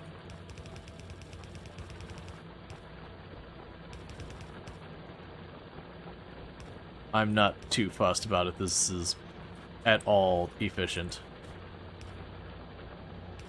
I just noticed that our drill was out, and it's like, well, I'm standing here, let's plug in more drills. You can't really remember if trains had signals or not. You're just gonna treat it like an entirely new game. Yeah, no, that's the correct decision, because almost everything got rebalanced in some capacity. Like, trains have, I think there was like 2 or 3 train reworks that happens, you know, over the years. Like, signals got a rework at one point. They made it so you could do like all sorts of naming logistics and all that with trains at one point.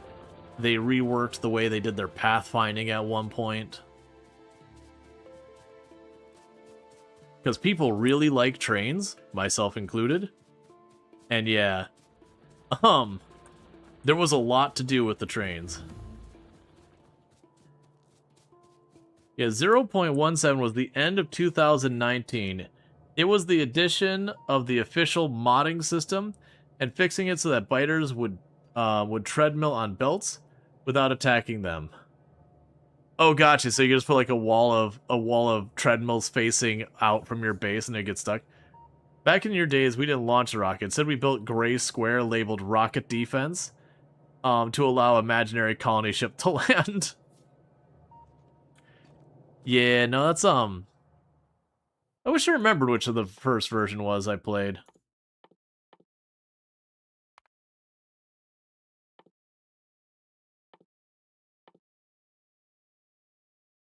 So you're 75. So let's go ahead and cancel you, put you in here, jump you right there. Put you after that, put you after that. We're just going to go to the science. The train is cheap, so we're just going to go ahead and knock out the train. It's not going to have the signals and all that stuff. Rocket was 100 times harder before Space Age. A lot of people seriously played the game without having that achievement. Well, yeah, no, I mean, that's the thing. I think for Factorio, and I want to say they had their Factorio Friday kind of blog, that they even went in, they're kind of going through like where people kind of dropped off and all that. And it was, you know, you had people who, they bought the game and they never played, which certainly happens. So we don't count those because they don't have any opinion on the game whatsoever because they never played it. And then you had people who started and they got like just to like at the first like building or two of thing and they stopped there. And again, that's people who probably just didn't have time. It likely wasn't like an opinion on the game. That's just, they hit it and they're like, I don't have time for this. But it was one of those things that, like, right when you got to the first types of things where you're like, okay, I'm now needing to use the assemblers and, like, have to do that. You had a bunch of people dropped at that point. Which, again, that's kind of the point where you get a feel. It's like, okay, so this is what the game is. And so if it ends up being a game that you're not into, that's probably where you figured it out.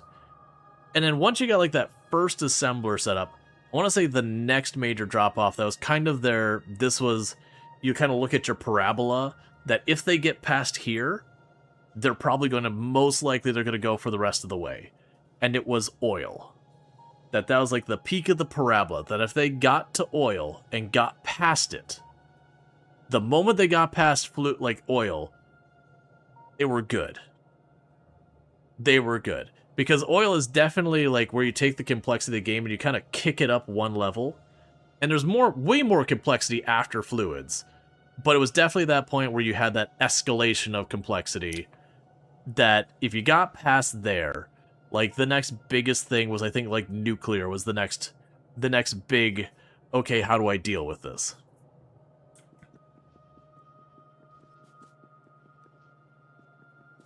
Also, flamethrowers best defense. I never, like, I've used the flamethrowers as defense. I never use them heavily. On, like, for example, when I did the Death World, I ended up using the laser ones primarily. Now, granted, this is all before Space Age, so everything's different now. Because making more power was easy. Trying with the amount of attacks going on to keep any type of ammo or fuel filled into those things, I was just way too worried about. You feel it wasn't just the complexity escalating. It was also this kind of every step before was linear. After oil, it was like suddenly research a bunch of stuff with no clear direction for a bit. That could also be it.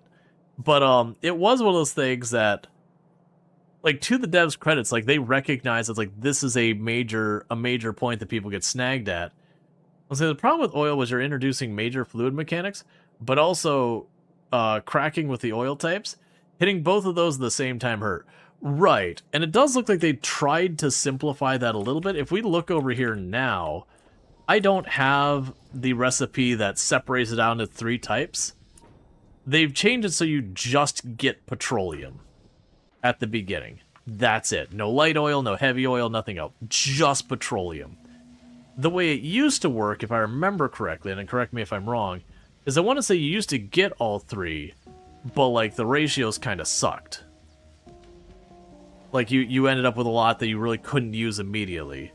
And then you get, like, the better recipe that you get a lot more petroleum out of it and less of the others. It's something like that. I want to say there was some, like, the recipes were different. I know they changed recipes at one point. I don't remember what the recipe was before and after. Like, I mean, after is petroleum to start with. But I don't remember what the old recipes were. But I do remember it was a thing that almost right away with oil. Yeah, no, I know there's the advanced one. But I'm trying to remember what the old, because there was still the old and the basic before, but I want to say the basic gave us, it was either 2 or it's like some different outputs. And I don't remember what the difference was. And then you get the advanced one, and like I said, you get a better of all, like all 3 would be out there, but I think the ratio between them was more useful if I remember correctly. I wish I could remember what the old one was. I don't think it was just... No, that hasn't changed. It hasn't? Okay, so it's just bad memory on my part. Because, yeah, no, I remember the... You think oil works well now, requiring you to research the oil products before getting the advanced oil? Yeah. Like that, they've definitely adjusted to not tiptoe you through it, but to definitely make it so, you know, you go through it as a progression as opposed to you just jump in both legs forward and say, you know, sink or swim, sucker.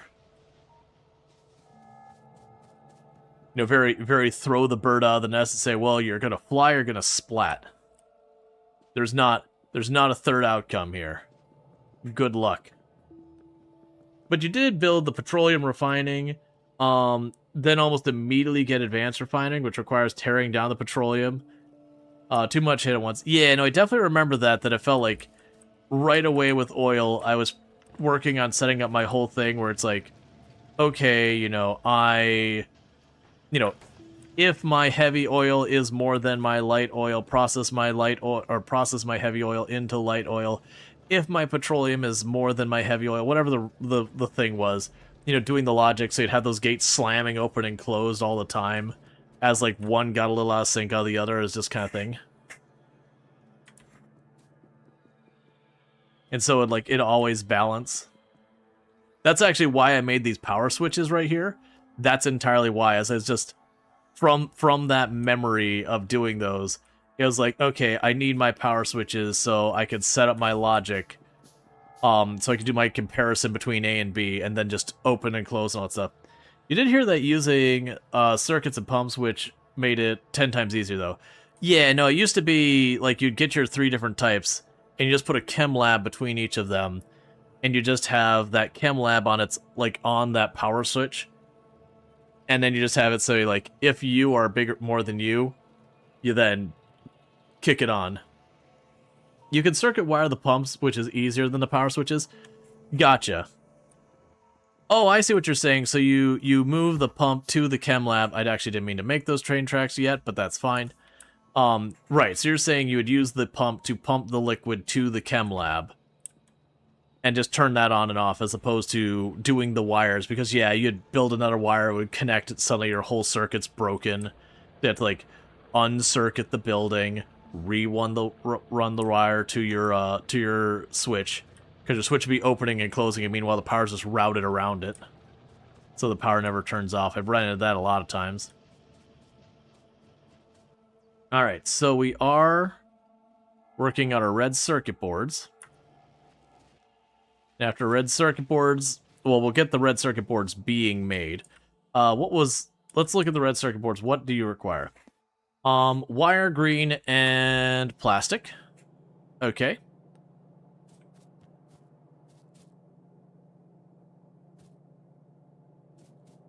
So you'd make the wire.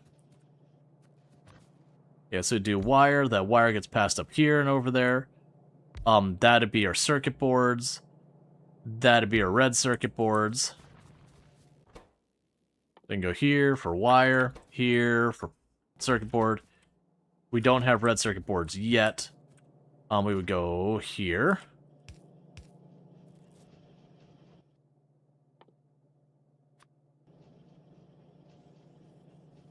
With 2.0, you can sushi fluids. I hate that, actually.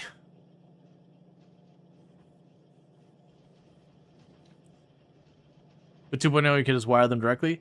That's good, because it was definitely one of those things that, like, taking the time to do all that wiring really didn't add anything to the game. Versus, like, ultimately being able to tell you, hey, compare A, B. Because that's all you're really doing is saying, if the one on this side is more than the one on that side, you turn on. And that's it. So it didn't need a bunch of fancy stuff going on.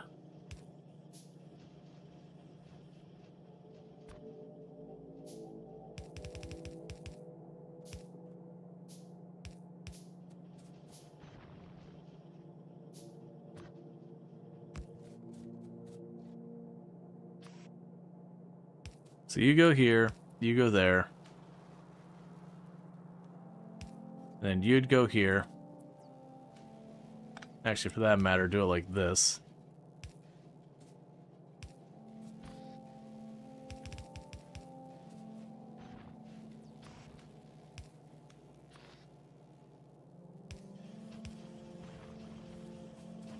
Alright, like I said, we don't have the red circuit boards quite ready yet.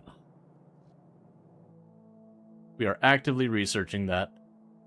So go here, make a couple of boxes.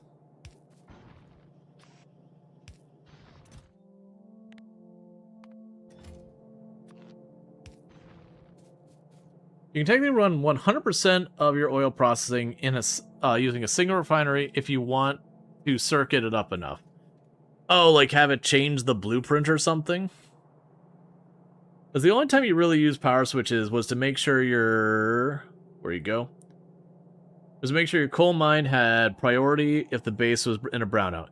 Yeah, so it'd be one of those things that things start going on. You could have the, like, if the power drops below a thing, you'd open up the circuit to, like, shut down part of your factory and all that. I would say it's a recommended sensible setup? No, of course not. But pipes flow so much fluid, and machines store full cycles worth, so only needing refilling once per cycle. Your brother did a single pipe pulsed fluid changer just to make everybody mad, but it worked shockingly well. Yeah, no, that's the whole thing. Versus like so many games that once you mix the fluids, like just getting the system unscuffed was terrible because like this segment of the pipe would be this fluid, that segment of that fluid, and they just gridlock. And to have to go through and clean the whole pipe out.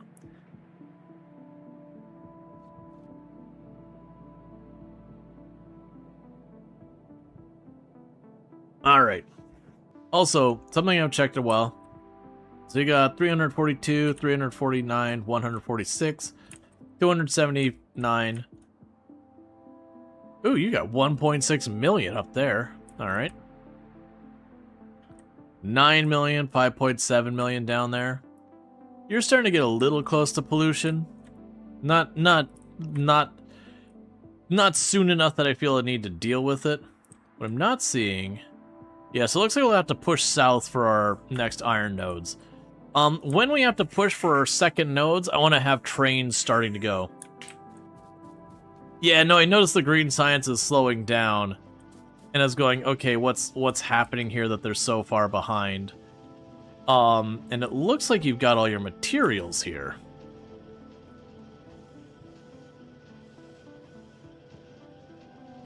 Alright, let's see if we can't finagle two more of these on here. So what I could do to do this is gonna be real messy.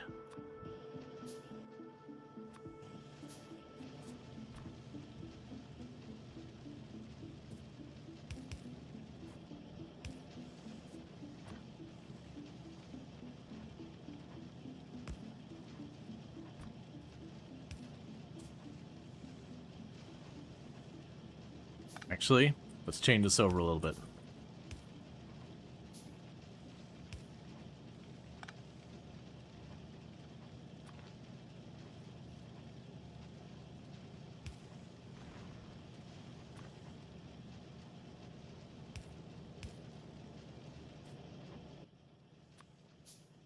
That's not what I meant to make, but it's fine. It's already being made. Okay, so that's the outputs there.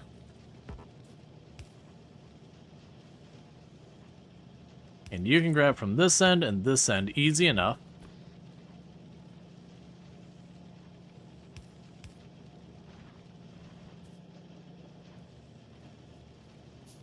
Ooh, actually, this might not be as bad as I thought it was going to be. What I could do here, potentially, is grab you, wiggle you over this way, and now you're on that spot.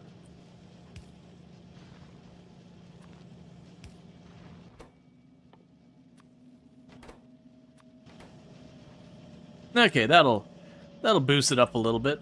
I'm not sure you have the throughput to deal with this, but you know, we'll learn bad things. Take those. You want that guy that built the huge solar farms, at least for Novus? I was like, oh yeah, no, I did the whole thing too, where you put like you'd have your whole grid of your solar panels would be like, you know, a group of like 9, then you'd have, you know, your accumulators in between, and then a group of 9, you'd have like your drone port in the middle or whatever it took to have like your repeatable setup. And then you just start stamping those out everywhere. And you make it into like a solid wall, you destroy oceans and anything else that got in the way. Because you're like, this is power, man.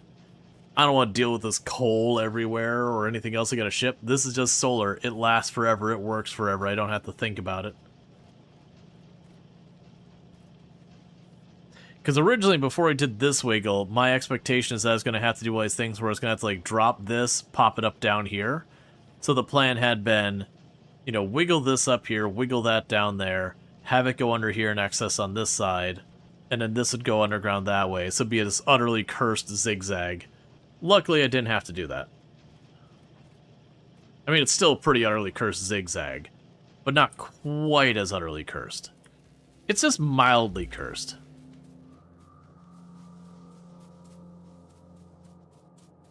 And we're almost at red circuits. And once we get the red circuits, we can get all that going. And I've already got this built for the red circuits. I literally just hit that button, and it's good. I believe. Why do I feel like I'm forgetting something with that? Oh, plastic. Plastic.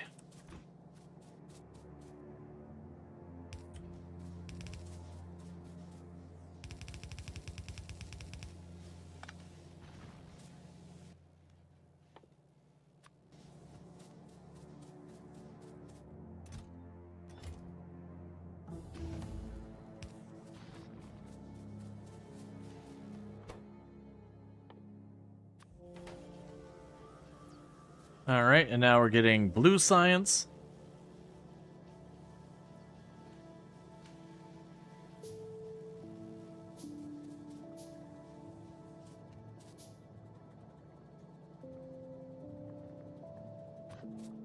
Yeah, and as you can probably imagine, what ultimately happens where this goes wrong what I'm doing, this really kind of hodgepodge mess up, is eventually it'll be something like I need to massively increase the amount of green circuits we're getting, which is probably literally going to happen right now. They'll end up needing way more green circuits. And then when that happens, what'll end up happening is I can't scale it, there's no room. But by then the intention would be that I would have my railway set up and go, okay, green circuits go over here now. And we would ship in, you know, the iron and the copper and all that stuff. And that all goes there, and we make our green circuits. And then the green circuits get loaded on a train, and they get taken to any place that needs green circuits. And then with that done, you know, we go to the next sticking point, go, it's red circuits. We make an area for red circuits. We put it out there. And as those go up, we rip these out. And that's pretty much the way I always do, is like, I always get to the point where you start hitting a point where you're like, okay, now we're hitting the bottleneck. Let's take this. I'm going to build a much better one off into its own that is a specialized area for that. And then once that's done, we rip out the old one. And I've learned to always do it that order, not the other way around, because I've made the mistake of being like, oh, I need the green circuits? Okay, well, this green circuit suck. And I pull that out, and then the entire factory shuts down while I'm trying to rebuild this green circuits area over there, and then realize I need green circuits to make my green circuits area. And, you know, that gets to be a little problematic. Alright, so we're getting our red circuits going. Most likely, this will be another one of those pain things. Okay, so you're going to put it on this lane. So what I want to do is start grabbing the military science off of this lane here.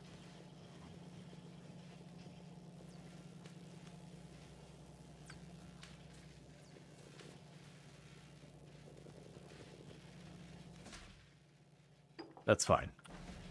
So I just want to grab the military science off it so it's only on one side.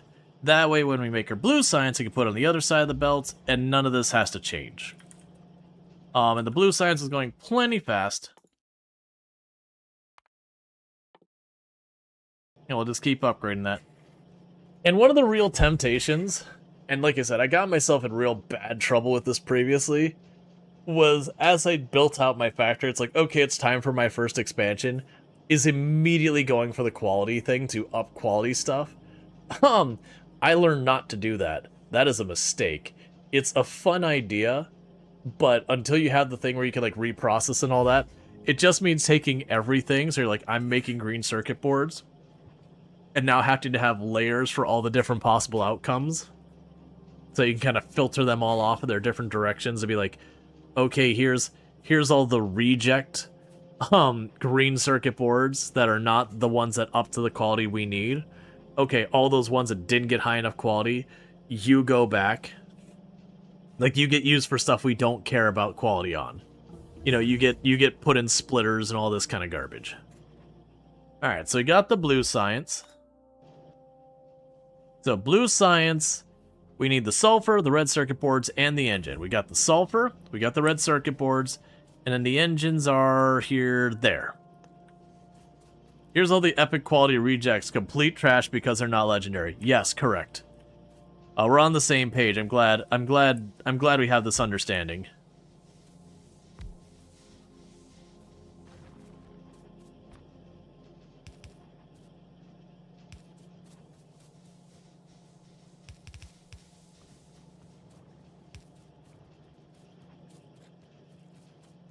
Okay. Go over here and grab our conveyor belts. Yeah, in a lot of ways, if you set this up right, your mall and your starter base are kind of one and the same. I don't plan that far ahead. I used to. I used to just go up here and have my little blueprints.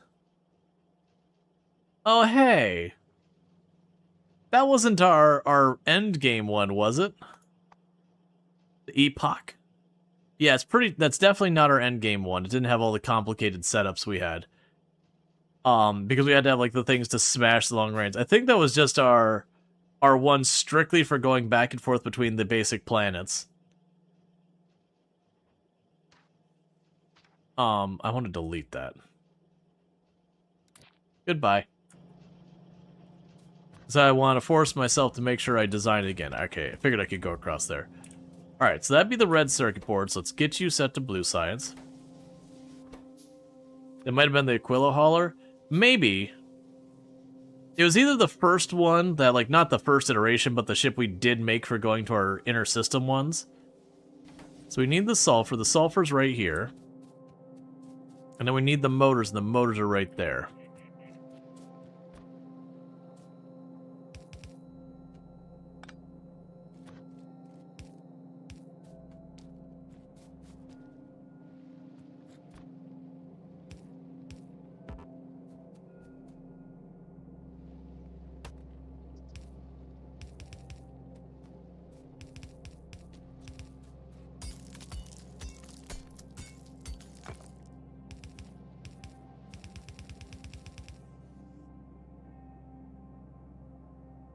Okay.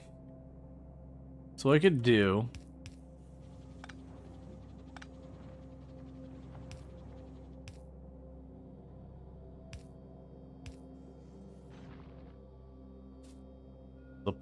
I'll need 2 more undergrounds. You put an underground there and an underground on the other side. And now give me 2 blue science going. In the meantime, there you go. There you go.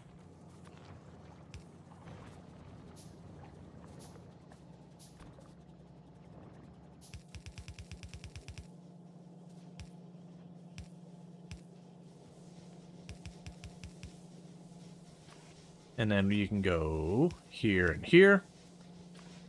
There and there. There and there.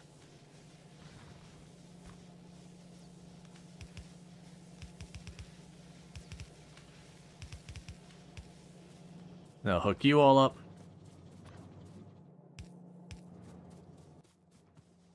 All right, one more underground. We'll get this all hooked up, and we just got to plug it all in. Oh, you also don't have your thing there. That's fine. Okay, so as we get the second underground, that will be Blue Science Online. We are definitely not producing any of these nearly fast enough. But, hear me out. It's probably okay. Alright, so blue science is in production. Not efficiently, not well. So that nest there is getting a little concerning. It's only about 3 blocks away. So while we wait, we got plenty of ammo. Automotive and everything's getting built up. We could go over there and knock that nest down. But yeah, no, I think the epoch was for going to, like, not the initial voyage to Volcanus, because that one sucked and I deleted the blueprint because it sucked.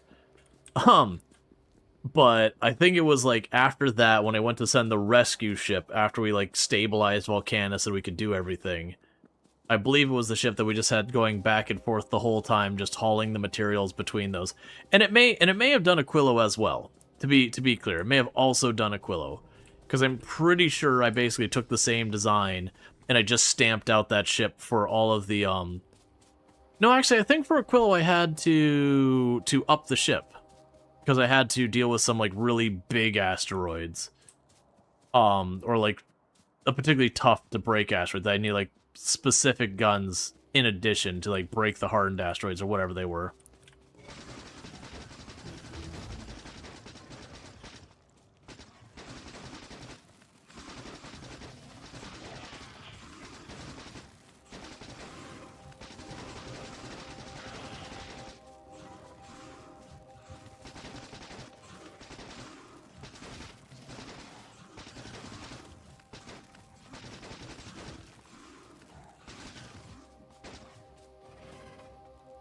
Okay.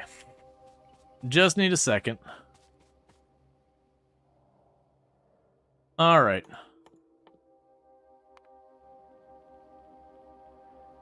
Because I'd like to start healing so I can get those last 2 spitters down. That'd be good. I'm also low-key waiting for this to break. I actually don't remember if the armor breaks.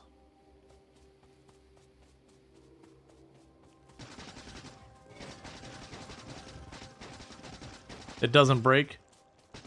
That's fine.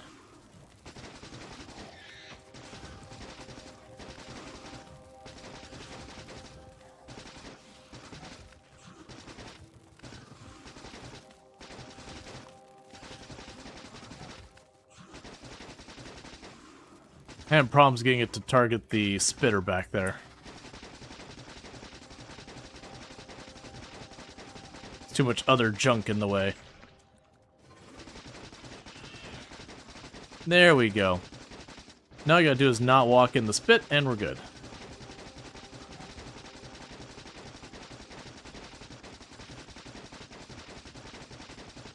And the speed between where this goes from fairly easy with just being like you just have to dodge the spitters to, wait, this is actually getting rough, is the moment we start getting the properly armored ones in here. Where I have to like put a lot of, like, you know, an actual decent amount of damage to knock them down. The moment we get those armored ones, you'll like focus on the spitter, and if you're lucky, you knock it. But the moment while the armored ones come out, you have to like drop your targeting and put it on that thing, or it just runs up and starts eating your face. Right, we got that one because it's getting a little close. We got the car.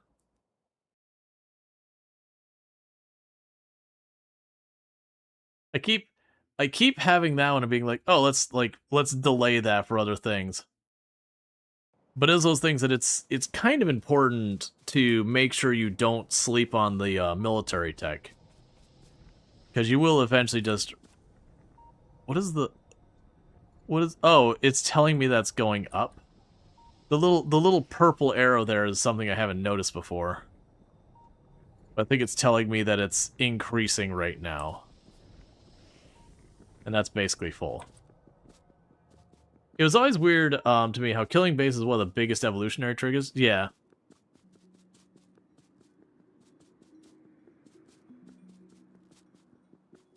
Yeah, no, it's definitely like, you fight them, it triggers them. If you don't fight them, it triggers them. What dictates the bugs growing stronger? The creation of pollution, the killing of their nests, and time.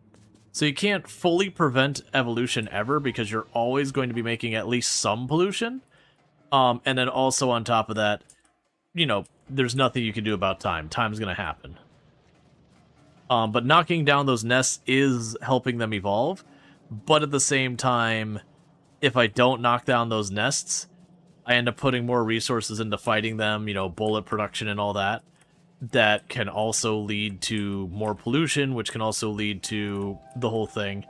Plus, it's easier to just go on the offensive, knock down the nest the moment they start getting in range, and move about it. Eventually, you'll get to the point where as they start to evolve, it'll start being harder to knock down the nests.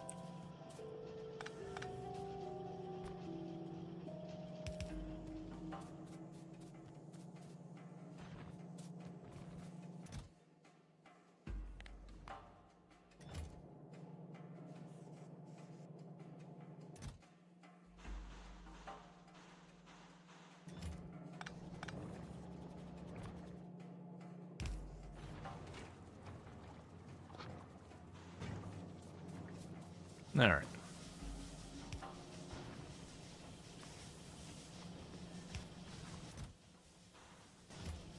Let's see, you can check the Factorio for nests, and it'll show you the charts, and such where your evolution is currently at. Oh, that's cool.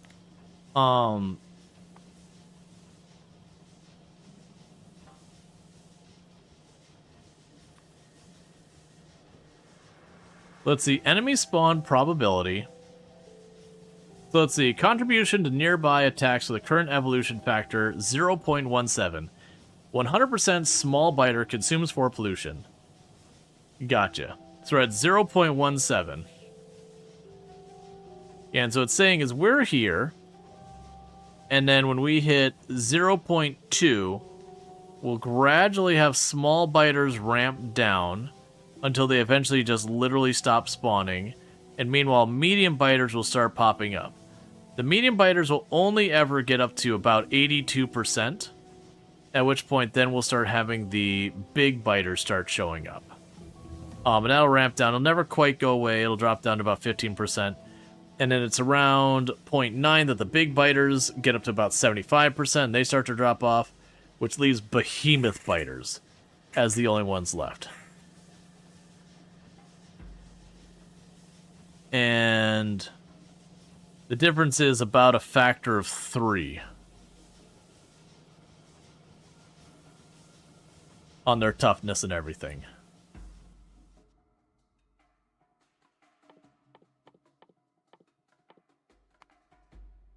That's fine. I'm blanking on what we literally just researched. Wasn't the batteries? I don't think it's the modules.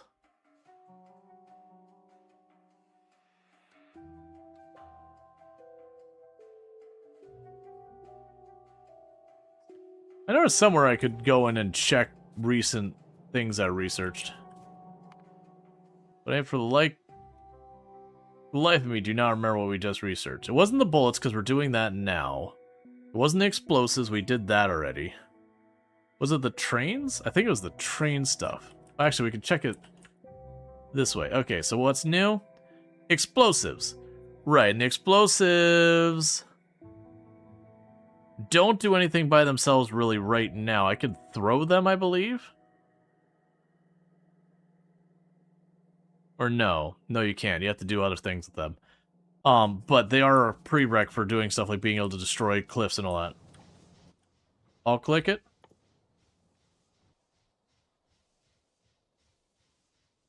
Yeah, we can use them to craft things. We just don't have any of those things to craft. Oh, wait, maybe we have landmines. No. Yeah, so I got explosives, so I could craft the explosives. I just don't have anything I could make the explosives into quite yet. We will get stuff. Yeah, so looking at this, the big bottleneck we're seeing right now is the red circuit boards, which is the red circuit board production itself.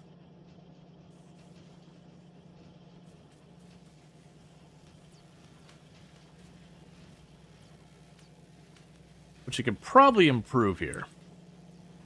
So if we go and take you over here.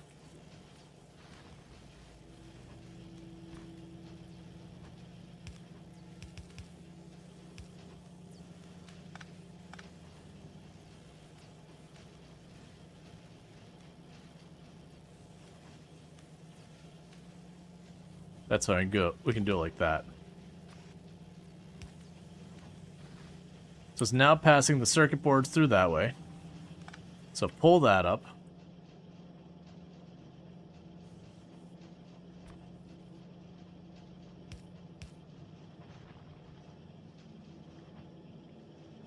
Alright, so this will be a little cursed. But I'm going to go ahead and bring you down here.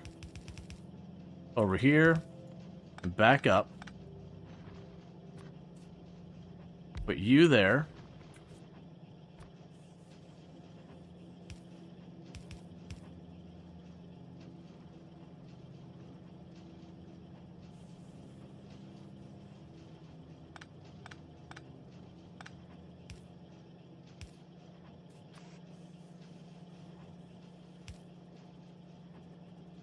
Oh, I just had this in wrong positions. The whole problem is like, why is this so awful?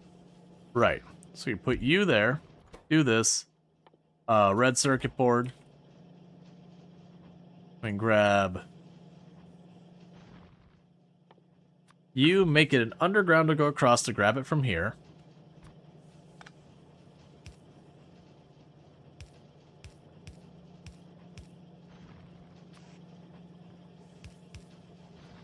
Oh, they'll have a problem if I do it that way. 1 second. Because it would have emptied out onto it, which would have caused all sorts of grief.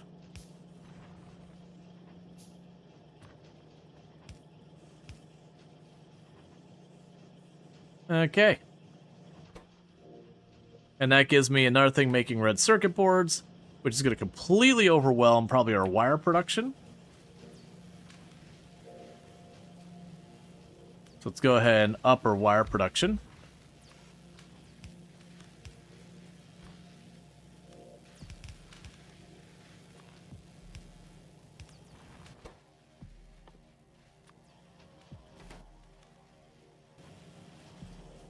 Cool. So that should increase our red circuits production. You are doing well otherwise, so that's good news. And we're starting to get a backlog of the blue science because we're not using it yet. We'll definitely need to get that online.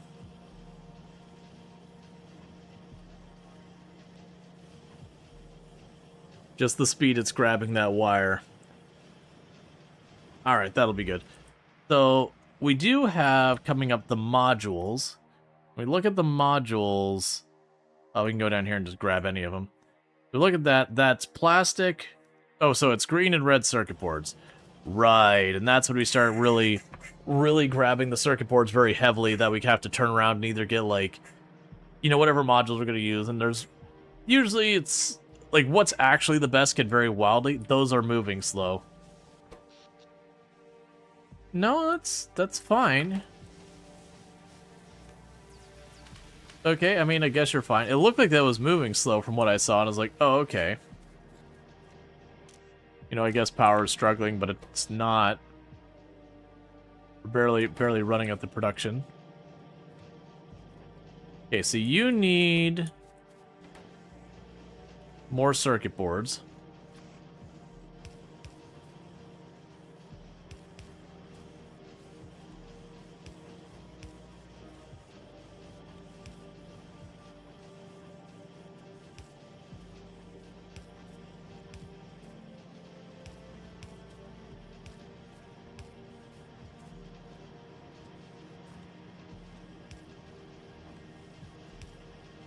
Okay, we're just replacing these all. Because some of these early ones, the claw speed will actually kind of make a difference. They'll start to bottleneck. Meanwhile, we need to go up here.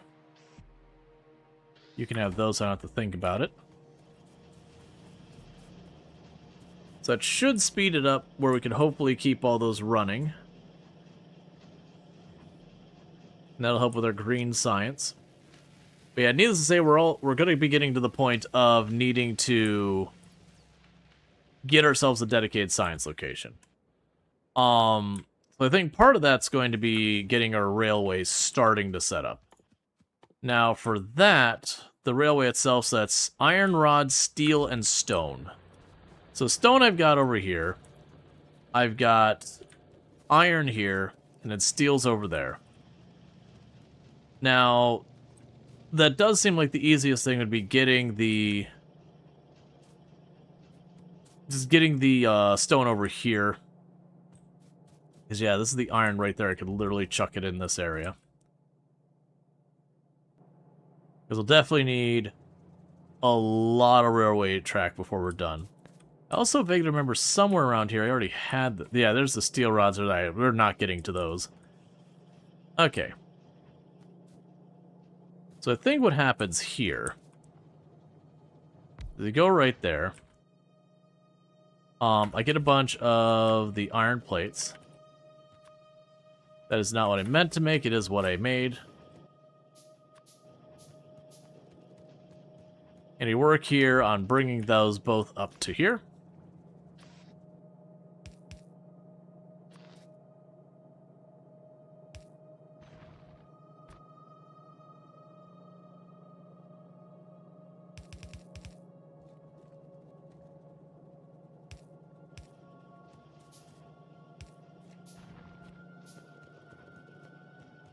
And then we can have you be the railroad tracks. We just bring the stone the whole way around. Alright, so we're getting the stone over there. That's just going to probably run along. I was going to say there, but that's maybe not going to work as well as I was hoping. Yeah, it's probably not going to work well going that way. I mean, there's always going out and around.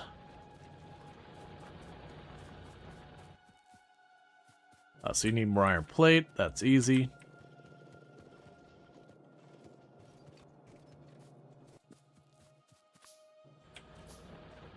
Yeah, so what I could do is probably just down here, maybe around here, divert one line, bring it the whole way out and around up.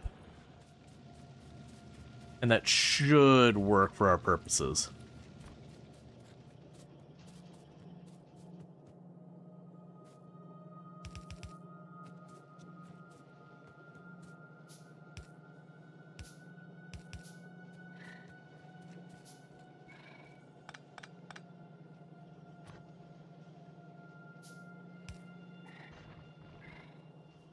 I keep hearing bug sounds over here, and it's driving me nuts.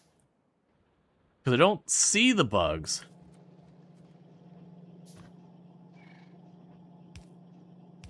You're all hearing it as well, right? It's not just in my head?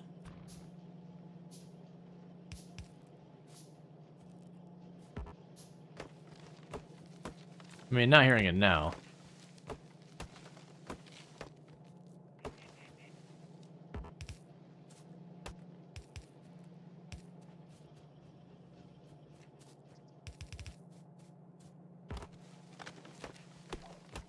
The bugs are coming for you? Well, that's what I'm wondering. I'm wondering if we aggroed a bug and it just got stuck in the trees and couldn't figure out how to navigate it. And this is what's going on.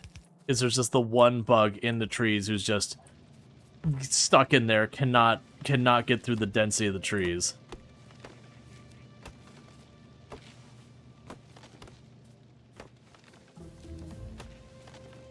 Yeah, that's what I figured, is they would destroy the trees, because I know they do that. Alright, so we got the ammo upgrade. You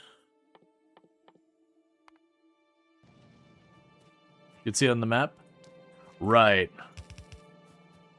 Yeah, so it just seems like a audio position glitch, where I'm hearing things I shouldn't be hearing positioning-wise. Because I definitely hear it, just sounds like a biter doing biter things.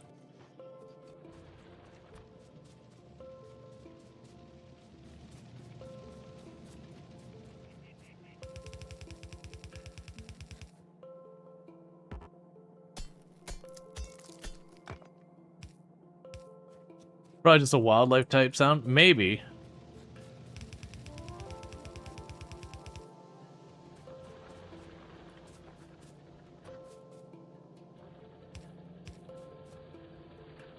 Let's see, when you have biters off, you still hear the ambient sound every once in a while? Can confirm. Gotcha. That's as like, I keep hearing this. And like, there's nothing posed a threat, so like, whatever.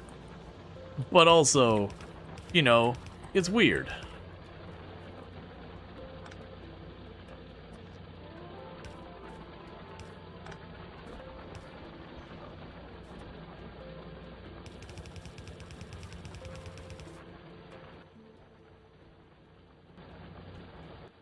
Oh, we got you. Cool. And we can go over here, just get a couple more conveyor belts, and that'll be our railroad tracks online. And then with that, we'll be able to start trying to figure out stuff. It ends up being a whole thing, because they're like, okay, well, I need to go over here and grab this. Cool. All right, well, I need to grab that. So with that, the next decision I've got to make is, where is my main railroad track run going? Because usually what I will do is I will have like main areas where I've got like 2, 3, 4 railroad tracks to handle things, that kind of deal.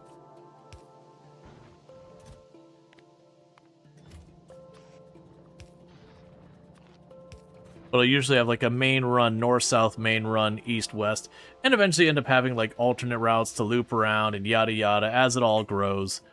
But just from the start, that's kind of where we go for it. I also have the ability to make this.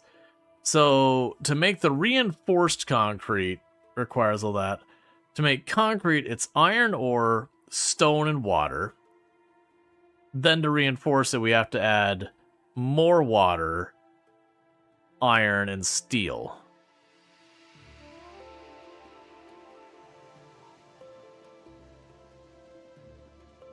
I don't think I care about that right now, but it is good to get that because that lets you run way faster. Like this brick we're running on lets me go 130% speed. The reinforced concrete lets you go 150.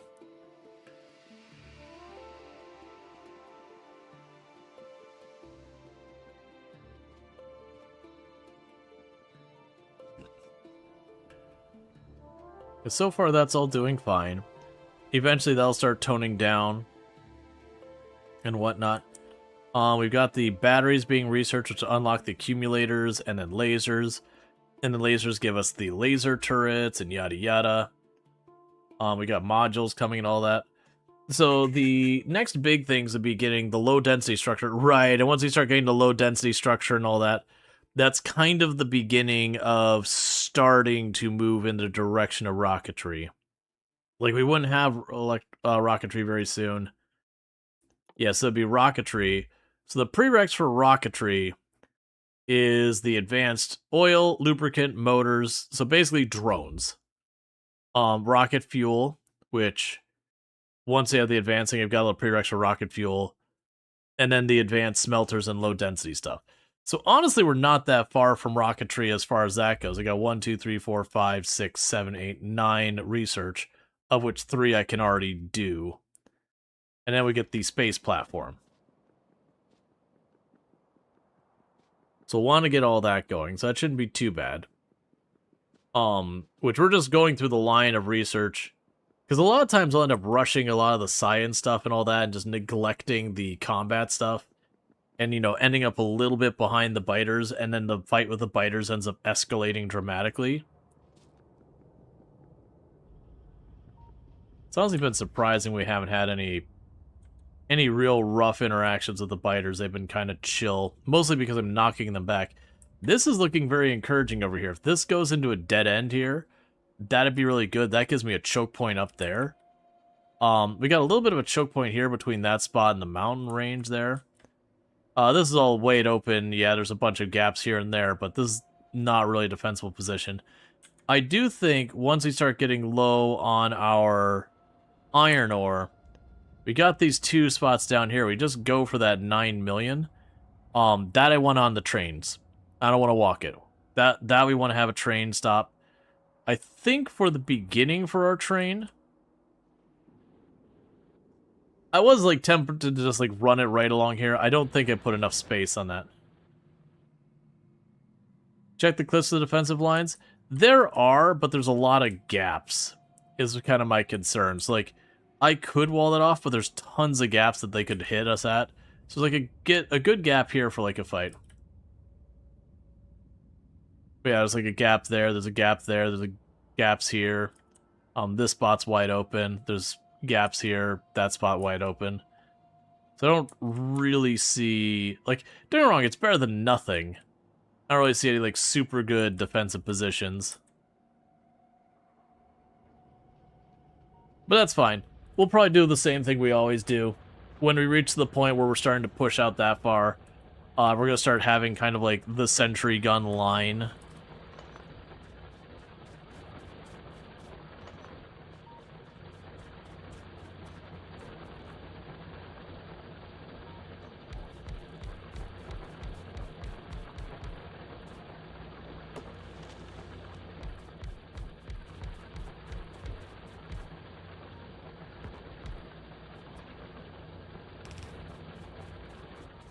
Okay.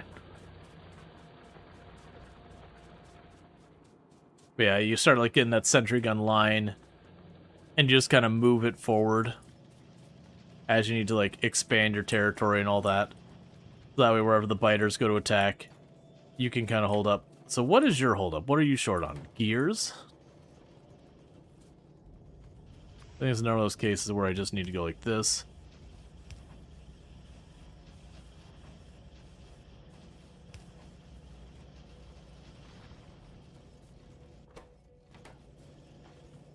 Because that's not getting as much done as we need.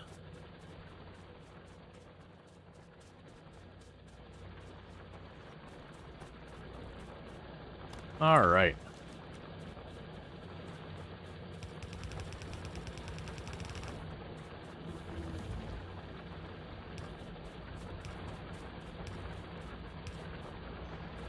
So we got batteries on the research. Means accumulators are now available for research. None of these things I'm grabbing are particularly expensive. I mean, they're like 200 and all that. But yeah, most of them are in that area, like that 200 area. Mining productivity is always nice. Solar panels nice. We got a bunch of military tech we'll want to get to. Yeah, we've got rocketry. Rocketry ends up being a really big one, especially once you upgrade it. You get like an epic or legendary rocket launcher and some solid rockets. Oh, it's the cloud. I thought it was like, what's wrong with my eyes? This is like looking blurry for him. I was like, something wrong with my eyes? Like, oh no, it's just straight up. It's just straight up pollution. Nothing's wrong with my eyes. What's wrong is the fact that we are polluting the planet. And by wrong, I mean awesome. I mean, what?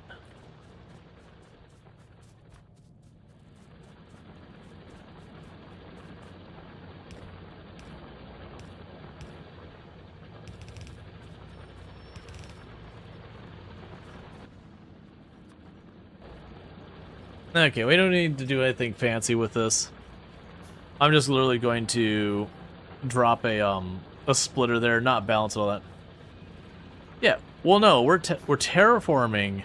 Look at all these trees. You know the trees are in league with the zombies, right?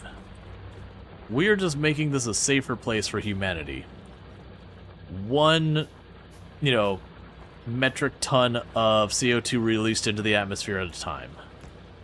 Or I guess just straight up carbon, not necessarily CO2, but carbon at a time.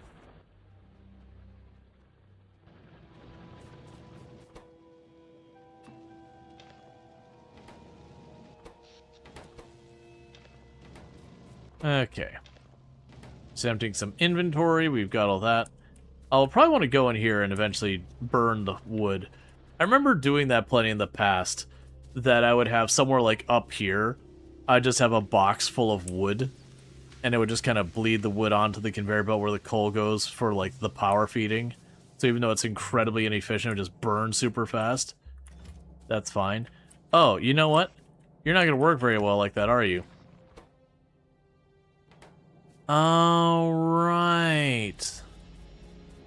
I don't need iron plates here. I need the rods. That is not at all helpful. That's fine, we can fix this. Are you long enough to cut the whole way across? Because it'd be lovely if you are. You are not. That's okay, we can make it work anyways.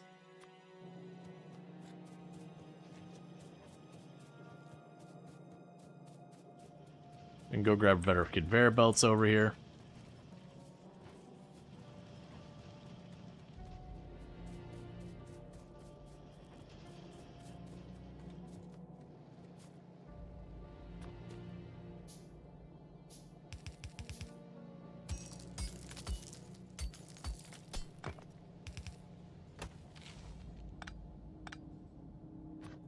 Okay, so with this then...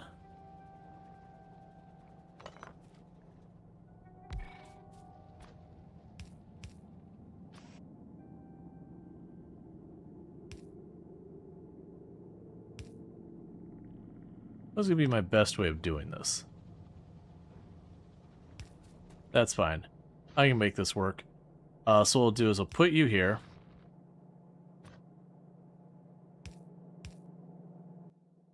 Need to make 2 more of those. Then I can make you cut over there to go to that spot. Yep, so I make 1 to go under here to feed this, makes the rods, and then we make 2 undergrounds here, we just cut across the middle there. And then that'll give us what we need to do the railroad tracks, because I'm going to need a lot of those. And we can work on those while we're getting everything else set up, which is fine. Because that lets us scale.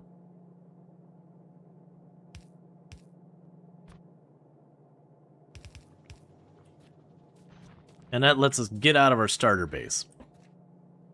Because as I mentioned before, what will ultimately happen here is we'll start going into stuff like green circuit boards. We'll make a green circuit board spot. Red circuit boards will make a red circuit board spot. Blue science. We'll put all the blue science stuff in it. So we'll just take like the 1 or 2, 3 things that we need for that. And usually with that kind of stuff, I don't bother making a bunch of the intermediary stuff. I'll just import like the 1 or 2 starting materials, and then just set up again a big dedicated like blue science, green science area, because then what I could do is I could scale up extremely rapidly. So like, you'll have like the shim that's got 8 red science things on it, and then later I'm like, oh, I need more, and I can just put another shim of red science on there, and we can like ribbon the belts, so if I need even more, we just have a spot for a second train, ribbon the belts up. It ends up being a whole thing. Alright, so bear with me, chat. I need to use the restroom real fast. I'm going to do a quick cheeky save. So let's see. On stream space age 2. I'm going to do a quick restroom break. I'm going to let the game run. And I just saved just in case while I'm using the restroom real fast.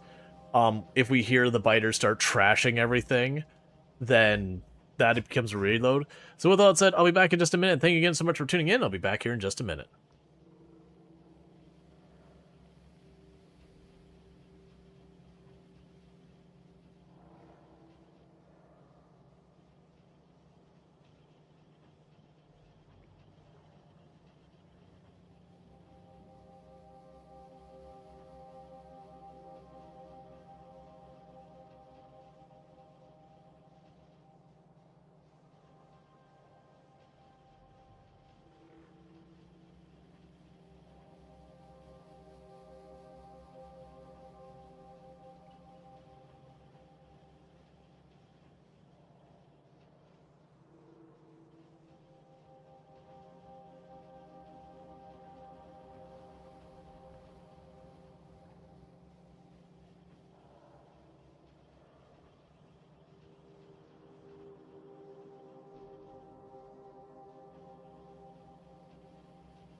Share stream, best stream. Okay, so we got that running. So how are we doing? So the blue science is all backed up. The green and red. All the science is backed up. Alright, let's go. That's a good problem to have. All the science is being backed up means we can put down more labs. Speaking of which, I should check to see if we got the bulk inserters. We did not get the bulk insert yet. That's coming up soon. Ooh, I don't know if I could fit those there. That's fine. And I'll ultimately just put them here.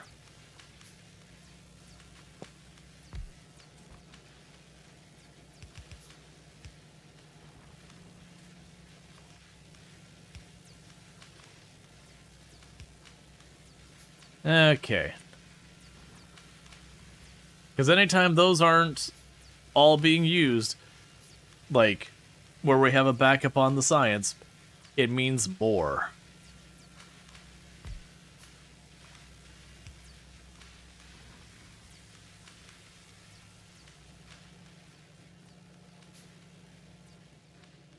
Alright. Then we're going to need to check, and I'm going to have to figure out where I'm running these railroad tracks. That's kind of the big issue right now I'm facing, is where I'm running the railroad tracks. I'm thinking for running them, so we got our water here. So this is one spot we need. Those are all temporary spots that are going to run out. I mean, to be fair, all these are temporary spots, except the oil. Okay, so we got the rail signaling. That's fine. Get ourselves more damage. So, what we could certainly do is there's not a whole lot going over here, not really much in the way of cliffs. So it could be that ultimately, I would run like the east-west, probably along where this route is. So east-west goes this way, north-south goes this way. We do have water and all sorts of garbage. I want to avoid zigzagging the railroad track too much. Like, obviously, we got to do what we got to do. But I definitely think the east-west we go here, and then we go north-south there. They don't really have a good spot to go through here. And what's ultimately going to happen is over time, as I need to expand my refinery using the better upgrades, we find a spot, we build a big refinery area off of it, you know, to give ourselves all the room we need to scale it up. Once that's built, the refinery here gets ripped out, and, you know, you get the idea. That is going to be a lot of moving stuff around. There's definitely a little pain on that first flip of getting it all sorted out, but that's fine. Alright. So with that, let's go and get our railroad tracks and start trying to get the first things on here. I do think one of the first things we'll want to bring onto the network is just stuff like green circuits, oil, that kind of thing. Oh, for you, you're actually getting that far that fast? Yeah, this will probably be pretty aggressive in the material use. So you go ahead, and that's not what I meant to do, but it is what I did. So put railroad track here.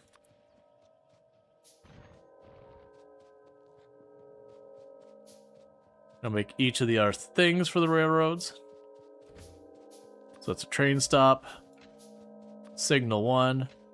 Signal 2.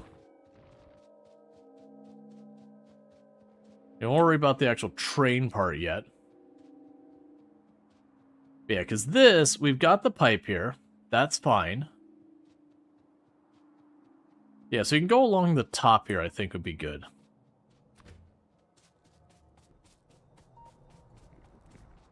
I'm actually thinking, I don't have anything to move here. I don't need to do that yet. Let's plan that 9 million iron, we're going to want that. That's going to be a problem soon.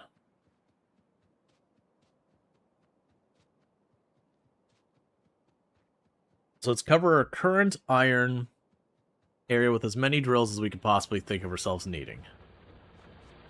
So basically have it like fully tapped. Once we get it fully tapped, we'll work on getting the railroad tracks down towards our other iron and start setting up some kind of grid. And then it's potentially, you know, maybe moving the red science off of that, maybe moving the green science off of that, just figuring out what we need to do. Alright, so all of those are starting to run dry.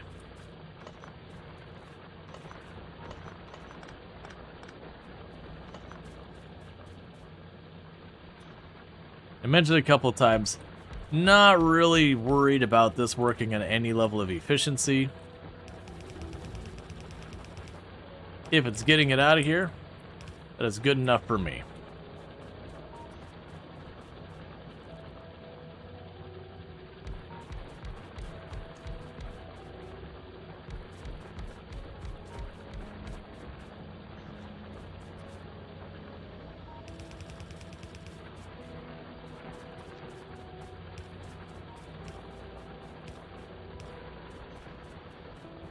Okay, and we got another research done. So we got the bulk insert, we got all you. That'll be the drill efficiency. Alright.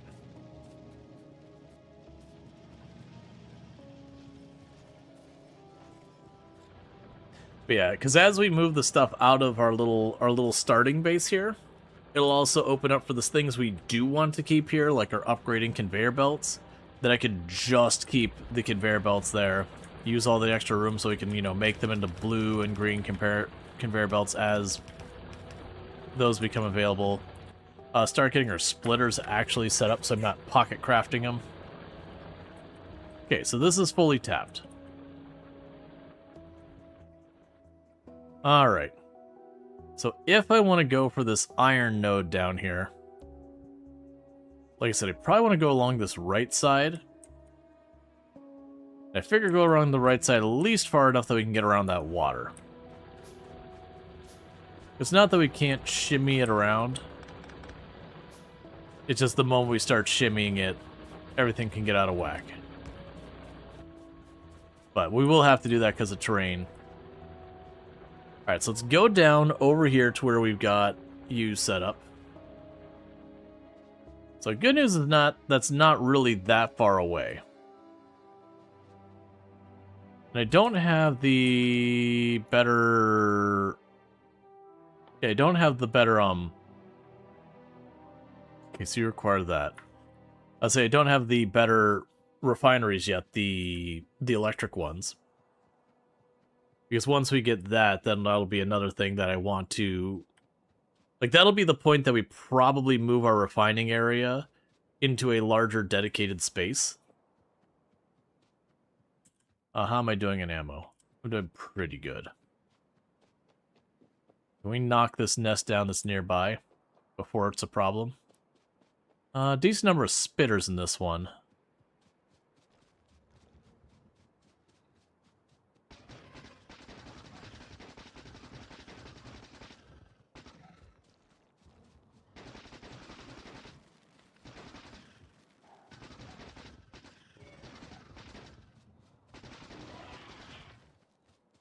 Okay, that's one spitter down.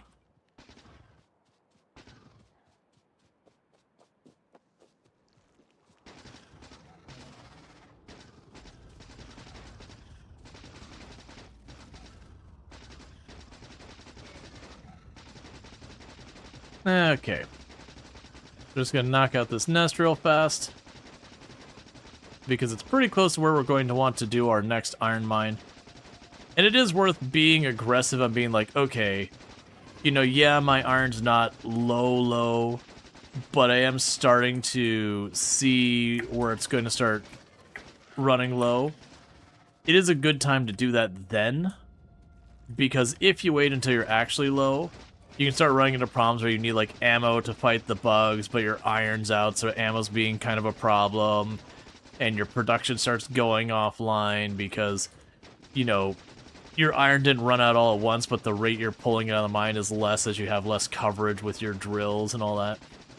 So being aggressive and being like, okay, I've got... You know, I've got all this covered already. Could be very helpful.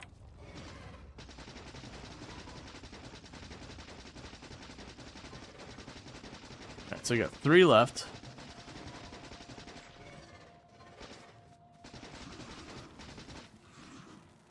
Alright, well I did not play that right. Back off there. Finish the nest so that they don't respawn.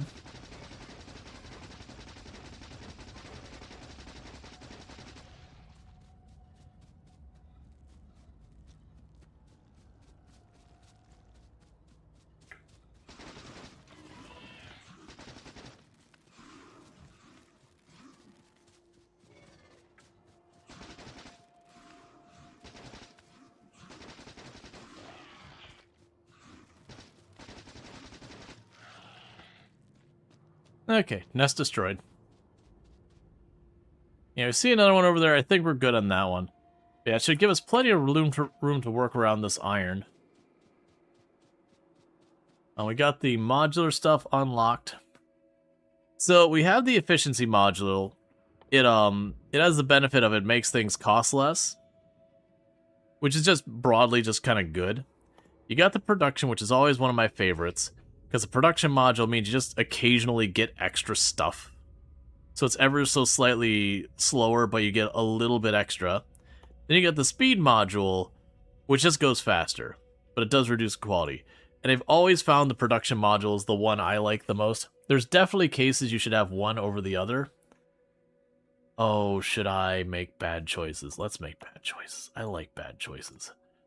We're going to get the quality module so that we can ruin everything. Okay, so... yeah, so honestly... we want to consider putting the railroad tracks around here.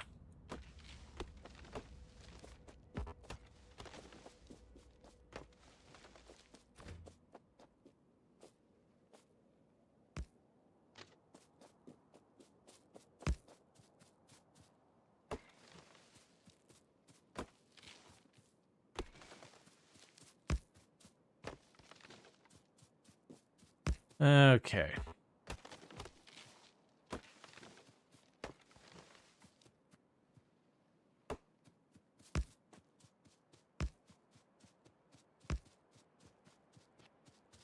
Now, a thing I need to remember is how I want to tackle the signaling and all that. Because usually I like to have, you know, at least one track that's like going one way and one track going the other way to anything but like the tiniest stops. You can set that up on the signals pretty easy on the other go, but it's when you start going, okay, well, I want to have like, you know, this is a main thoroughfare. Let's go ahead and have 4 tracks here so we can kind of expand to handle the capacity without risking gridlocks. Still having like bypass lanes, as it were.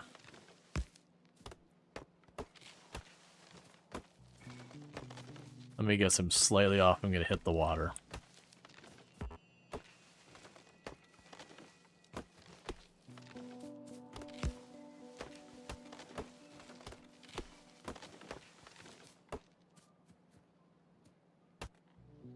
That's the landfill's for? Yep. Now, I was trying to avoid the water because you can't put the water back last I checked. Once you yoink up water, the water's yoinked. I also perfectly lined it up with my sentry gun, so I have to pick those up or wiggle. Okay, that's fine.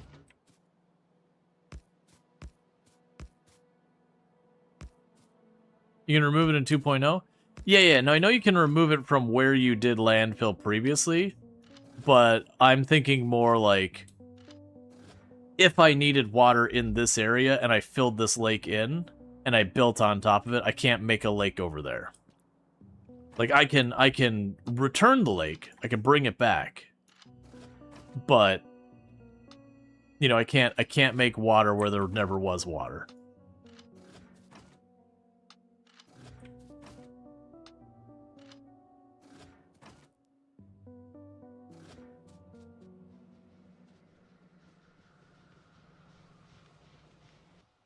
Also, what's the cost of landfill? Where are you at? Stone. That's what pumps and pipes were for? Yeah, no, that's fine. It's not that big a deal. I agree. It's not urgent. Where's the landfill? There you are.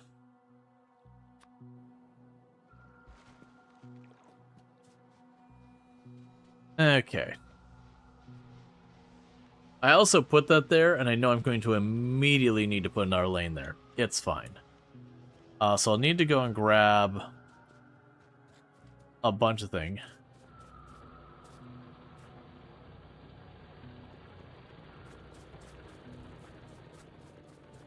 Unless you nuke the landfill, then it's forever. Oh, just because you kind of changed the tags on it or whatever. So it's not able to, like, revert it back. Yeah. I usually don't have too much issues with just nuking everything. Like, nukes are fun and all that. But broadly speaking, usually I find just blasting everything with the rockets or whatever works pretty effectively. And then by the time we get later than that, I usually just have the artillery up and, you know, then I don't even need to nuke stuff. We just artillery them into the dirt.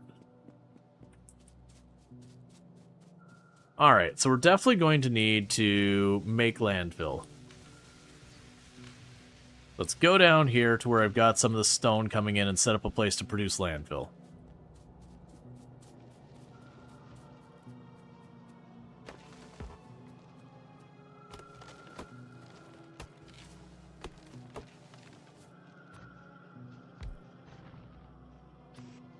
And thank you for the follow. Welcome to the stream.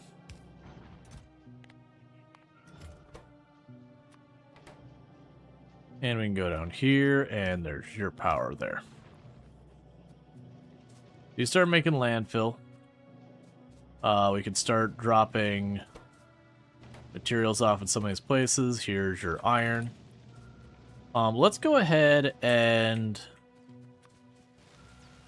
Yeah, it looks like we got the bulk inserters, which is a fast inserter, red circuit, green circuit. That's gonna be a bit of a pain to do with all that. Plus, they made landfill way more stone expensive. Yeah. How are you doing in power? You're doing fine. What was I doing up here? Let's see. Oh, right. I was going to go up here. I was going to wait till we have that splitter done. So there's the splitter here. So input priority is left.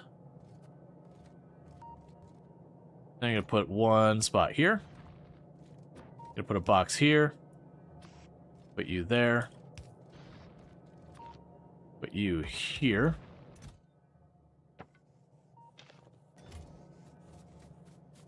And just feed it in. And what that should do is, as these pull all their stuff, it will just burn the stuff. So when I get extra coal and wood and all that, I can just chuck it on there and it'll just go into the steam. The algorithm is trying to make you play Magic the Gathering. Excellent. The algorithm knows how to make money.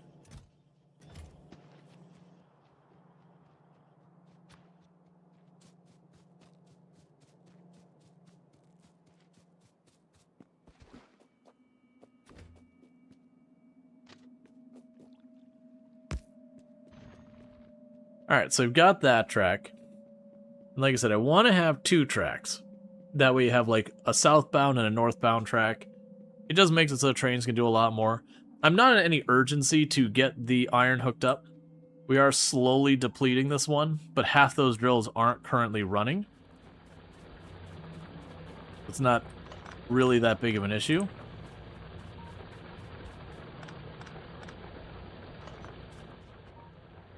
But we are trying to get ahead of the curve, get that knocked out. We'll probably need more railroad tracks. But yeah, so you can see all the trees dying on this front edge.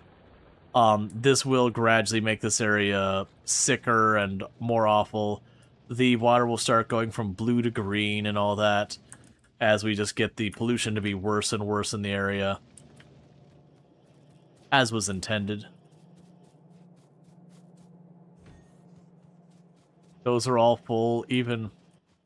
Okay, I mean, if you're still going to be full over here. So I need copper plate. But yeah, it looks like I can actually afford to put yet another row of labs up.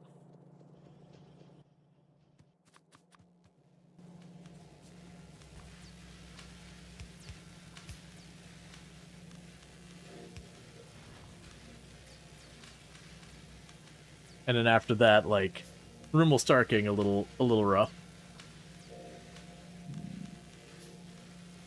We'll also definitely, when we go way down there where I'm setting up that train stop, we'll want to make sure there's a radar down there. Hi. Hi. I'm about to go to bed, guys. Okay, you sleep well. You sleep well and remember, Whitey. I'll remember you. Okay, promise? Mm-hmm. Okay. I'll remember you stuff. Okay. I'm actually surprised they're keeping up. Yeah, I increased the throughput on this. I didn't think I increased the throughput that much. Unless I overlooked something that, like, we unlocked something about efficiency. Yeah, so one of the things we want to do is where we have those blue inserters, it would be good to get the red circuit boards going over there. I don't think that's going to happen smoothly. I think that's one of those things I'm going to kind of just leave alone for right now. Work on getting the railway set up. And then once we get the railway set up, like I said, we can then turn around and go, okay, green circuit boards here, red circuit boards there. And then just kind of making our stops for a bunch of that stuff, yank it a lot of the starter base, and do a bunch of that. But there's going to be a lot of work to be done. I will use the strategy we used the last time with a lot of our railway station kind of stuff. Alright, so let's go for the advanced material processing. I know we've got other stuff we should probably be doing before that, but that'll let me make the new area we're going to ultimately want. We're probably going to want to get advanced oil processing going in not too long. I don't know if we care about those other modules. So let's look down here. So if we want to get the rocket going, so advanced oil, that's fine. We're starting to put some actual effort into pursuing something with purpose.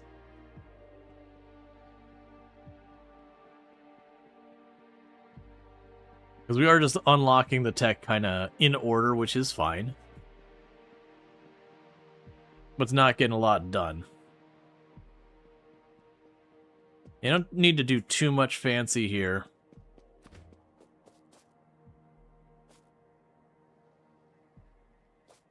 I'm trying to remember how far I want these apart. How much is it to turn around? Oh, turnaround is huge, that's right. Yeah, because I remember wanting to have a little bit of space between the tracks. Right, so you could do stuff like put drone port or whatever in there. So let's go this wide. It might be wider than I need. But it is kind of one of those things, it's always better to have more space than you think you need than less.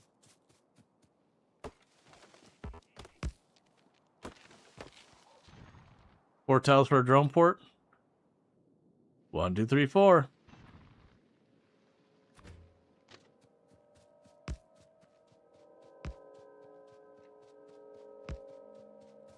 Yeah, no, that's the thing. I remember it's one of those things that you can get them snugger, and it's workable. But then you have to do stuff like put things along the railroad tracks, which is fine. Which is definitely one of those things that being able to just run the tracks. We'll end up blueprinting the tracks so we get drones, so when I go to place stuff down, I can just run on by, stamp them down to let the drones do all the work. We got to get logistics and builder drones and all that first. Yeah, people do 4 or 6 in general. Yeah, no, it just makes sense. It's also those things that, like, in certain parts of it where you've got, like, a bunch of infrastructure set up, you've got, like, your manufacturing. You probably want to have the space so you can do all, like, your conveyors going underneath and pipes and, you know, have room for your big power poles and all that kind of garbage.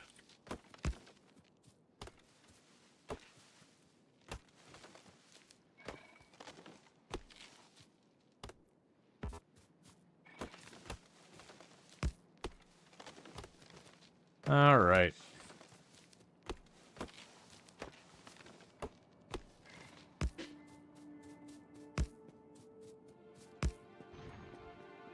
Okay, so we've got that part going. That's good news. Got plenty of track left. You're just doing your thing, so go ahead and grab some landfill. And slowly let the landfill do its thing.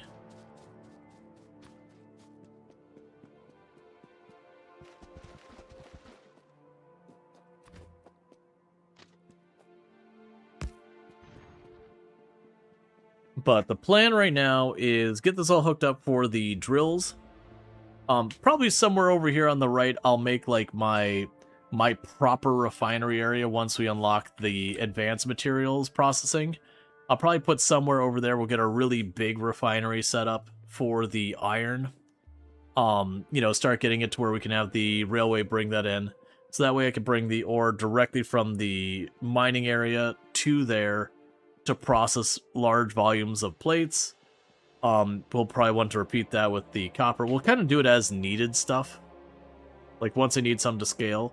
Because then what I can do up here, where we've got all this set up already, is once I get that all there, this becomes a train stop that they just dump the iron on there. It'll be inefficient and poorly designed, but it's kind of the band-aid way of like ripping that out, putting the new thing in.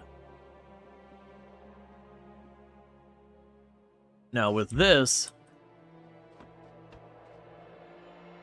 what I actually want to do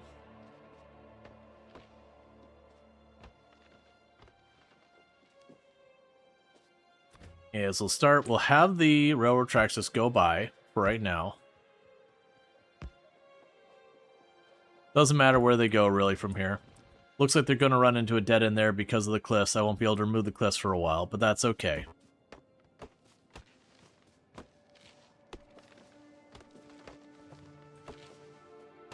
So what we can do is we can put a turnaround point over here.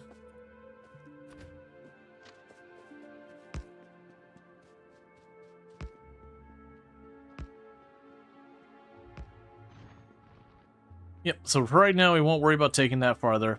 That's okay. But what is going to happen is we're going to decide which way the rail goes. So I think the idea is going to be you go down. Let's see if I can remember this. You'll want to go over here. This is going to be not a very efficient stop, but that's okay.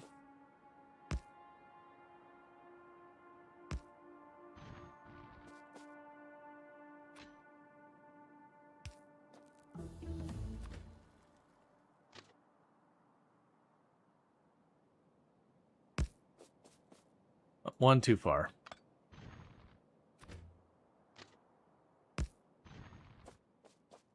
Okay, and so we can go here now.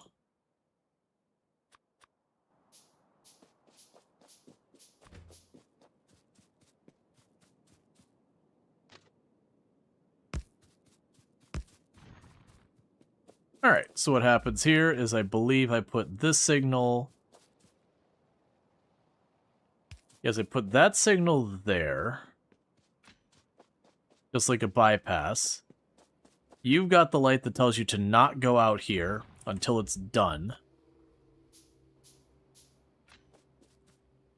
And you've got this signal here. So basically, if we look at this, this segment here should be its own area. Oh, that's not quite right yet. I'll need one more signal up here. Okay, so if I remember this, basically, this whole middle area here, that'll be one signal. And what would happen here is you would have a light there. No, you wouldn't. You'd have this. It's going to take some little remembering on the signaling. Yeah, so what happens here is this is one segment, this whole area. So only one train should be in this area at one time. Chain in, regular out. Gotcha. And...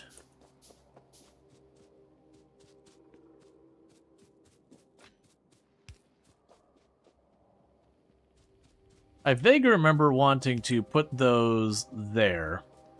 And the reason for that is that way this lane doesn't obstruct that lane.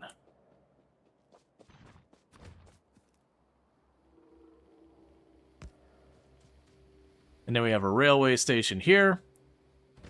And then we would go... boom, and it was what? I gotta remember. So we would sit there and do... been such a long time. So iron ore... pick up. Enter. So then we'd have a train. There's nothing else. Oh, wait, that's not right. It's not iron ore enter. It's literally just pickup. We don't give it a name. It's just pickup. So if we have a train that's not busy, it goes to pickup. If you have an extra signal in your hand, hover over the tracks to highlight the blocks. We can do that. 'Cause yeah. Yeah, so the yellow one is one here, the pink is there, where the actual stop is another, and then outside there is another. But yeah, so the idea here is any train that's not busy, I'll actually name it cargo pickup. And the reason for cargo pickup is anything that can be put in like a regular thing. With interrupts, just put pickup or then iron ore drop off. Yeah, and I just switched it to cargo pickup just so I can have like fluid pickup, cargo pickup. But yeah. Yeah, as the interrupts, it was if we don't have the train doing anything else, it goes to cargo pickup. And then once we have it, it goes to what is in my inventory, drop off. And then set the limit. Yeah, I mean right now the train's not gonna be good, but yeah, let's get that limit set. And then you usually will have like a you're not busy, go here. Enable train limit. One train here. That's fine. Yeah, because we used those interrupts very heavily the last time. Where basically any train that was cargo, we would just have tons of them zipping around, and they weren't purpose-built for any specific stop. If there was a stop that needed something, they would go there, they'd grab it. Because the other thing I would also do is, actually could put down our power poles, is would actually go into this area as well, and I would have the stop check the containers to be loading in there. Then you need fuel and parking. Yep. But yeah, so what we would end up doing is, like, up here would be a bunch of boxes to load the train. So you'd have all your boxes here, and so then I just cable all those boxes together, and then cable it to this. And I basically could then turn on here, go to the logic setup here, and I could say enable, disable, and say, hey, if you do not have enough here to be worth picking up, don't turn on the spot. And so that way the trains are just immediately queuing up, looking for a spot that has enough stuff on it. And if so, it grabs it, and then it goes, okay, I have whatever's in my inventory, go to the spot that's named the stuff in my inventory, drop off. I keep walking down here with the intention of putting down the power poles, and then getting distracted with myself, and then walking back up. Which is not particularly useful, in case anyone's wondering.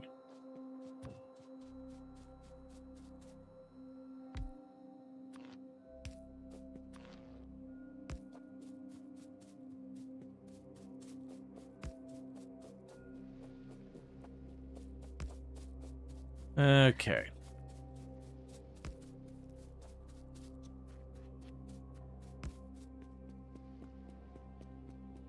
Let's get more power poles. That's fine. We already have the stuff being manufactured. We got more research going here. I can get the solar power. Not gonna worry about the defender. The rocketry is gonna be nice later. I'm not gonna worry about that right now. We've already got you queued up. We're not gonna worry about braking force or electro distribution. We can get the lightweight. Stop researching. Hey, Trickle. Did I manage to get a acceptable amount of sleep? Or is that something we won't speak of? I definitely did not get an acceptable amount of sleep. It was just those things. Woke up early, and the body's like, nah, we're up. So I'm definitely a bit low energy, but that's okay. It's definitely an excellent thing to jump into a game like Factorio when you're definitely not firing in all cylinders. It makes it way easier. For the record, it's actually going pretty smoothly. There's definitely been a couple of times I've noticed that the tiredness got to me where, you know, it'd be like, I need to do this, and I'll take steps like 10 feet to the left and be like, I don't remember what it's doing. Like, immediately my brain's like, this is the thing we're working on. Deleted. Try again. Right, so I need the power poles, which are over here.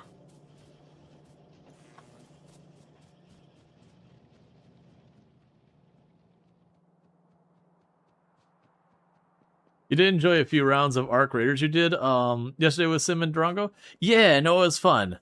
I heard through the grapevine that while we had flawless victory the entire time was there, that immediately afterwards they got wiped.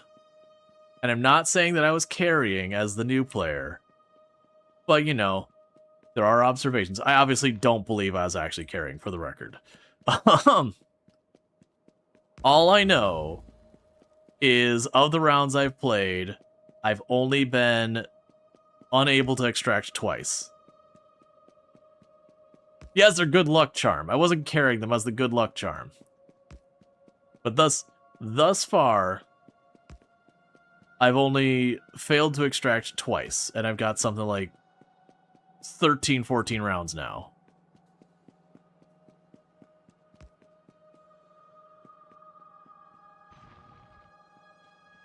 Both those are PvP cases. The one I was looting and someone just walked up behind me and it was a murder. I didn't get a chance to get off the window before I was already downed. Like, just rolled in and deleted me. And then the other one was kind of just a long, like, kind of a longish range fight that, you know, they outplayed me, whatever. Happens. You got two people and are assuming, you know, relatively equal footing. One of you's not going to go, and it's going to be varied. They did have a few rounds that they got killed by other groups, yeah. It was fun to watch, too. Yeah, no, absolutely. And for the record, I think they're both better players than I am, just, like, from the aspect of they know what's going on versus me being like, oh, I think I see a Rocketeer. That's a Hornet. Oh, well, I think I see this. Oh, well, I need this and I don't know where it comes from. Like, you know, all that stuff, game knowledge thing. The PvP side I felt I was doing really well just because I've played a lot. Like, I don't play much PvP games nowadays, but I used to play tons of them. So I'm usually pretty good at being fairly unpredictable in a lot of the things and spotting people and trying to figure out what they're doing so I can, you know, best take advantage of it.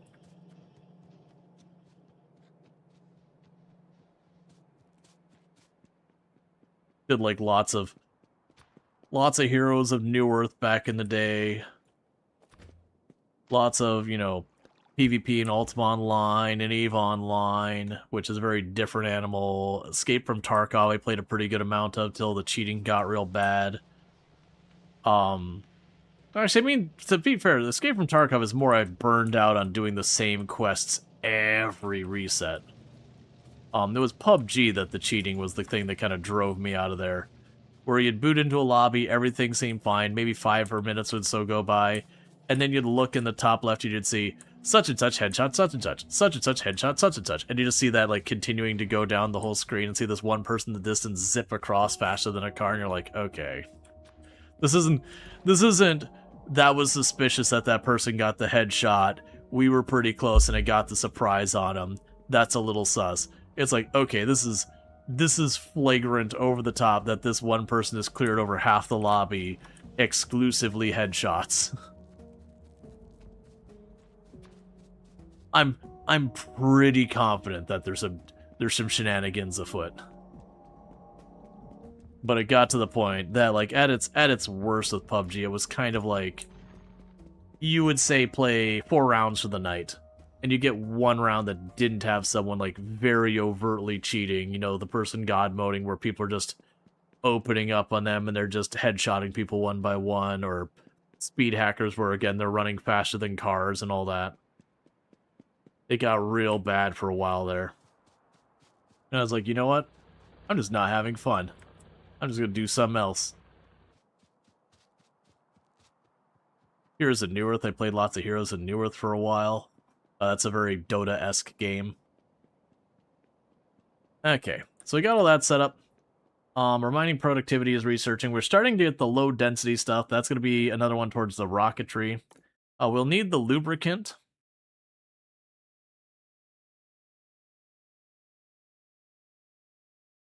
Yeah, that'll also be good. I'll go for the lubricant as well. That's cheap. Here's newer devs were actually headquartered in your towns for a bit. Neat. Yeah, no, back in the day, I really enjoyed the game. It was kind of one of those things that is kind of a niche game that, you know, it had a little bit of a following and not much. It was a really good game. People were very competitive and all that in it, but generally speaking, you kind of just enjoyed that there were other people to play with and all that. Then it didn't blow up, but it started getting, you know, a bit more popular here and there. And then it became just like every other MOBA out there where people who were like an 11th degree toxic just for the sake of being toxic. And like I distinctly remember like the match that was like the last match I played. Like we were winning. Everyone on our side had like a positive kill to death ratio. I was rolling support and it was going very smoothly. And it wasn't like it was a complete shutout where it was just like no fun or anything either. It was like a pretty good match that, broadly speaking, we were going back and forth, but we were winning the engagements. And there was just a guy on our team who was just screaming all sorts of racist crap at us, being like people on their own teaming, like the winning team and all that, just screaming all sorts of like racist crap the whole time and everything. It's just like, you know what? It's not having fun. Like, all in all, if it wasn't for this guy, this should be about like the ideal fun match. It's nice and competitive, it's challenging, but you are doing well, you're making it through, making it happen, that kind of thing. You know, it's not a complete shutout. Like, everything's going smoothly, the team's coordinating well somehow despite this person being the way they are. And it's like, I'm just not having fun. Like, this one person is like unilaterally ruining this entire experience for me. And it's kind of like, you know what? It's like, this is not fun to play this game anymore. I'm just going to go do something else. Something where I don't have to, like, listen to all this garbage. Where I can play a game in peace.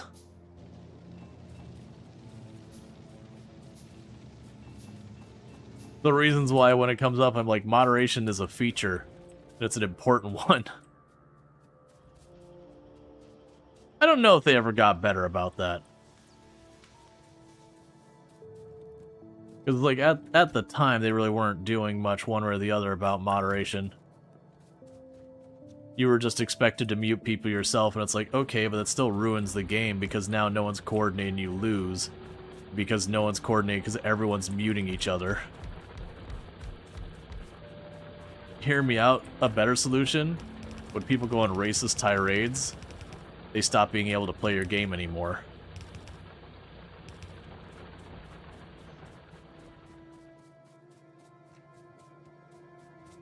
Alright. Used to play a lot of competitive shooters, and voice comms are what killed them for me. Yeah, like, don't get me wrong, I used to play, like, Counter-Strike back in the day, and I mentioned PUBG and Escape from Tarkov and all that. And, like, certainly I've gone to lobbies where, you know, everything is about how someone had a sexual encounter with your mom, or whatever. And just, like, everything got, like, weirdly sexual all the time. And it was just the banter and all that. But it's definitely one of those things you're like, you know what? This is really, like, just tiresome. Like, the game part itself is fine, and I can enjoy some banter, but it's like, this is just hot garbage, like, people just dropping constant slurs and all that stuff. You're like, you know what? I just don't want to deal with this.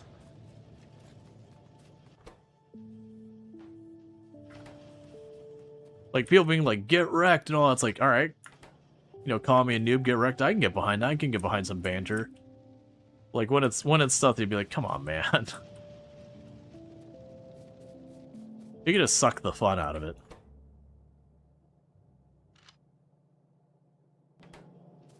You've muted voice chat in CS2 like a year ago. You can't feel that. You lack any info. See, Counter-Strike 2, or I'm assuming you're talking Counter-Strike 2, that one, I feel like you can get away with a lot more on just, like, you as the player playing smart and kind of just being aware of your teammates broadly speaking. Versus like MOBAs, there really is a high level of coordination I feel like has to happen.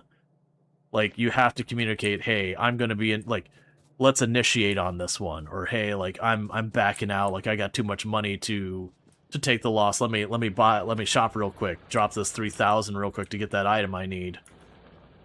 You know, whatever the thing is, there's a lot more coordination. Versus, I feel like CS2, because a lot of the maps have kind of known choke points, that kind of thing. As long as you're just kind of doing the like enemy spotted, that's usually enough to do at least well enough.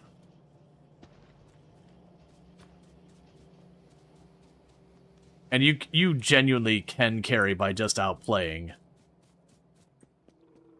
in games like CS2. You have one person who just really outplays, they can carry a win just straight up to the end.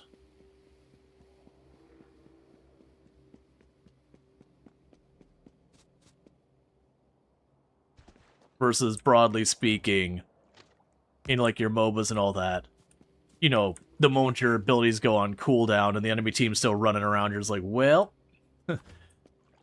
I'm just gonna try and dip and dodge through these trees and really hope that I get to see another day. Because, you know, blew my 15-minute cooldown or whatever. In CS2, there are also some coordination needed, unless you're playing casual matches. Yeah, no, I would say there's that, but you're saying where, like, you can have voice muted and all that. But that's what I'm saying, is, like, I feel like with CS2, you can do, like, enemy spotted, plant the bomb. Like, you know, those handful of, like, you know, shortcut things where you don't actually need the voice comm, but you're still able to communicate, like, the broad idea. Versus I definitely feel like just sending a message, you know, attack in a MOBA doesn't really communicate what you're wanting. Like, does attack mean you're about to flank on them? Like, does attack mean you're going to use like your big cooldown to initiate? Does attack mean just like go up and do a little bit of auto attacking to try and bait them out? Like, what are you wanting with this attack? Are we in it? Are we baiting them? Like, what's the plan?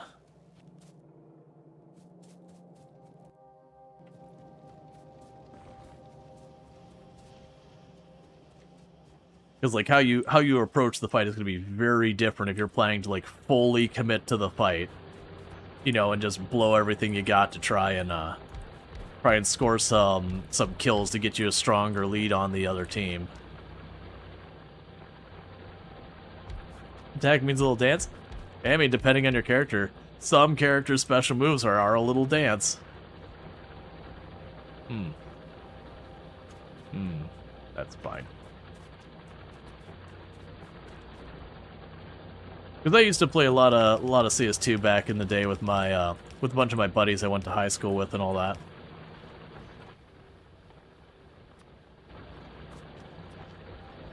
Well, it wasn't CS. Actually, I take that back. I don't think it's CS2. I think it was just straight up Counter-Strike. Like, not Counter-Strike Source, not Counter-Strike something else, just Counter-Strike.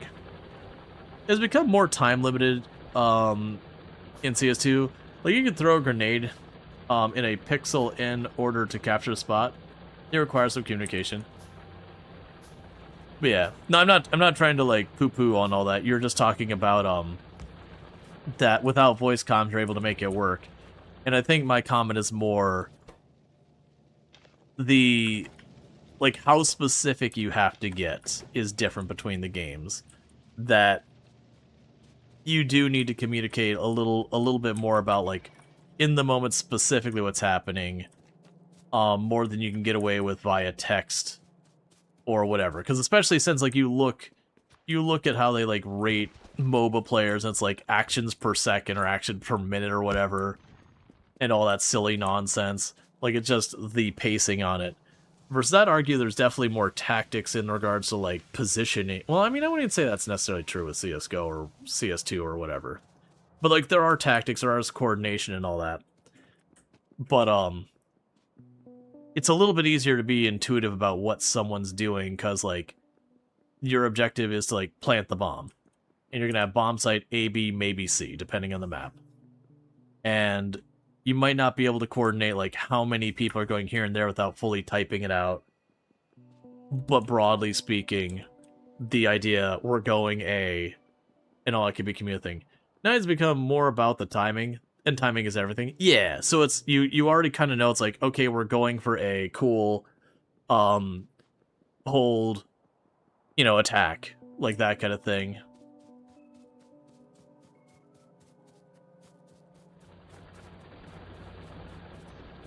But yeah, so I'd say the variety of communication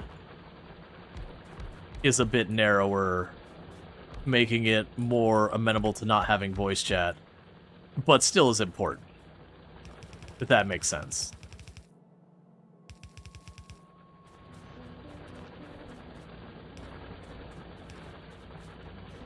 But like I said, I feel like with certain games, like again, action RPGs, and even other shooters, like you're doing, Escape from Tarkov, those kind of things would be a lot, I rush long, give me a flashbang to open. Yeah, no, exactly. Versus trying to, like, in the middle of, like, dodging in and out of fighting, trying to stop and type that out to someone else in a MOBA. The moment you stop moving to type, your character's done. The moment you stop moving, you are getting jumped on and killed. And for record, I haven't played a MOBA in probably 7, 8, 9, maybe 10, well, actually, probably longer than, like, 10 years. Whenever that was still relevant, like, Heroes of Earth, I mean. As far as, like, all that stuff. Around the time it basically blew up. Alright, so we got that, we got more research getting done, we have the lubricant going. We already know we're going to need the motor for the drones. We got the quality modules coming along, the quality modules are green and red circuit boards. Did we get the... No, we got the smelters coming up next. So that'll be for our stop for smelting ore. So let's try and find where I'm going to start smelting my ore. So we can start laying the railroad track so that when that comes up due and it's time to, like, swap over... I think this will be an okay spot. So it comes time to, like, swap over what we're doing, that kind of thing.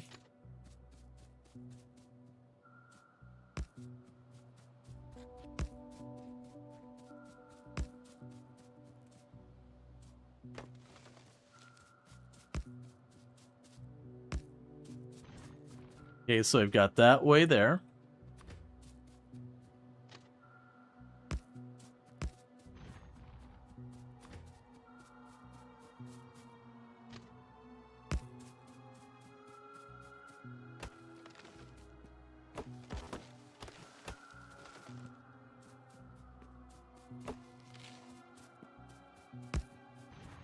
Okay, we'll need signals.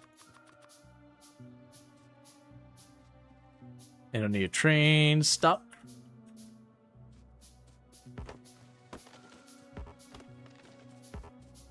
And these are the kind of spots that when I set it up, I do not immediately want to put the smelter and all that right next to the train stop. And the reason for that is these are the kind of stops that are ultimately going to end up needing 2 or 3 trains running through them here and there. And so we will end up just having it where, again, what I'd probably do here is I go something like this. We go 1, 2, 3. That might be wide enough. Probably one more. But we'd add a bunch of stops right next to each other.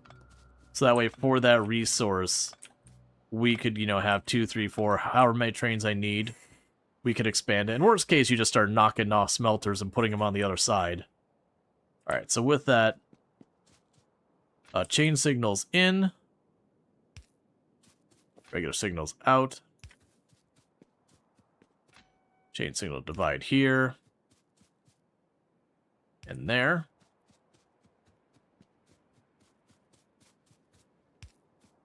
Here. And...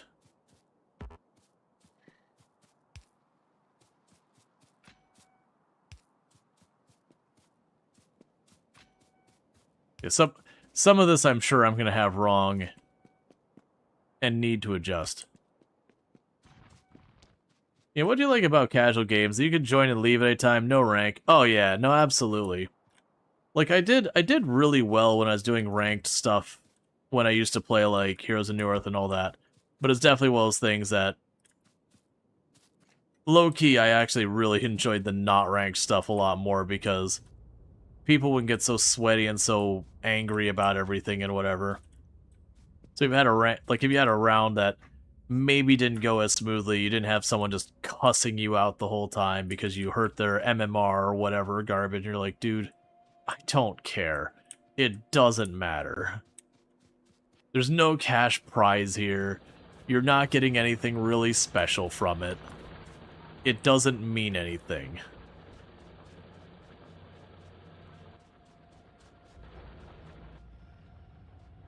What am I missing? Copper plates. You fix your space into your blueprints? Good. So copper plates you can get by just going like this. That'll do. Alright. So I'm just going to go ahead and snag some red circuit boards by just walking along here and just grabbing them.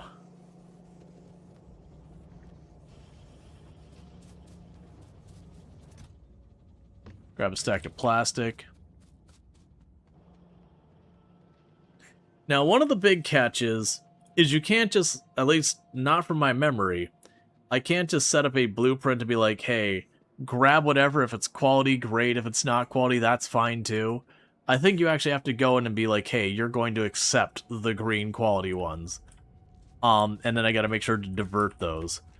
I don't think I'm going to put a lot of effort in that right now. I'm going to avoid the quality modules on a bunch of things. But it is probably one of those things in the mall kind of thing. We'll do this. So here we're going to have boom. Go iron. Drop off. Cool. And limit to 1 train. So this is the iron drop off. So we're going to start making steel boxes. And the reason I'm going to start making steel boxes, like all the requester boxes and all that, are made from steel boxes, if my memory serves me correctly. I'm going to start making the iron box. We're going to start making steel.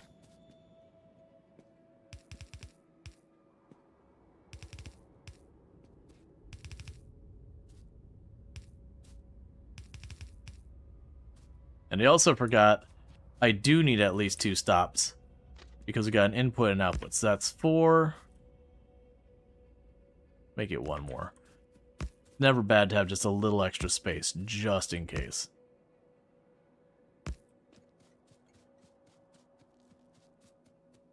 And what we'll do is a pre-planning kind of thing. We'll grab you.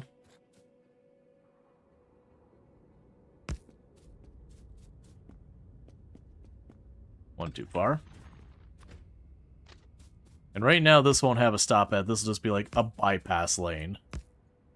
So if someone needs to turn around, they can just zip on up here. So we will need a train stop here.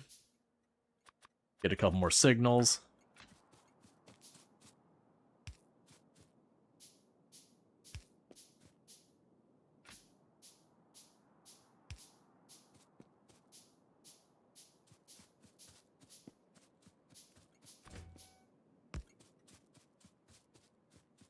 So we're going to change your name. You are just cargo pickup. Cool.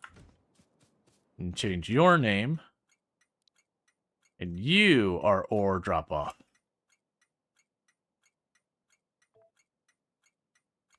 Both of them will still have a limit of 1 train per spot at a time.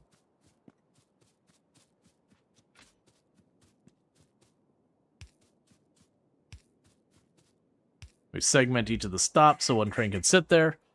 Cool. So what that's effectively doing right now is we have 1 for pickup, 1 for drop-off, i.e. input, output. Start putting our electric smelters over there, which we can't make yet. I'm just kind of working on this because I know we will be doing that. Once we get the both of them, is it because you have a preferred style of space in your warships that was temporarily unable to access? No, I gotcha.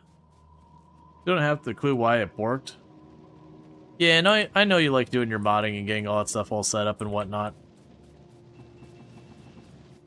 Like I've said a number of times to you when you bring up the modding and, you know, working on and fixing all your mods, I appreciate that people enjoy modding their games that heavily. At the same time, I just want to play my game and have it work. I don't want to troubleshoot my games in my limited, you know, game time, which I know I stream, so I get to play, like, games all the time as, like, my job, quote-unquote, and all that. But at the same time, there's definitely something different about playing games just for you on your own time, and then playing games on stream. And, like, I enjoy the games on stream, but, you know, there's times you want to play games that just really are not particularly well suited for stream. You know, they're games that no one cares about, or they're games that are, like, really fun, but really not fun to watch. Because there's a lot of those. Games like, a lot of the 4X strategy games fall into that umbrella where, man, are they not fun to watch. There's just nothing going on half the time.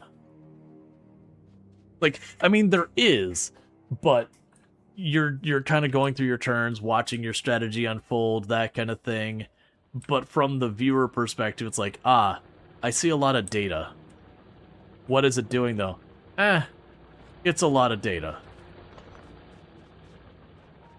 The data means I'm winning. Or the data means I need to shift my strategy.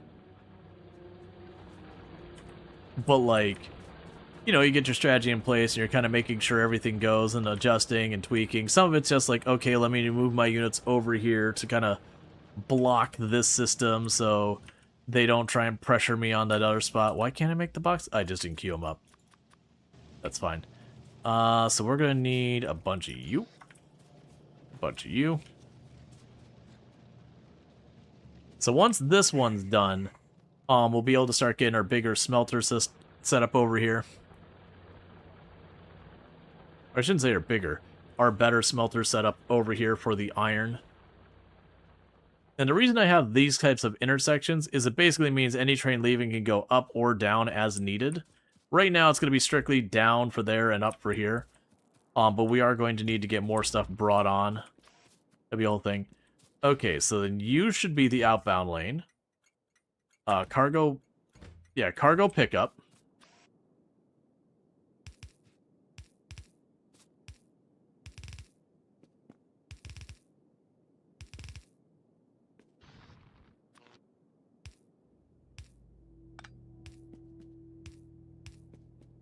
Okay.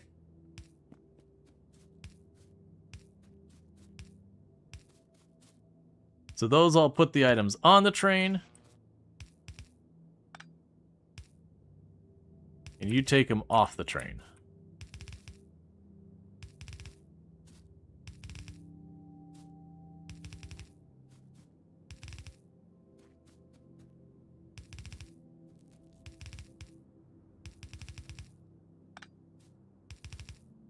Okay.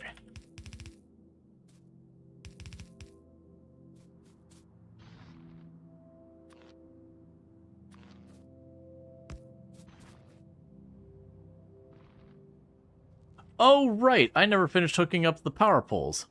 Okay. So let's get these hooked up to the rest of the grid, which shouldn't be hard. It's right there.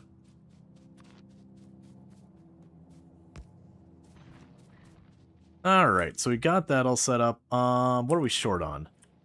So we're going to need more inserters. I'm going to need more conveyor belts. Now, it'd be nice if those were the stack inserters. We actually have the recipe. I don't have the stuff where I can get them. I should also check, are we seeing any bugs? So we got bugs relatively close here. They should be fine for now. And we're not seeing any other bugs that are an immediate concern as far as I'm concerned. Because right now the base is kind of just idling, doing its research. Let's check on our science, see how that's going. Green science is going slow. or it's the least fast. So that's finally fallen behind. Blue science isn't too much more ahead of it. So it looks like both green and blue are going to get low. But I'm not seeing anything else really falling behind. I don't think we get to really scale up green and blue without making space for it. Which is, you know, basically what I'm working on now is bringing all this online. So what we'd probably want to do here...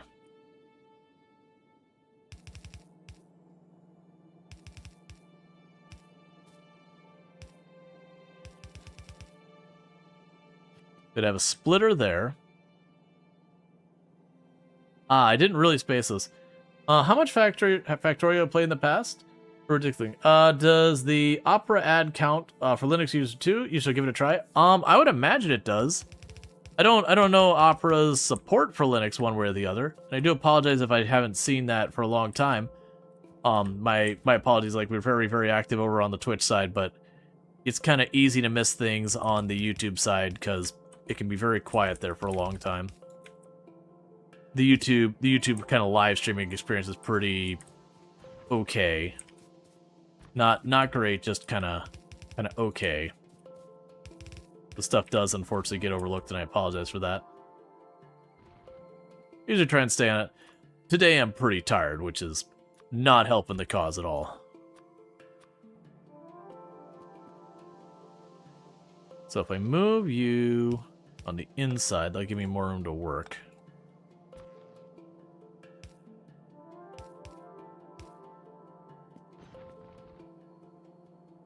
Alright. Now obviously that's not set up well. It's fine.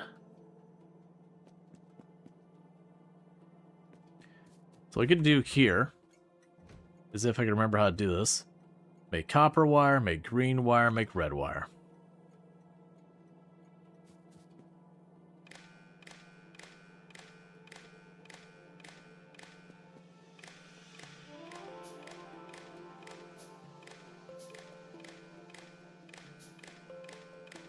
And what I'm doing here is I'm telling it to check all of those.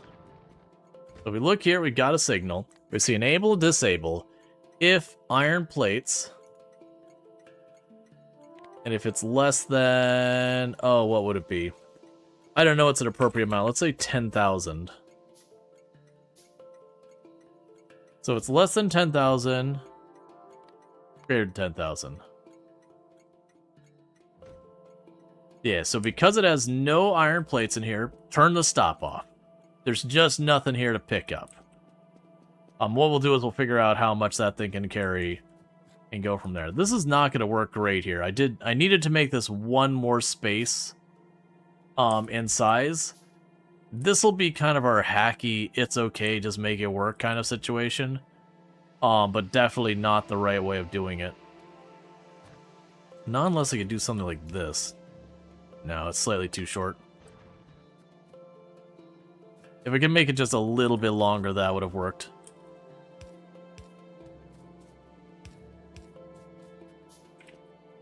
So that's our output. Or sorry, input.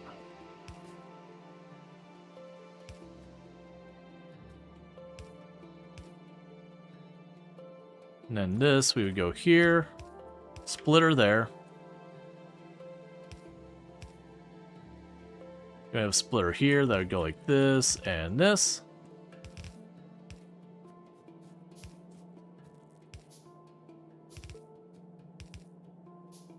Okay. So we'll need more material.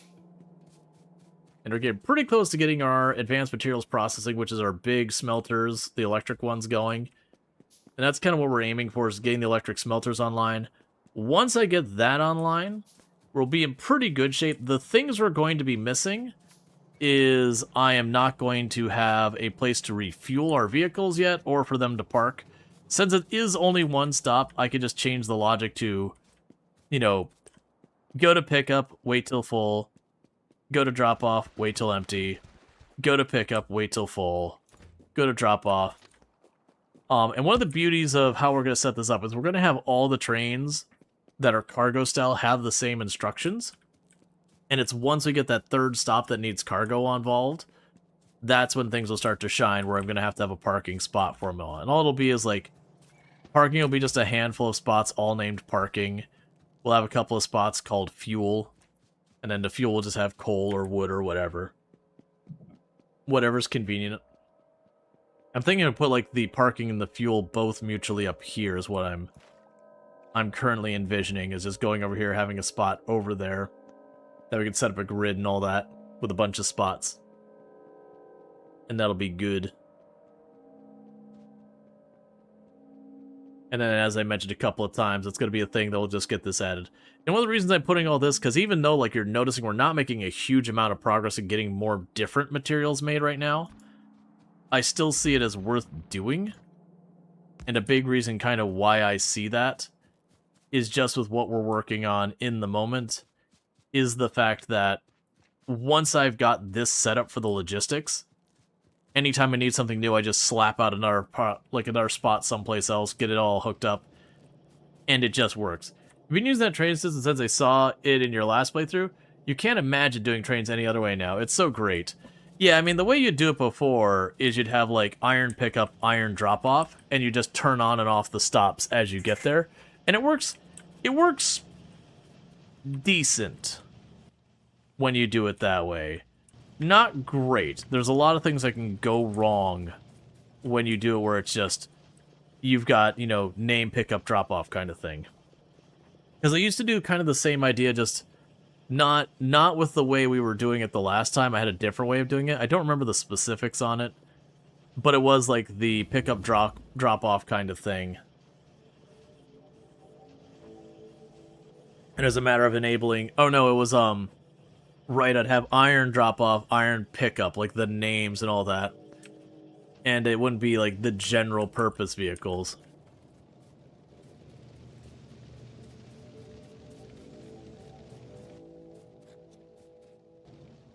Alright, so we got that set. We still need to do the rocket fuel. We have the construction worker drones. The construction drones would be a good one. As we get the construction drones, I can start having a drone port on my person. And use that drone port on my person for just yank the trees, all that stuff.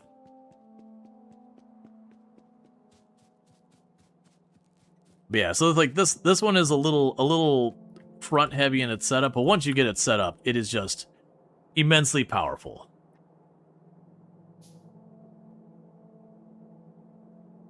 And like, it's just one of those things you configure your trains, you just put a bunch of cargo trains on the network, and you just keep building spots.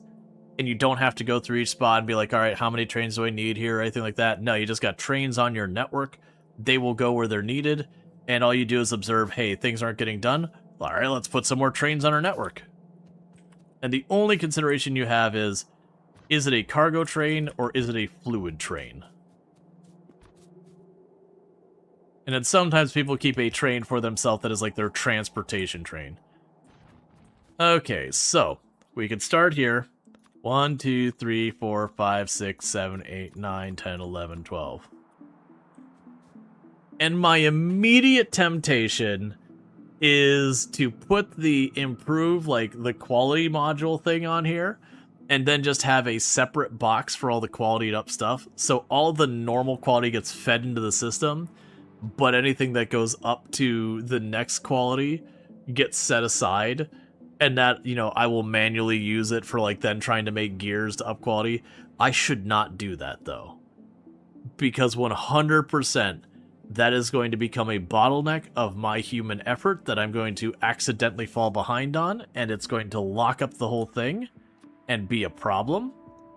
And it'll be 100% a self-inflicted problem that's absolutely my fault. But, you know... That's a nightmare until the recycler units. Well, the idea is anything that is, anything that's the higher quality that you don't need, or anything that fails the quality check, goes into stuff you don't care about quality. So what you're saying is you're not going to make that mistake again. I didn't say that. Because also, what you get for quality is real tempting. So, you know, Gamba.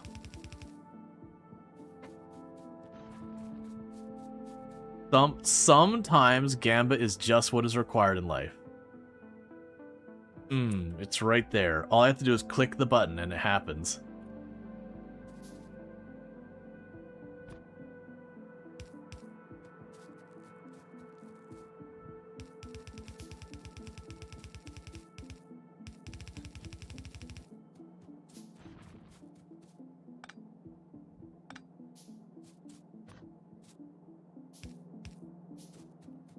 Quality is a madman's temptation. So much good stuff. It could derail you totally. Oh yeah, no, absolutely. Because what'll happen is you will be busy with other things and notice the whole system starting to back up because you've got like I said, you're trying to do that whole thing there.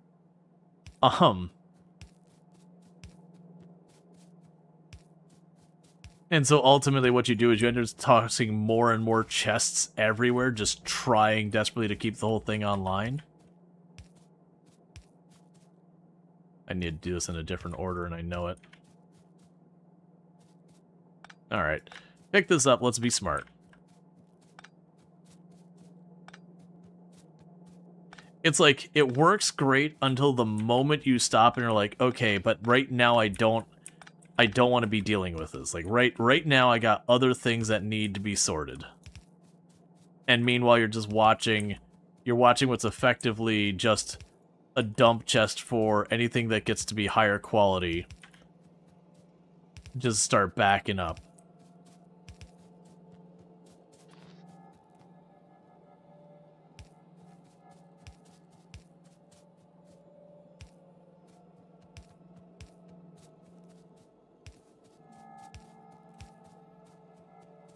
Okay, and that'll be the first wave.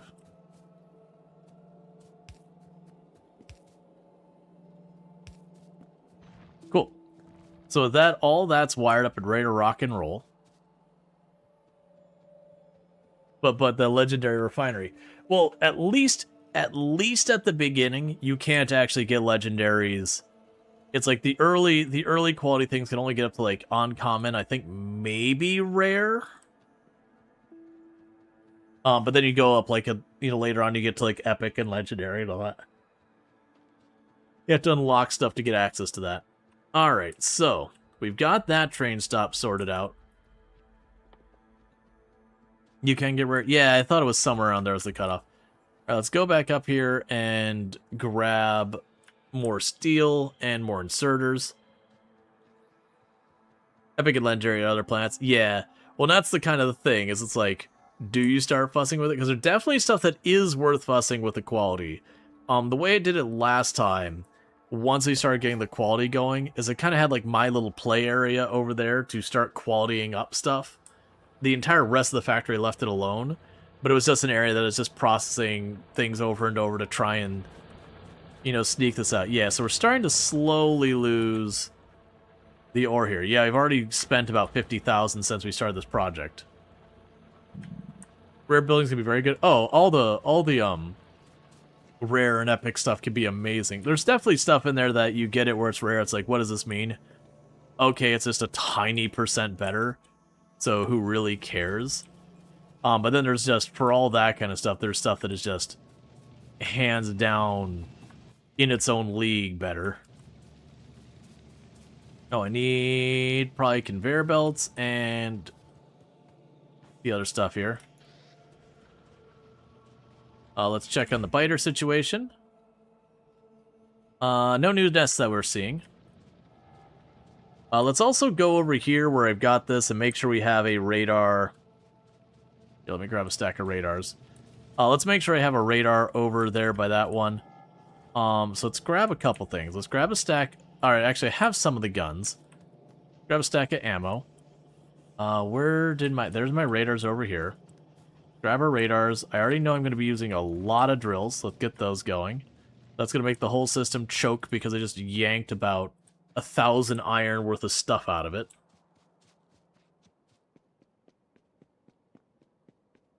Okay, so you're all good right now. So I'm just going to go over here. Should probably actually make a couple of lights.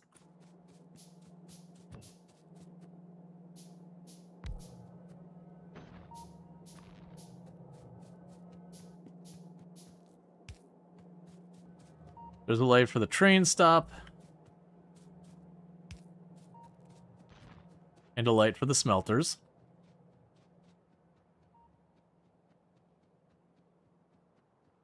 But yeah, no, it's definitely a temptation to sit there and try and go for like upping the quality of the base material so that you can give yourself a really good chance of potentially getting, you know, a rare or whatever.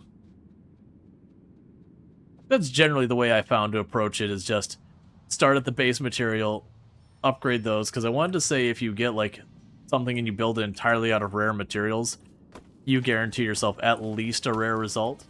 You may not get the next, you know, tier, threshold, whatever you want to call it, higher. So if you can go and get like your iron, your steel, and all that kind of stuff up to rare, then you can just kind of lock it in. So you take all your gambling on the stuff that you can do lots of gambling without as much.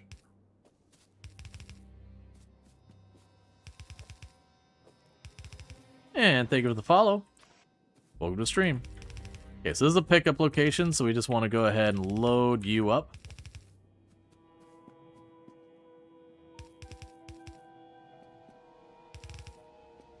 You can finally type, your pair just loves resting on your hand. Yep. Oh, do you have schematics to do this? So we will end up using schematics later. Generally speaking, I usually don't keep a handful of blueprints just floating around. I'll make them each round. Not as some type of like a challenge thing. Like if we actually had, it was my my ship for doing deliveries the last time, my spaceship. And when I realized I had it, I was like, yeah, let's just delete that. Because part of the fun is figuring all that out. And if I just give myself the pattern, kind of takes away from it. Alright, so we got advanced oil research. We'll want the logistic bots. What am I missing for rocketry there? Blue circuit boards, logistic bots, and rocket fuel.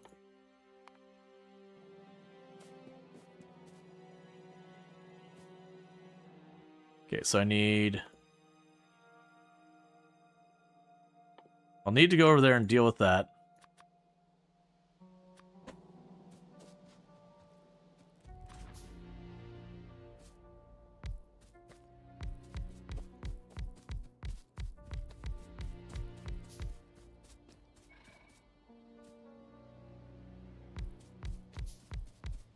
Okay.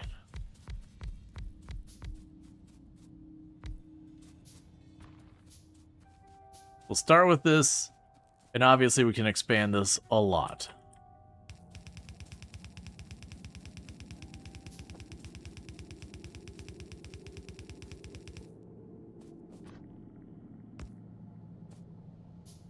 Okay.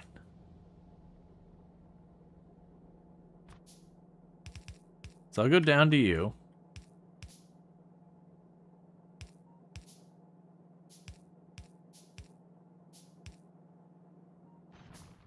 I need 2 underground. Well, 1 underground, sorry, not 2. There's that splitter. And then once we have this, the train is able to go, but the only problem is I don't have a refuel spot, which will be one of the things we want to set up. You can't play this with your brother. He rages that you're sloppy and slow, and so you don't play it that often, so you do it solo. Yeah, no, if people get too try-hard with it, it can really ruin the fun. It is a game that I have had people that they're like, oh, should I play with a buddy for the first time? Like, my answer is no.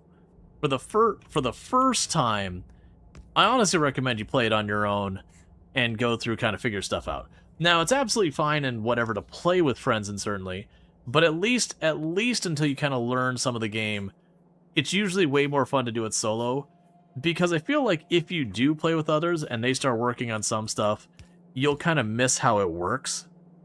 And then you just kind of... It just kind of becomes their thing to deal with now. And then, you know, later on when you're trying to set stuff up, you just don't know what's going on.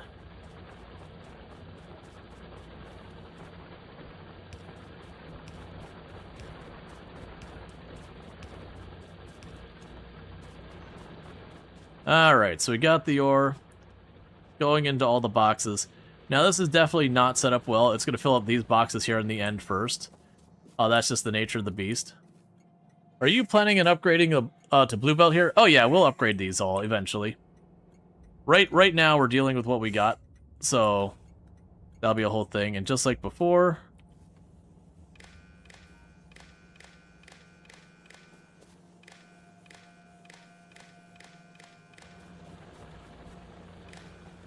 Wire up all the boxes so we can check the cargo of all the boxes here.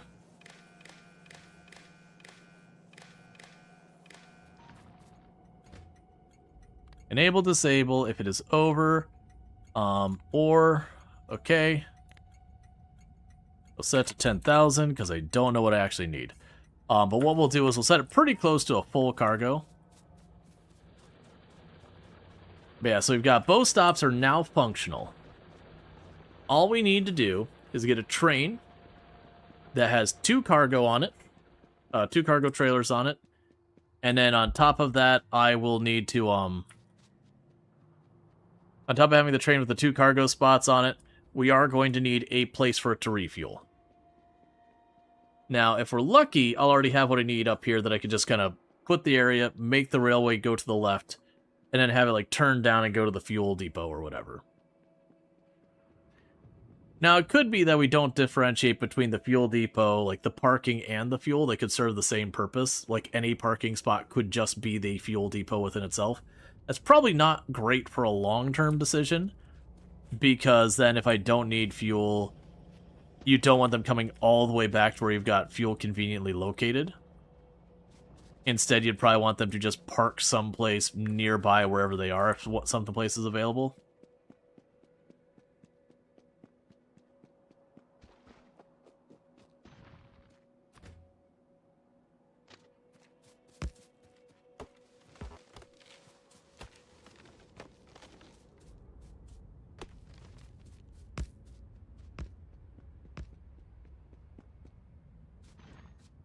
Okay, so we've got that.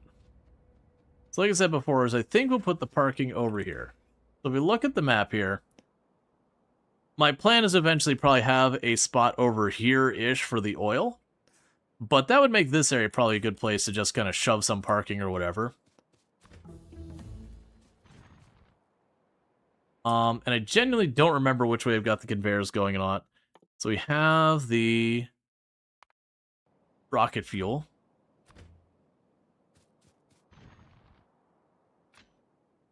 Okay, so you're down, you're up. That was easy.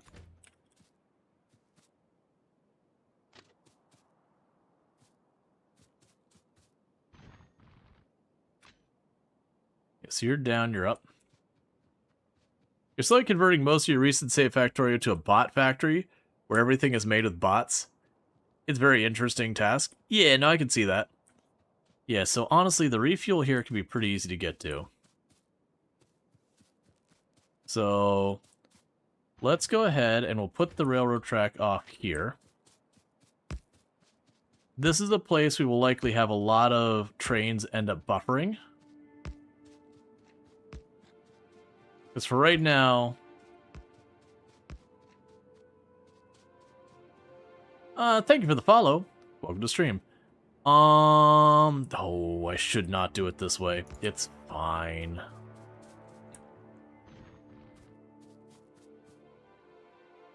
No, let's move it up. The reason I'm saying we're moving this up, by the way, is if I do what I was about to do there, I was going to run into the problem of just needing to landfill all that and get all sorted. And thank you for all those follows. Welcome to stream.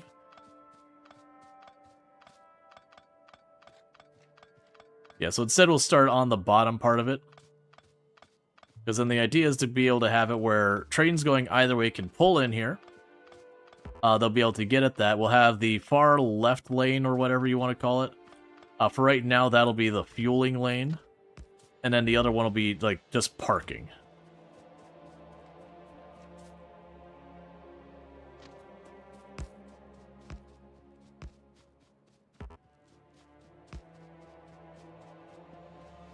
Maybe not quite that far.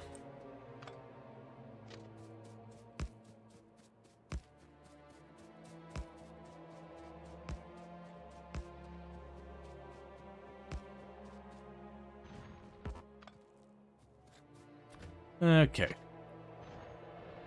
So look at this. You're going to want to go up. Means I go here. One too far. You'll go down there.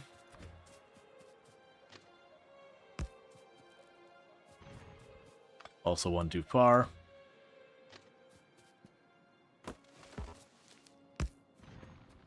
Okay.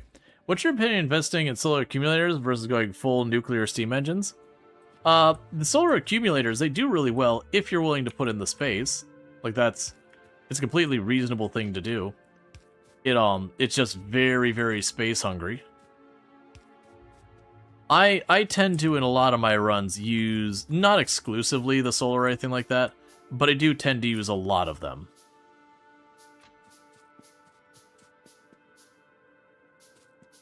Okay, that's the input.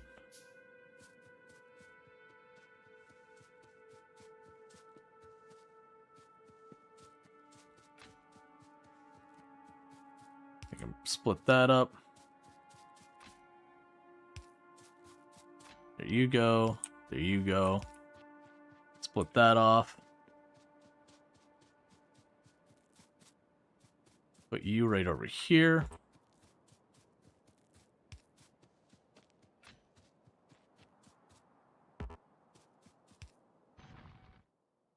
And I need iron plates. Then we'll put a train stop here. Meanwhile, we don't need to go that far over. Because this isn't a stop where we're picking up and dropping off things. This stop exists for vehicles to refuel and to park.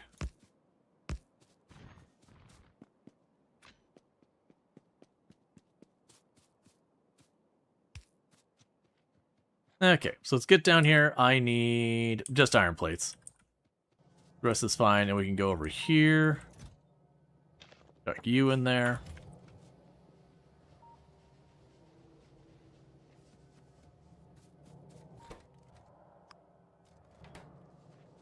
I'll actually split that off, which I know there's wood in there. We don't really want wood in the train, but I also don't really care to put the effort in to make it not that way, so we're putting wood in the train.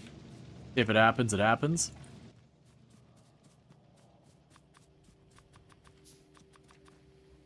And you need engines, which I should have over here.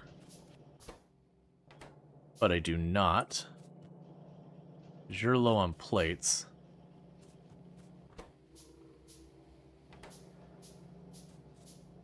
Where do those engines go? The engines are up here.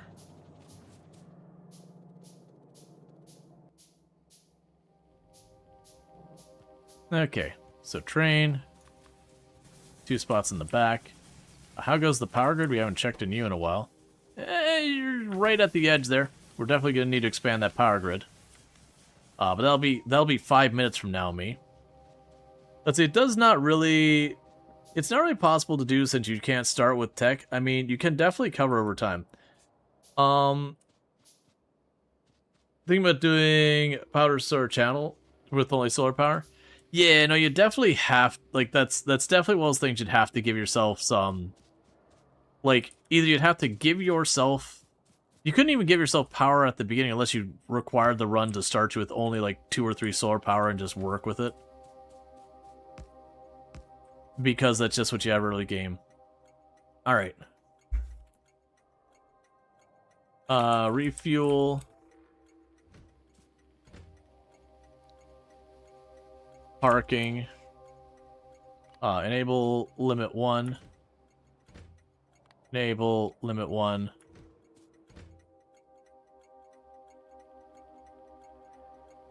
Higher priority train stop will be served first.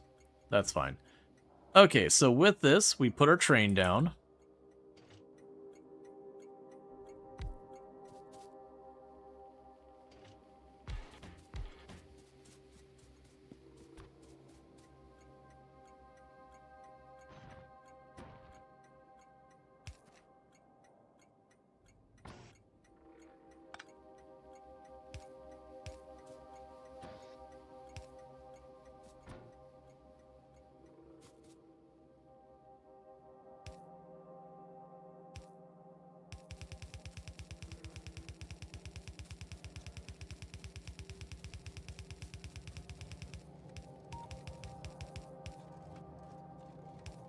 I changed my mind because I know if I start putting the wood through there, it's not going to be a whole thing. Handgun diffusion. You're trying fusion power. It seems amazing. Yeah, no, a lot of that late game stuff is amazing. The fusion definitely takes some proper setup, like proper setup.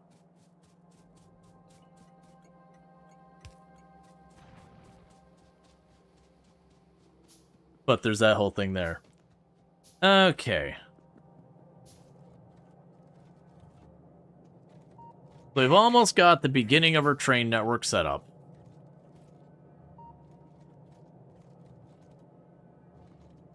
Which will be good. Once that's knocked out, then, like I said, it's kind of one of those things that anytime I need to do something new, I just find a spot, plunk down a stop, you know, set up just to produce that one good. You have your inputs, you have your outputs, and you're good. So, like, for green circuit boards, I would say iron and copper, bring them on in. You'd process the copper into wire because there's just no point in shipping wire. The volumes you're talking, there's just no point in shipping wire. Just make it locally sourced. Alright, so let's pop in the train. Okay. So cargo train. The cargo trains. Fuel, we're good there. Schedule. Alright, so let's see if I can remember all this. Add interrupt.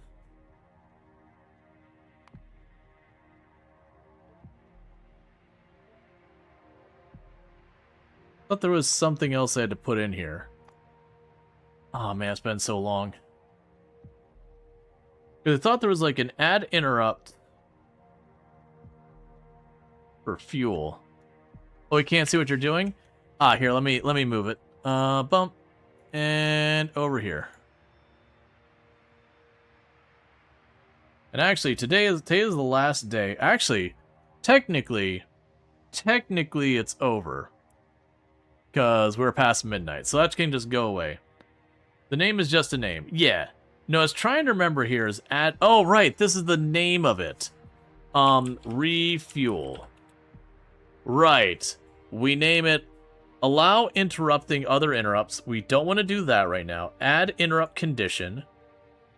Let's see. Fuel any locomotive is fuel parameter is below I don't know. Oh right, and you have to be coal. Is below 50. I have no idea if that's an appropriate amount. Set the target to refuel. And then refuel, wait for condition, fuel is full. So we save that interrupt. Add interrupt. Get cargo. Alright. Okay, I can check on that. Add cargo. Empty cargo. Cargo pickup. Wait until full cargo.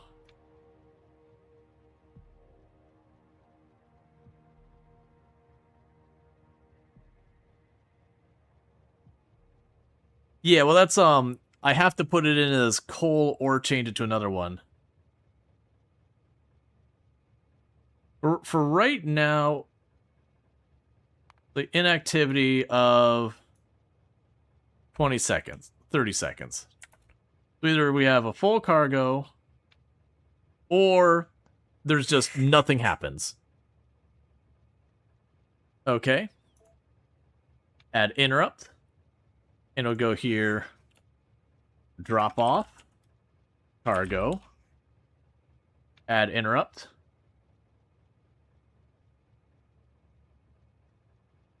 So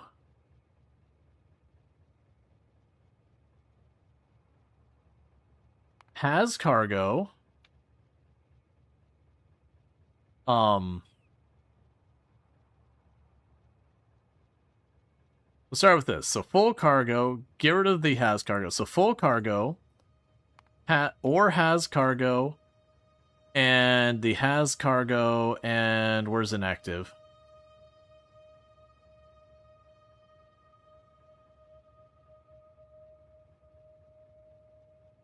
Okay, there's not one for inactive here. Basically, we'll just leave it at full cargo for right now. I wanna change that later, so if there's just nothing happening, eventually the train goes on. So you will go to... Oh, yeah, so... Add station. Alright. So I'm trying to remember... So we believe we do this here, where we go here. There's a wild card here. And one of these is for what cargo we have. I think it's that one. Use the schedule interrupt. It will match the first item that passes all weight conditions. Yeah, so okay. Space. Drop off. And so what this will do, for those who don't know what's going on here, is this is going to check that first spot in my inventory, and if it's valid, and there's something there, it will replace where that icon there is with whatever it is. So if we look at our drop-off locations, we have one called the iron ore drop-off. And so it'll go grab the iron ore. Once the iron ore's in there, it'll go, oh, I've got iron ore. And so it'll make that iron ore drop-off, which is the name of my station that I drop off the iron ore. And this will replace it with whatever. So as long as I name my drop-off locations, the item I want to receive, space drop-off, this will just wire up with it. And now the last thing we have is, I forget if we put it in as an interrupt or we put it in as a nothing. I think we put it as nothing. It's just parking. And we just leave it like this. Because it will just sit there until an interrupt fires, and then the interrupt will go out there. Oh, right, thank you. So edit interrupt, and that's not what I needed.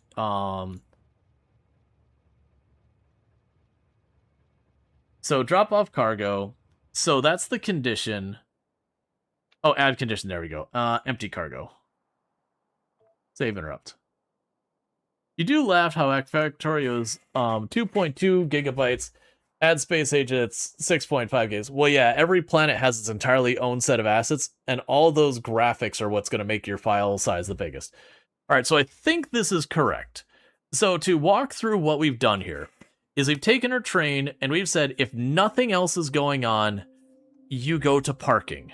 This is your just default behavior. You just go to parking and you sit there. You don't do anything else.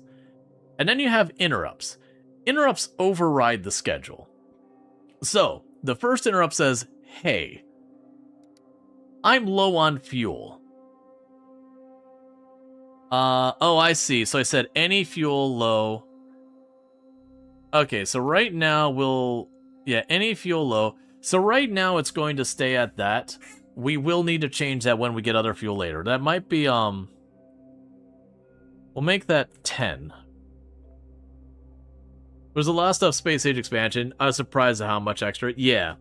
So what this does, this first interrupt says, hey, if I have less than 10 of any fuel, go to the station named refuel and wait until all the engines on my train are full of fuel.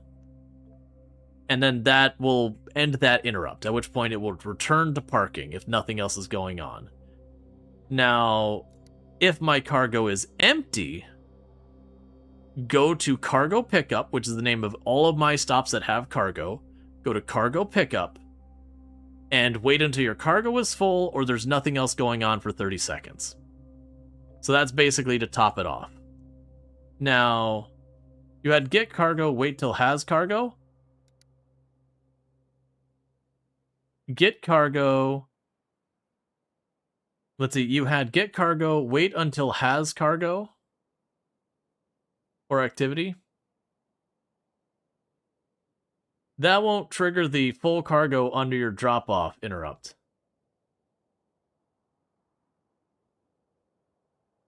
Oh, let's, I see. So we want to go here. We want to tell it has cargo.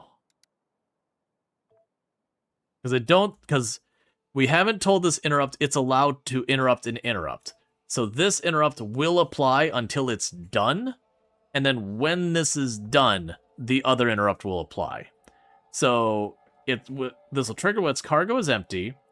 When it's empty, it'll go to any station named cargo pickup. And then it'll wait till the inventory is full, or basically no more ore goes in, like no more items get dropped in the vehicle at all for 30 seconds. Either or. And then when that's done, it would have cargo, so that'll trigger has cargo, and you'll look for a station with the name of whatever is in its cargo, the first item it finds in its cargo that's valid. It'll look for a station that is anyone... One second, we've got a problem.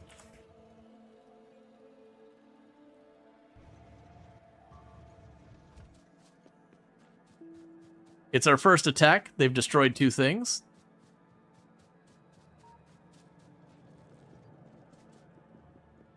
But yeah, so what would happen is it would go to that first station that has whatever items in its inventory, space drop-off. And by configuring that with that wild card, it is a thing. They're just destroying it. It is just getting annihilated down there.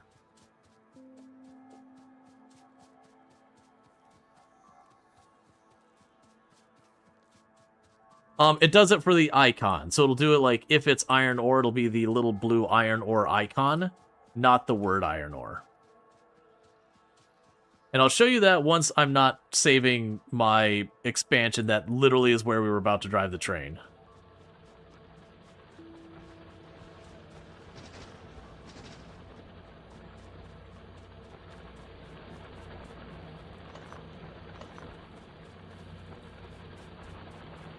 Okay, so let's go over here.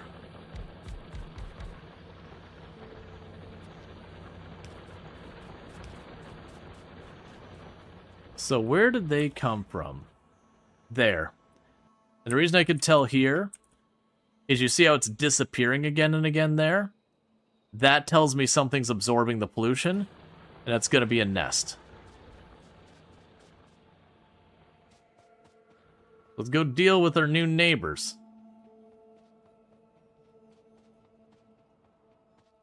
Yeah, you got plenty of ammo.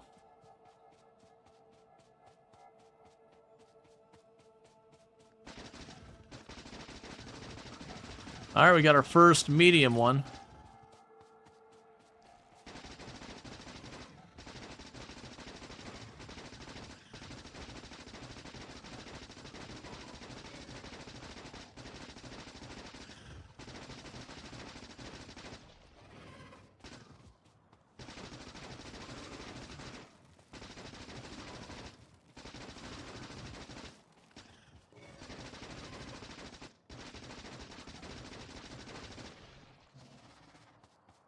Okay.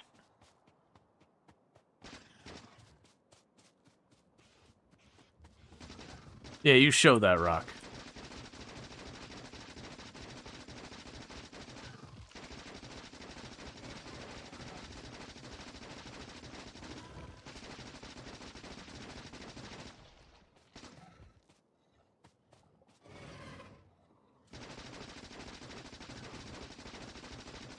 Alright, so the good news is we're able to go in here, mop it up really quick.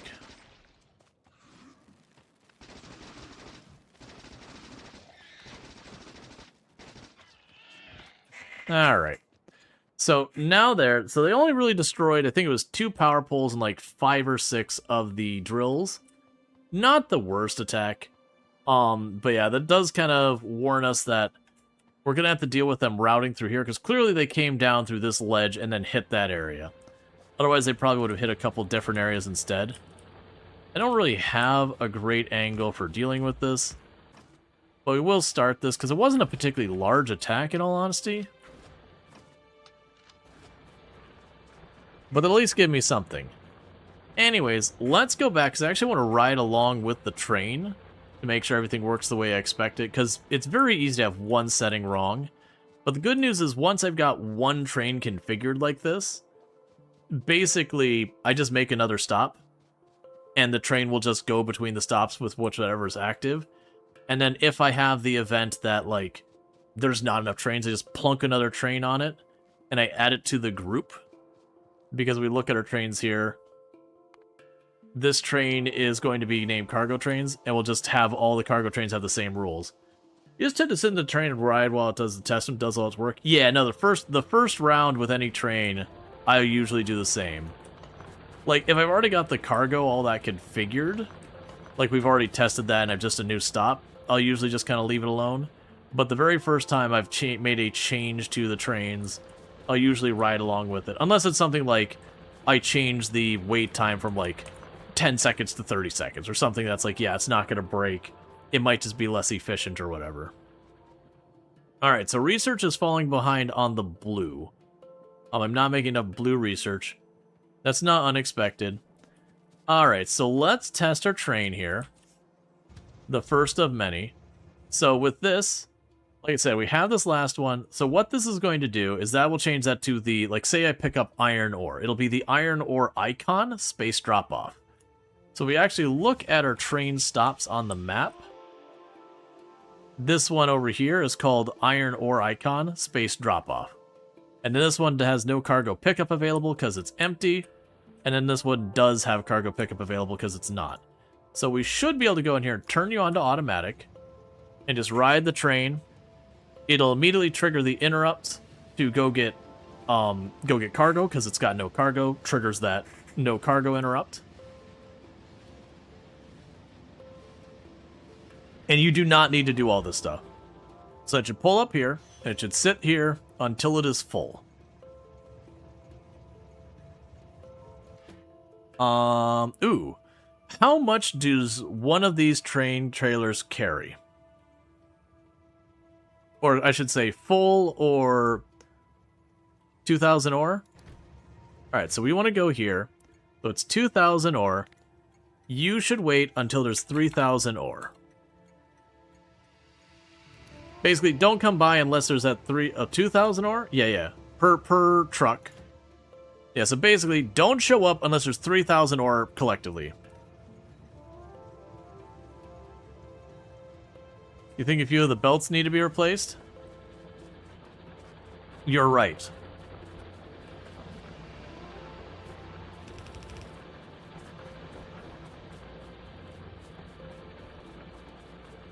Don't go anywhere, train.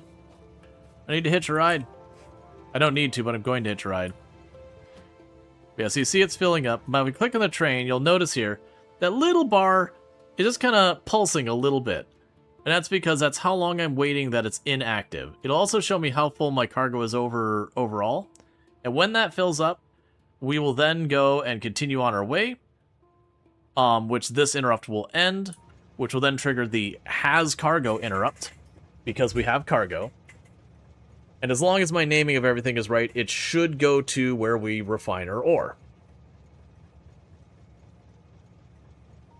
30 seconds is a long time. Yeah, it is. But if we are still continuing to get stuff in, I want it to sit there. I'd rather the train sit there and just fill up gradually the whole time, than just take up the railroad track when it's not needed. So now it's going to go to the stop that is named drop off. So it'll start dropping off all the ore. And then that fills up these. All of our smelters start coming online.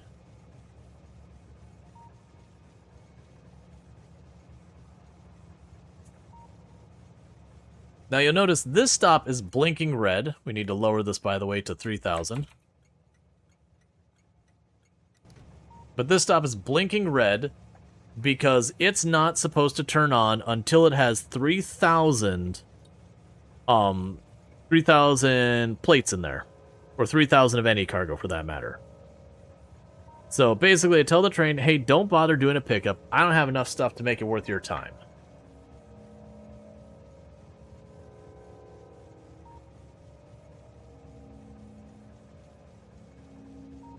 Alright. It's also a thing, before I forget,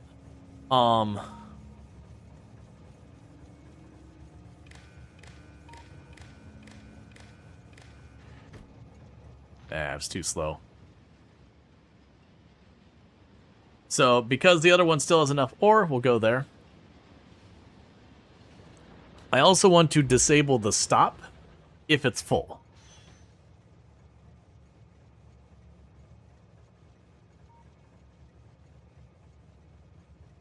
Well, actually, do I want to disable the stop? Well, yeah, no, I probably should disable the stop if it's full. Because if the stop's full, we want to disable it.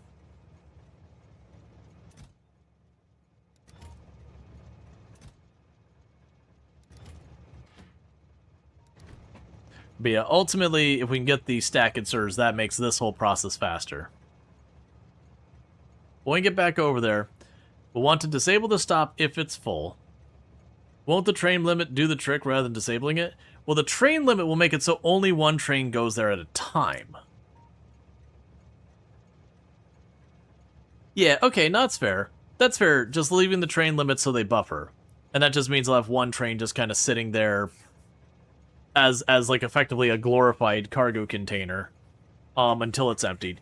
Yeah, because I was a little worried that if I turned it to where it just sits there, you know, like basically shut down the stop. Because the reason I would consider saying, hey, shut this stop off, is in the event I have like 4 or 5 green circuit drop-offs. I would want it to shut off the stop that doesn't need it so that the train goes on to another stop that does.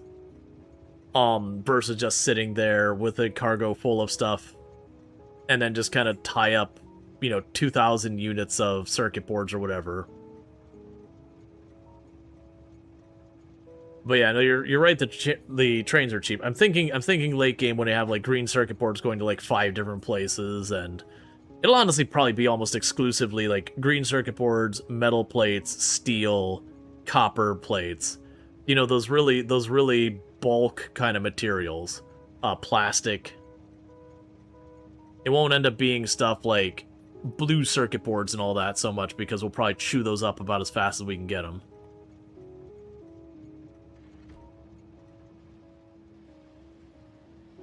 It takes time, but having 2 things is gonna take a while to fill. Yep. But yeah, that's this kind of thing. Let's see. What I used to do is enable the drop off and stop only if there's enough room for the boxes to fill the train load. Yeah, that's what I was basically thinking. Is that we would go to this stop here, and we would wire it up to be all connected. One second, sorry, I got something on one of my keys. There we go. All right.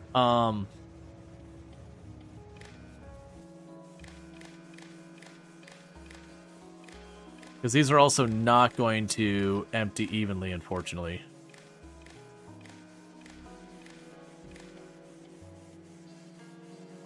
Okay, you are connected.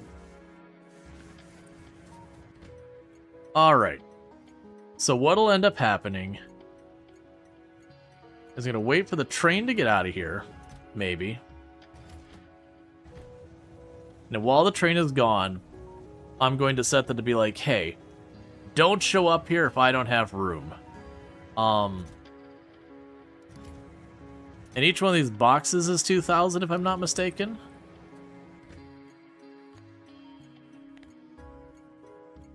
Let's see here.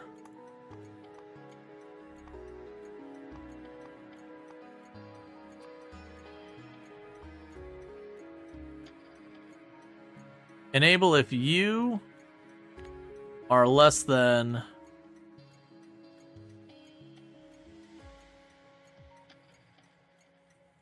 I'm gonna set it at 20,000 for a moment. Alright, so if that's 2,000, that's 2, 4, 6, 8, 10, 12, 24,000. The reason I'm saying if it's less than 24,000, you can be turned on, is that means there's at least 1 unit of ore in the other set. So if one of these trailers is completely full, there's at least a tiny bit of space there. Yeah, 4,800 now? Yeah, no, it's like, this is not a worry about right this second. This is basically saying, hey, potentially you're going to pull up, and one of these sides might be completely full, which is going to break things. So in that event, stop.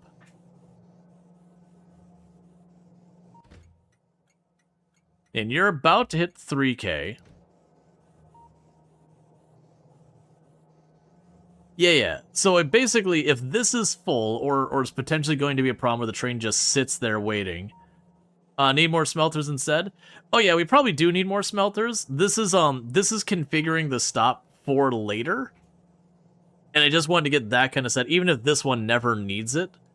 I want to have that set on all my drop-off stops. That's way, if, like, what will happen here is that the train has cargo and it can't find a valid stop. What it will likely do is it'll likely go to pathing. It'll just sit there and be like, no path, which means it'll sit at the pickup. The other thing I could do is I could say, hey, if you can find no path, go to parking.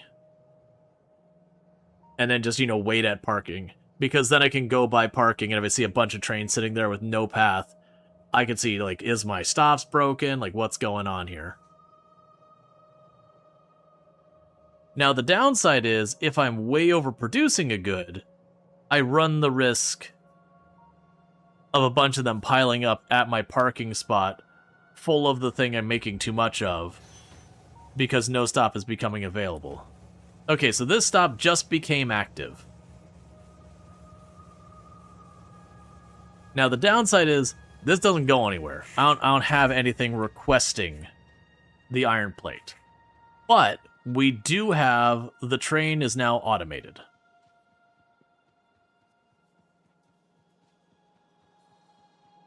So the next move is going to be configuring, what I need the next material for. Like, what are we ultimately making with that?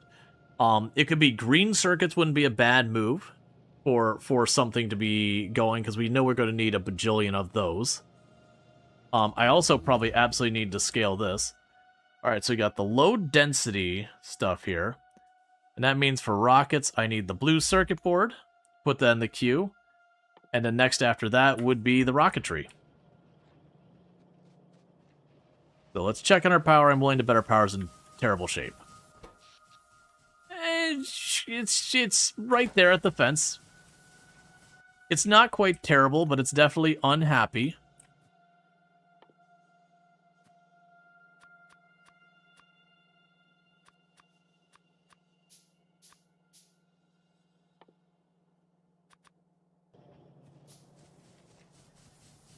All right.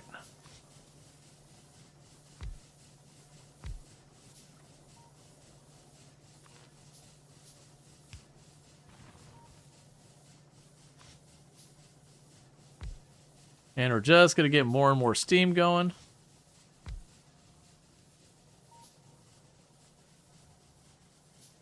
But yeah, no, for the smelter things, I need to get that set up. But what I need to be doing for that is going through the next thing I want on my production line and getting those brought over.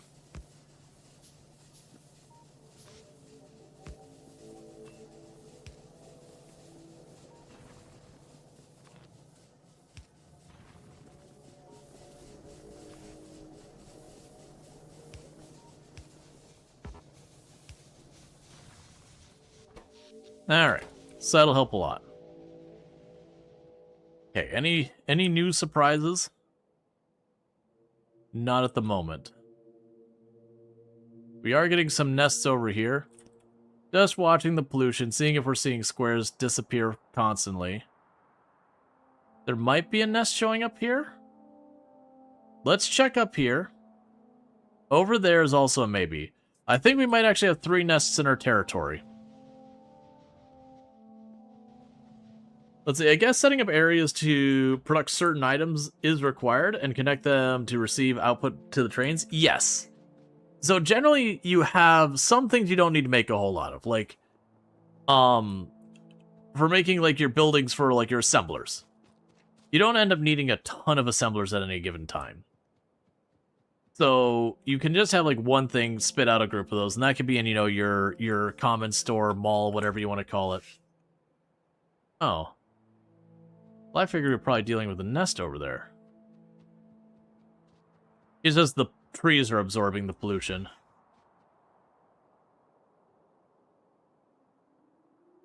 I don't have as many trees there. There's a bunch of trees over there.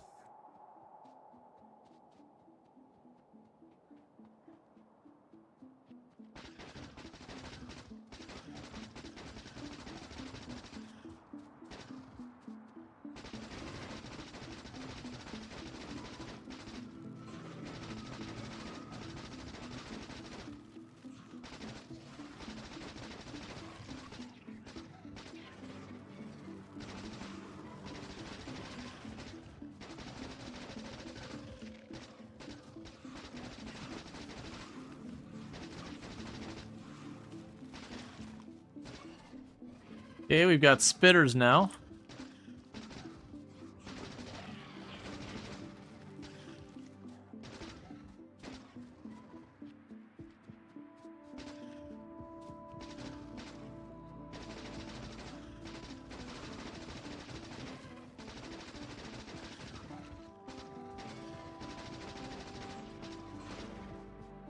All right. Won't be too much longer until it starts to get pretty messy. Because we're starting to get some tankier ones that I can't just rip through in seconds. We're starting to get spitters, so sometimes they'll start to get around and drop some spit on me to get some damage in when I'm busy hitting a tankier target. A whole bunch of stuff like that. Which is part of why we were aggressive earlier on, is eventually as they evolve, it'll become something that if I don't invest in my offensive capabilities,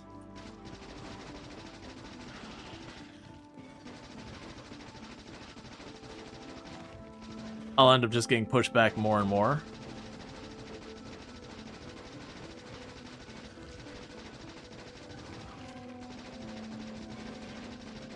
Alright.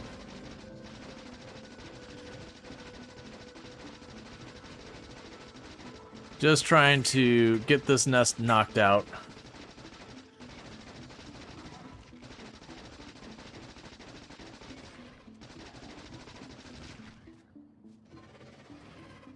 Okay, so we back off a little bit over there. That's another respawner done. Go around the other side. But yeah, so we're going to get pretty close to the point where I probably need to switch over to grenades. Grenades tend to be good about running in, clearing some stuff, and getting back out. Even they start to get a little bit messy as they start getting tankier bugs, just because the tankier bugs will get out underneath the grenades sometimes and get some hits in.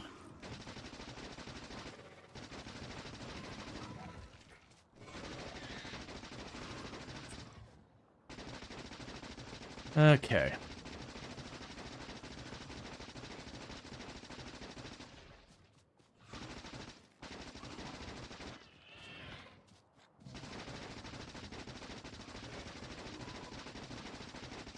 Having turrets to run back to helps a lot. You forgot where they are in the tech. Yeah, no, we've got both the, well, I don't have the laser turrets. I have the regular turrets. But yeah, no, turret creep is a definite strategy of just dropping the turrets, shoving a bunch of ammo in them, and then you step forward, you throw a bunch of stuff at the enemies, and then you step back out after a couple of seconds, you know, after you do some damage to get back into your turrets, and just kind of keep stepping in and out. If you get the rockets, that ends up being a big one, especially with upgrades, because you just stand back and throw rockets at your problems. Okay, that's 1,000. So we're gonna stop there, so far as the rocketry stuff going. Because I gotta build all that still.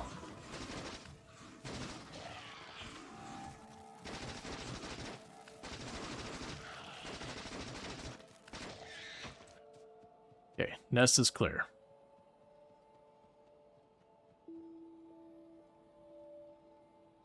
Yeah, so you see, we got pollution to be absorbed by all these trees all over the place. That nest looks like it's going to get aggroed relatively quickly, just by the fact of the dirt. Pretty soon we're going to not be going and pushing on them. We'll start setting up defenses more, some more defenses than aggressive, because I'm going to get to my pollution covering kind of too much area. That going around and killing the nest will start becoming a lot more of a time investment than I necessarily want to put into it. We'll still need to do it from time to time, to being like, oh, I need to go over here to grab this ore, go clear out the nests in between me and there.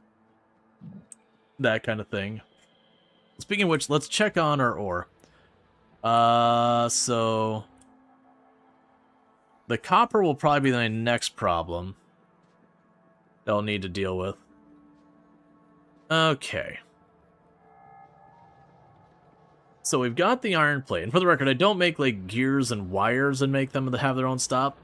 They're just items that you get way too much. That's not really worth approaching it that way.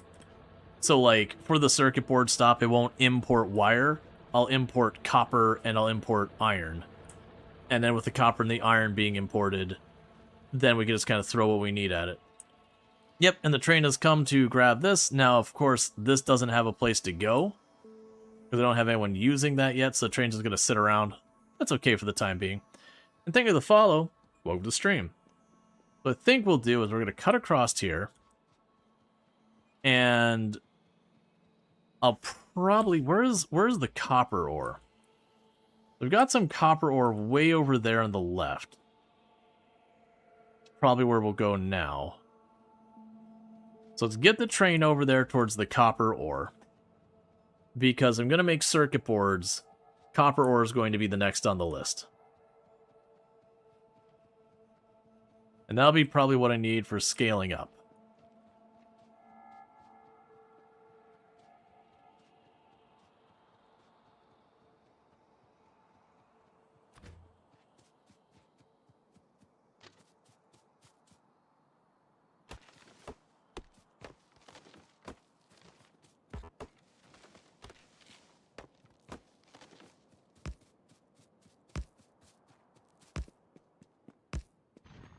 I'm just going to run these tracks a little bit farther up, and then we're going to make a four-way intersection.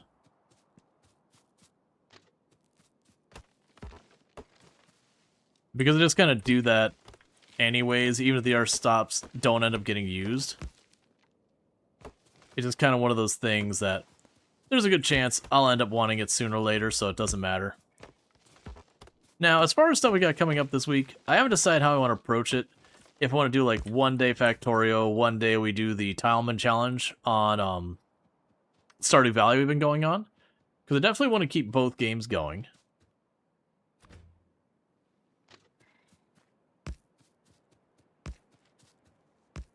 Okay, so this will be the first one going that direction. Yeah, so you'll go this way. You have a signal here.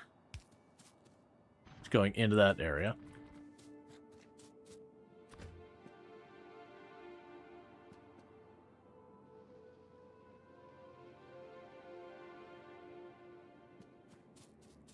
Alright, so 1, 2, 3, 4.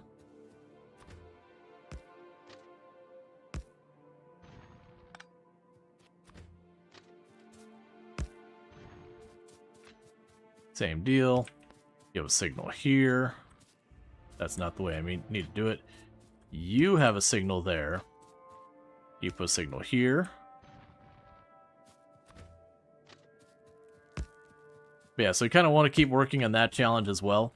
Kind of the reason I'm separating it out, for those who missed that earlier on the stream, is I get a little worried about playing just the one game too much. Because, you know, for people that might not be their jam or whatever, you can get real fast fatigue. Yeah, so that'll lead you into that one.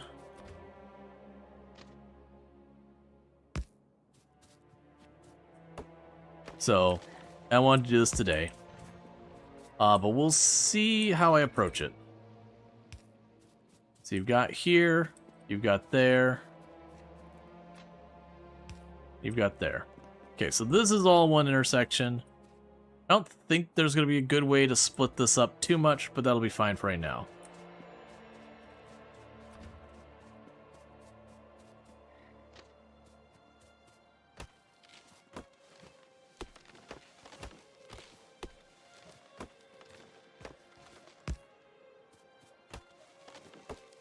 All right.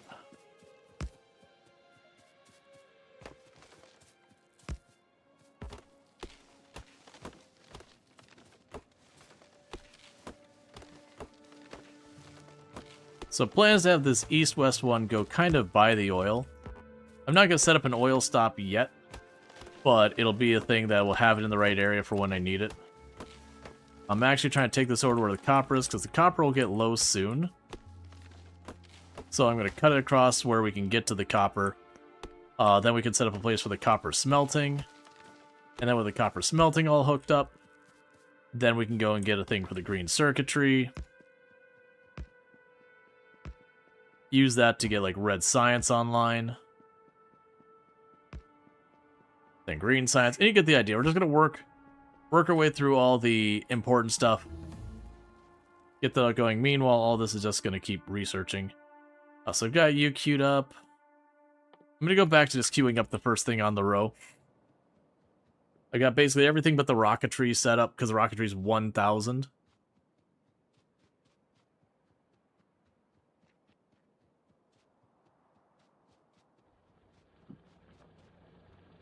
Because, yeah, I've got all this hooked up, and it's going to run out eventually. Now, one thing we can do is we have this, like, starter base thing set up here. If, for example, but while I'm still setting up, our iron plates run out. So no more iron plates. All gone. Used it all. I do have that train stop here. I can rip this spot up, put a train stop right there, because we got the track right here, and make this an iron plate drop, to then go right into this belt and keep it all running. And we'll probably end up doing that short term, but, you know, we obviously don't want to do it that way.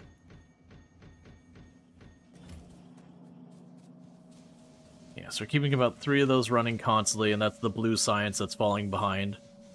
What is it on the blue science that's falling behind? Is it the sulfuric? Or not sulfuric,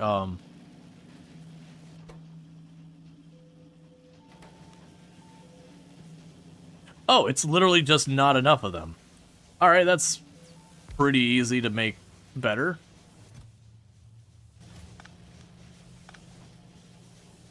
Yeah, you can fix that problem easy. I was thinking it was going to be something complicated like, oh, I don't have enough red circuit boards or motors or whatever. And that's going to be a whole thing to set up.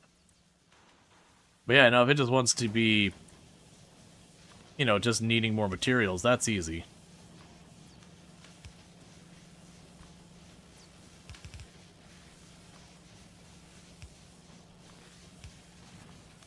Okay, that'll help a little bit.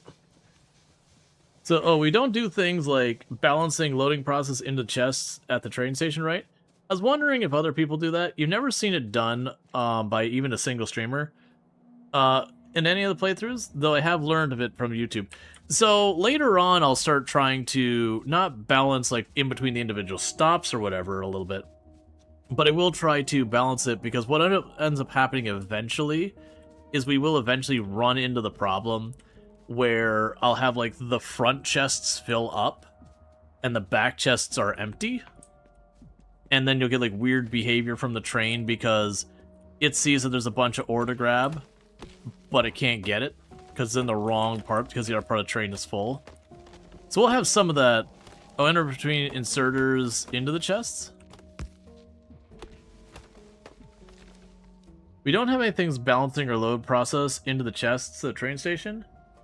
Yeah, no, like, all I've done is I've kind of taken a splitter and have, like, front and back a train. It'll do okay, but not good. I could sit there and, you know, use, like, the thing to, like, check the signal. If the signal, like, front chests are more than back chests, there's probably something I could do to, load balance it, even if it's just like an inserter yoinking and shoving it on one side or the other. I don't think you can turn on and off splitters or something like that. But I'm sure there's a way to do it. But yeah, I could just check the thing.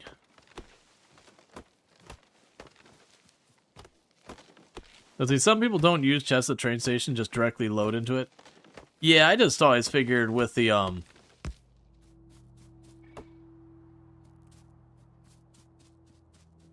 always figured with the stack inserters and all that, if you didn't preload the chests, they would kind of just sit there and wait. So you'd just lose a lot of time on it.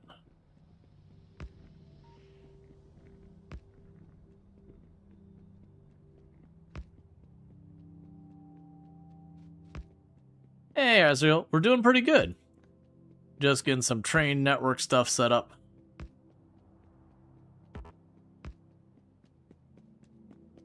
There's a dozen ways, none are particularly right or wrong. Yeah, no, I gotcha. So check out Azrael, another fantastic content creator. Does a lot of simulation games, all that kind of good stuff. So if you like yourself some simulation, you can find it over there. Stuff like Euro Truck Sim, American Truck Sim, Farming Sim, that whole bit. So good times over there. Nice, glad to see the game is off the rail. Well, no, we're on the rails. We're absolutely on the rails.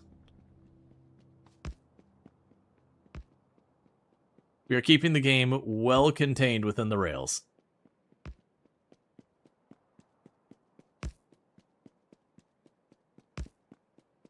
I see your pun. I can play.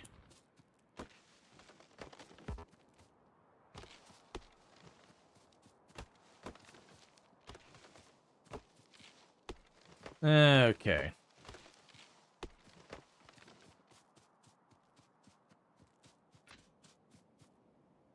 So that's the ones going this way. So let's put you here. Grab some signals and all that, so I'll need a train stop. Grab a couple of you.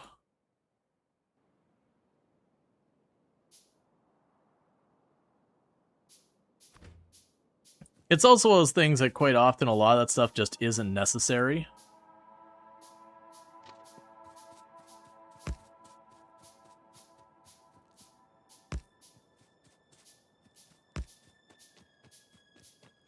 It's like it's not necessary, it can add like a lot of complexity to your design and all that.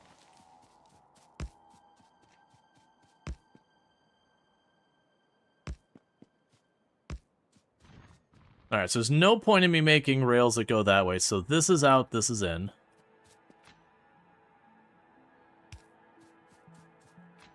I will put a signal here, just to divide things up. Same there. Same there. That's all like future-proofing stuff.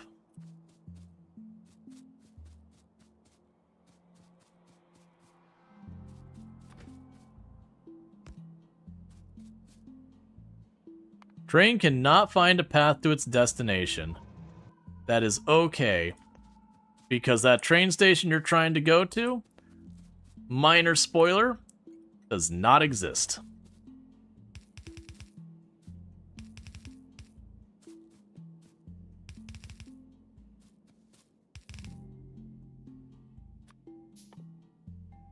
Yet.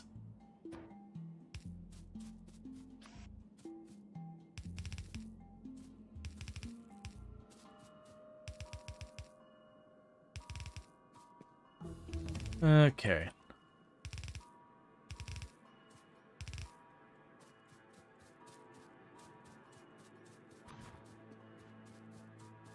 So this will be a curious one to deal with.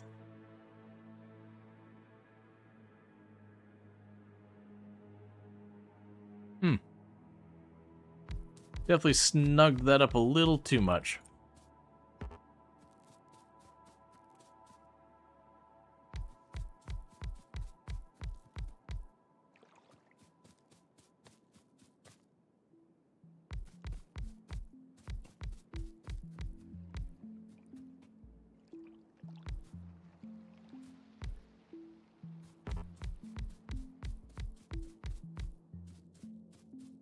Okay.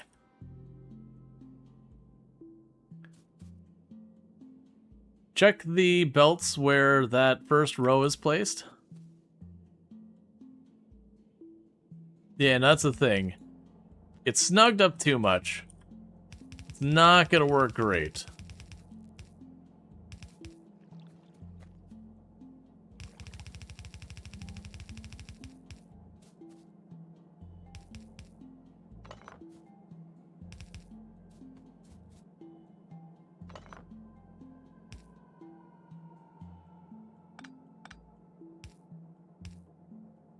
Yeah, it's kind of thing. It's like, you know, it'll be bad at first.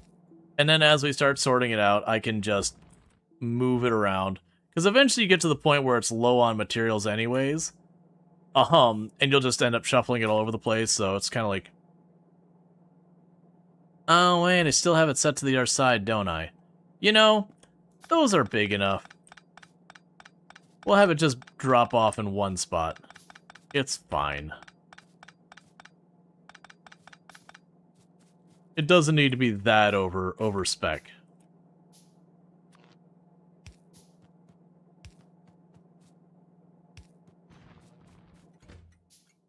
You are cargo pickup.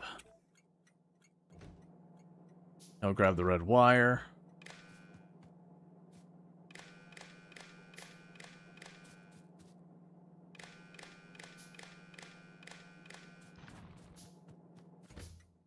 Enable disable if it is over 3,000. So it is turned off right now.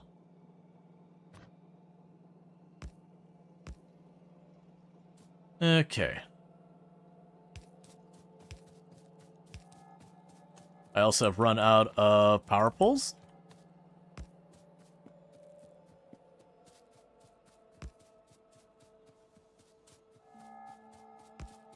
Okay.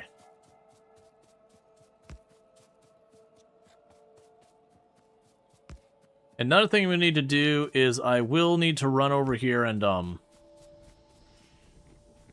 grab some sentries so that I can get the sentries loaded and over there, since that's a new spot off by itself. We'll also want to put down another one of the radars. Let's go down here, grab a stack of the sentries because we're all out of those. Restock our ammo. I needed something else up there. What did... Oh, power poles. Yeah, because as you can see, that's starting to chip away at that copper. They're just future-proofing to keep everything running as is, at least for now, because progress is happening right now. It could be faster. I could be making more of the things I'm kind of missing. We're kind of taking a moment to, like, do a switch over. Power pole is there. Are there any materials I'm short on? I am short on the ingots.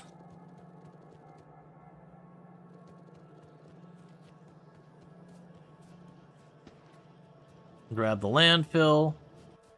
So we got our power poles, we got all that. Let's drop off the wood to be fed in here, because sooner or later one of those will run out of coal and we'll be good. Let's see here. The sentry guns. We need the sentry guns, that's right.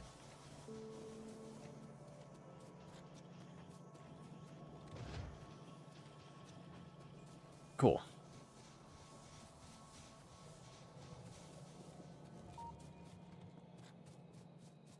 So one thing we're going to end up needing eventually is we'll end up needing to get like laser towers and all that. And the reason why laser towers is, as you can see, we're getting pretty broadly dispersed out here. And it will be a thing that if I try and rely entirely on just ammo-based towers, it means I have to make like a solid wall of conveyor to just bring the ammo to wherever it's needed. And that can work. I've done that plenty, especially on Death Worlds. But it's also one of those things that it can be pretty rough to deal with.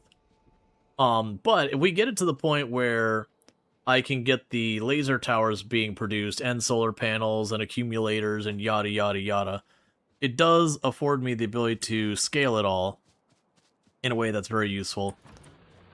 Alright, so I don't know which way we'll end up getting attacks from.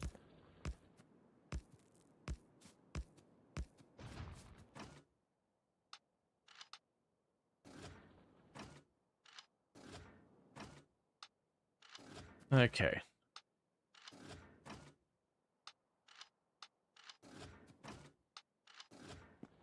So I get a hand flip there. I don't imagine we'll get attacked from the east.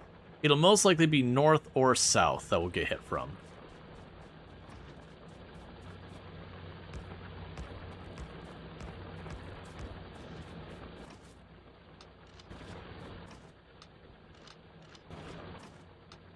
Okay.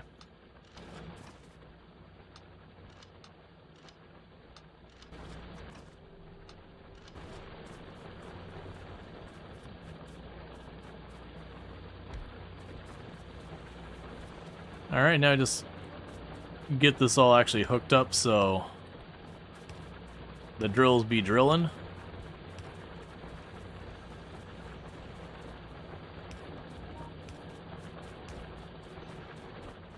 Cool. And that gives us a place to get our copper ore. So the next thing we need is more smelters for copper. So we get our copper, like our large copper smelting going. With that, we'll have the copper and the iron. We'll be able to make our stop that's going to be for our green circuits. And the beauty also with the trains is I can put it anywhere. As long as it's on that railroad track anywhere, I can put it anywhere. If I want to put it over by the copper, that's fine. The trains get going fast enough that them having to go a little bit out of the way is not that big a deal.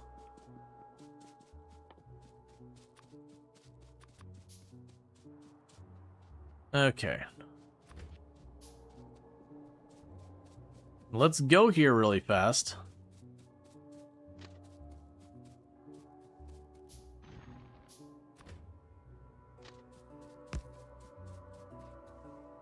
It's fine.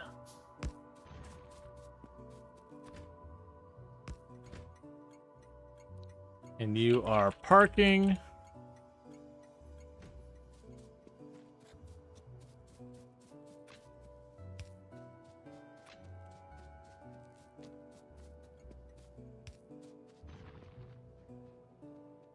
And I'll need to grab some more motors because we'll get another train made.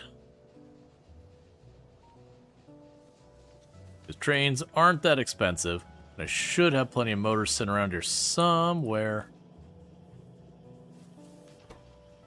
I take that back. I am fresh out of motors. Alright, are you producing over here? You good?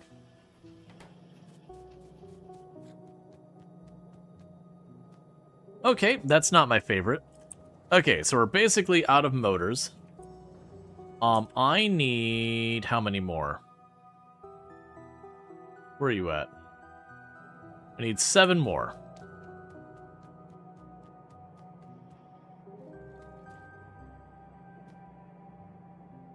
Six more.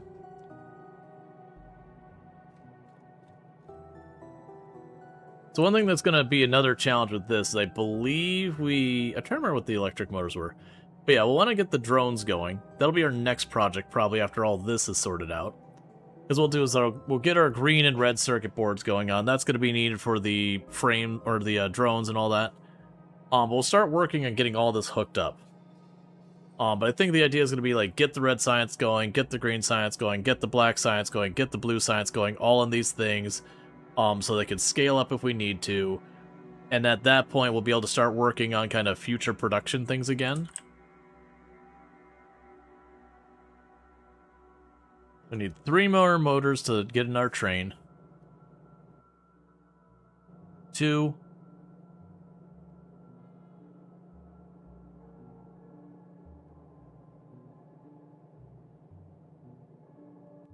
Yeah, no, the rails are gonna get dangerous. Like, right now they won't be bad, but if it's anything like the last time, by the time we got in the end, there was at least, like, 50, 60 trains zipping around on there.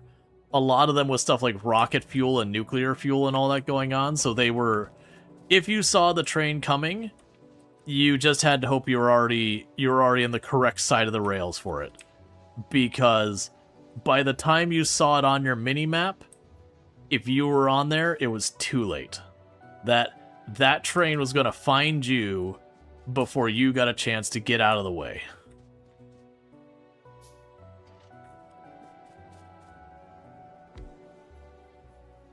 What is your current spaghetti quotient?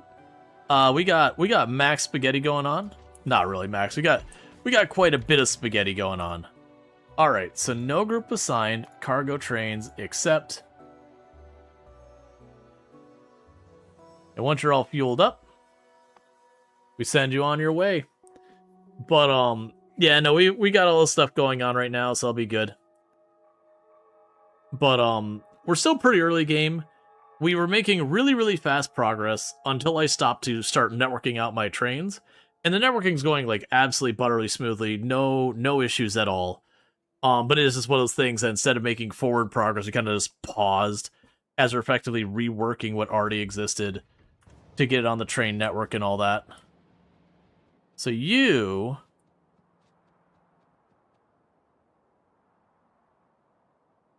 Yeah, because you have nowhere to go, so you're going to probably top that off again. That's fine. So we got 2 of those running around. So the next move I need to do is I need to make our place for the copper refinery. Okay, so you're going to need more stone block for the copper refinery. So I can get a bunch of these going. We're just going to put another place on the rails to deal with it. And you'll notice I'll try and spread these out. So figure out interrupts yourself. Spent a good few hours changing out your system yesterday. Yeah, no, I've learned interrupts before, so I've got them pretty underhand. It took quite a bit of work the first time, as it does with I'm pretty sure anything.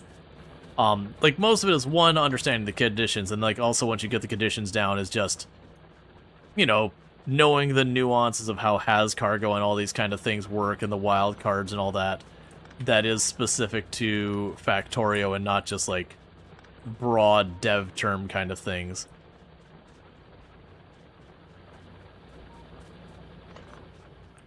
Okay, so that's slowly chipping away. Let's see here. What was I missing? So I need more iron plate. Right, I was making smelters and I needed stone block. The main question right now is trying to figure out how many buffer slots do you need and how long trains should wait there to avoid wait loops. Gotcha.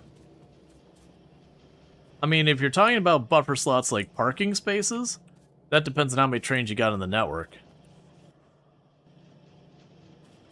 More trains.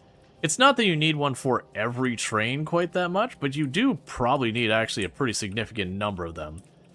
Because otherwise what'll happen is eventually you'll have things back up. And when that happens, you'll get kind of yourself in a rough spot. Because then you'll have trains blocking each other kind of thing, because they don't have a parking space to go to.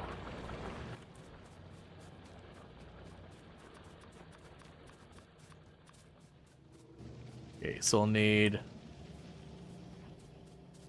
some advanced circuits. Probably just a little bit of advanced circuits.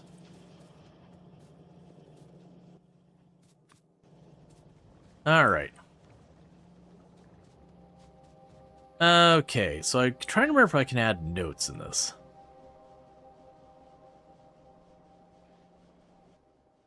Because it's... Yeah, because I'll probably... Before I start tackling this, because everyone knows the danger that is Factorio.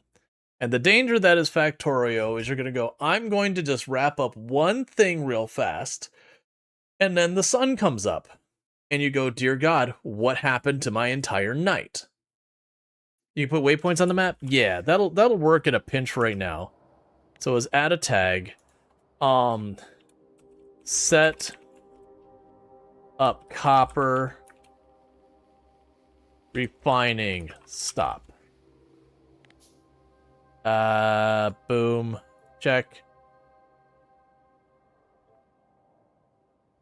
And we'll just... I'll just mark that around there. I don't know where I'm actually going to put it. But that's my note to myself, that tomorrow I'm going to go ahead and... Well, I say tomorrow.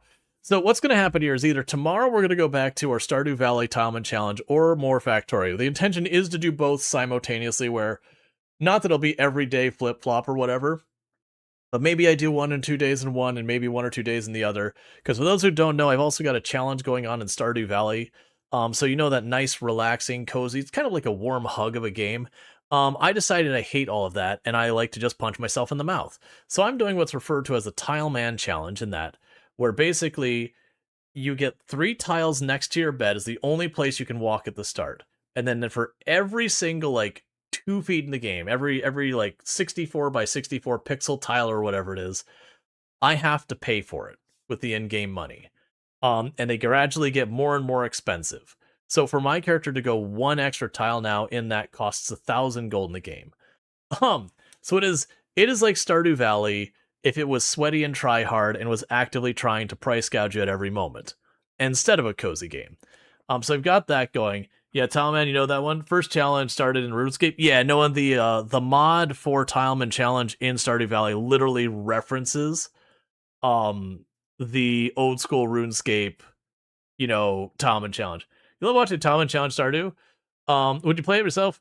God, no, I'm not a maniac. But watching it's fun. Watching you, it's fine. Yeah, no, I like a lot of like the sweaty slow burn challenges. And so yeah, there's that whole thing. But anyways, with that said, I'm not gonna go long tonight. I did not sleep well last night, and I have felt tired as about like 3 hours ago. So rather than starting a project that's gonna take me half an hour to an hour, I'm gonna leave it alone. Have you considered doing the Talman challenge with chunks? That's kind of the early game Volcanus, but still. So we didn't have that. The closest I think we have had to the Talman challenge in Factorio that I'm aware of is C Block, which is kind of a different challenge. That's more the sky block kind of thing. But you start on a little block and you kind of pull like junk out of the water, like a sludge, and then you process it into being able to make more ground to slowly build out your map. I'm imagining it's probably been updated for Space Age, but I honestly don't know because I haven't looked at it. That's the closest we've had. I messed with that a long time ago, and that's the thing. But I'm not sure what you do for the Tileman challenge in Factorio.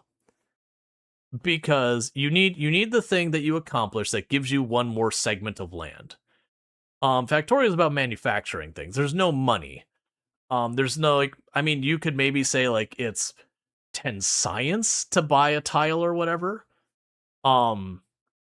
You'd need to be able to do it like right at the beginning, so you might have to give the people like a little bit of a cushion to be able to get just a tiny bit of ore and everything. But yeah, no, it'd be curious to see how you'd even set that up. Anyways, with all that said, there is sort of one where you unlock chunks. Gotcha. Yeah, no, I don't think I would do that. I think I'd rather just do a Space Age run.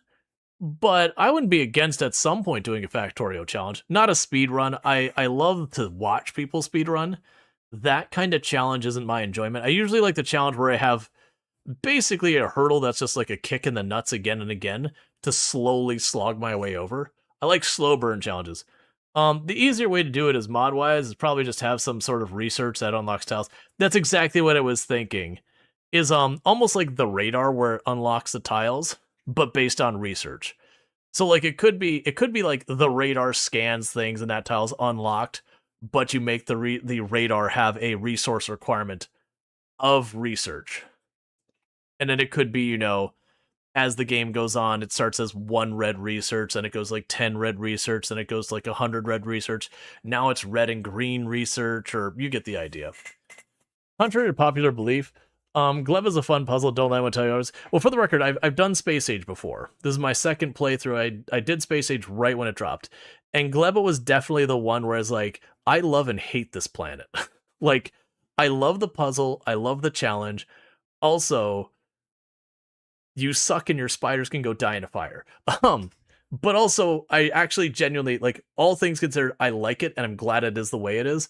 But it's definitely one of those ones that, of the new planets, Gleba was the one that I kind of had to fight with the most, just because my approach to scaling the factory isn't to be like, all right, I need 2 of those and 1 of this and that kind of thing, and all of those type of thing.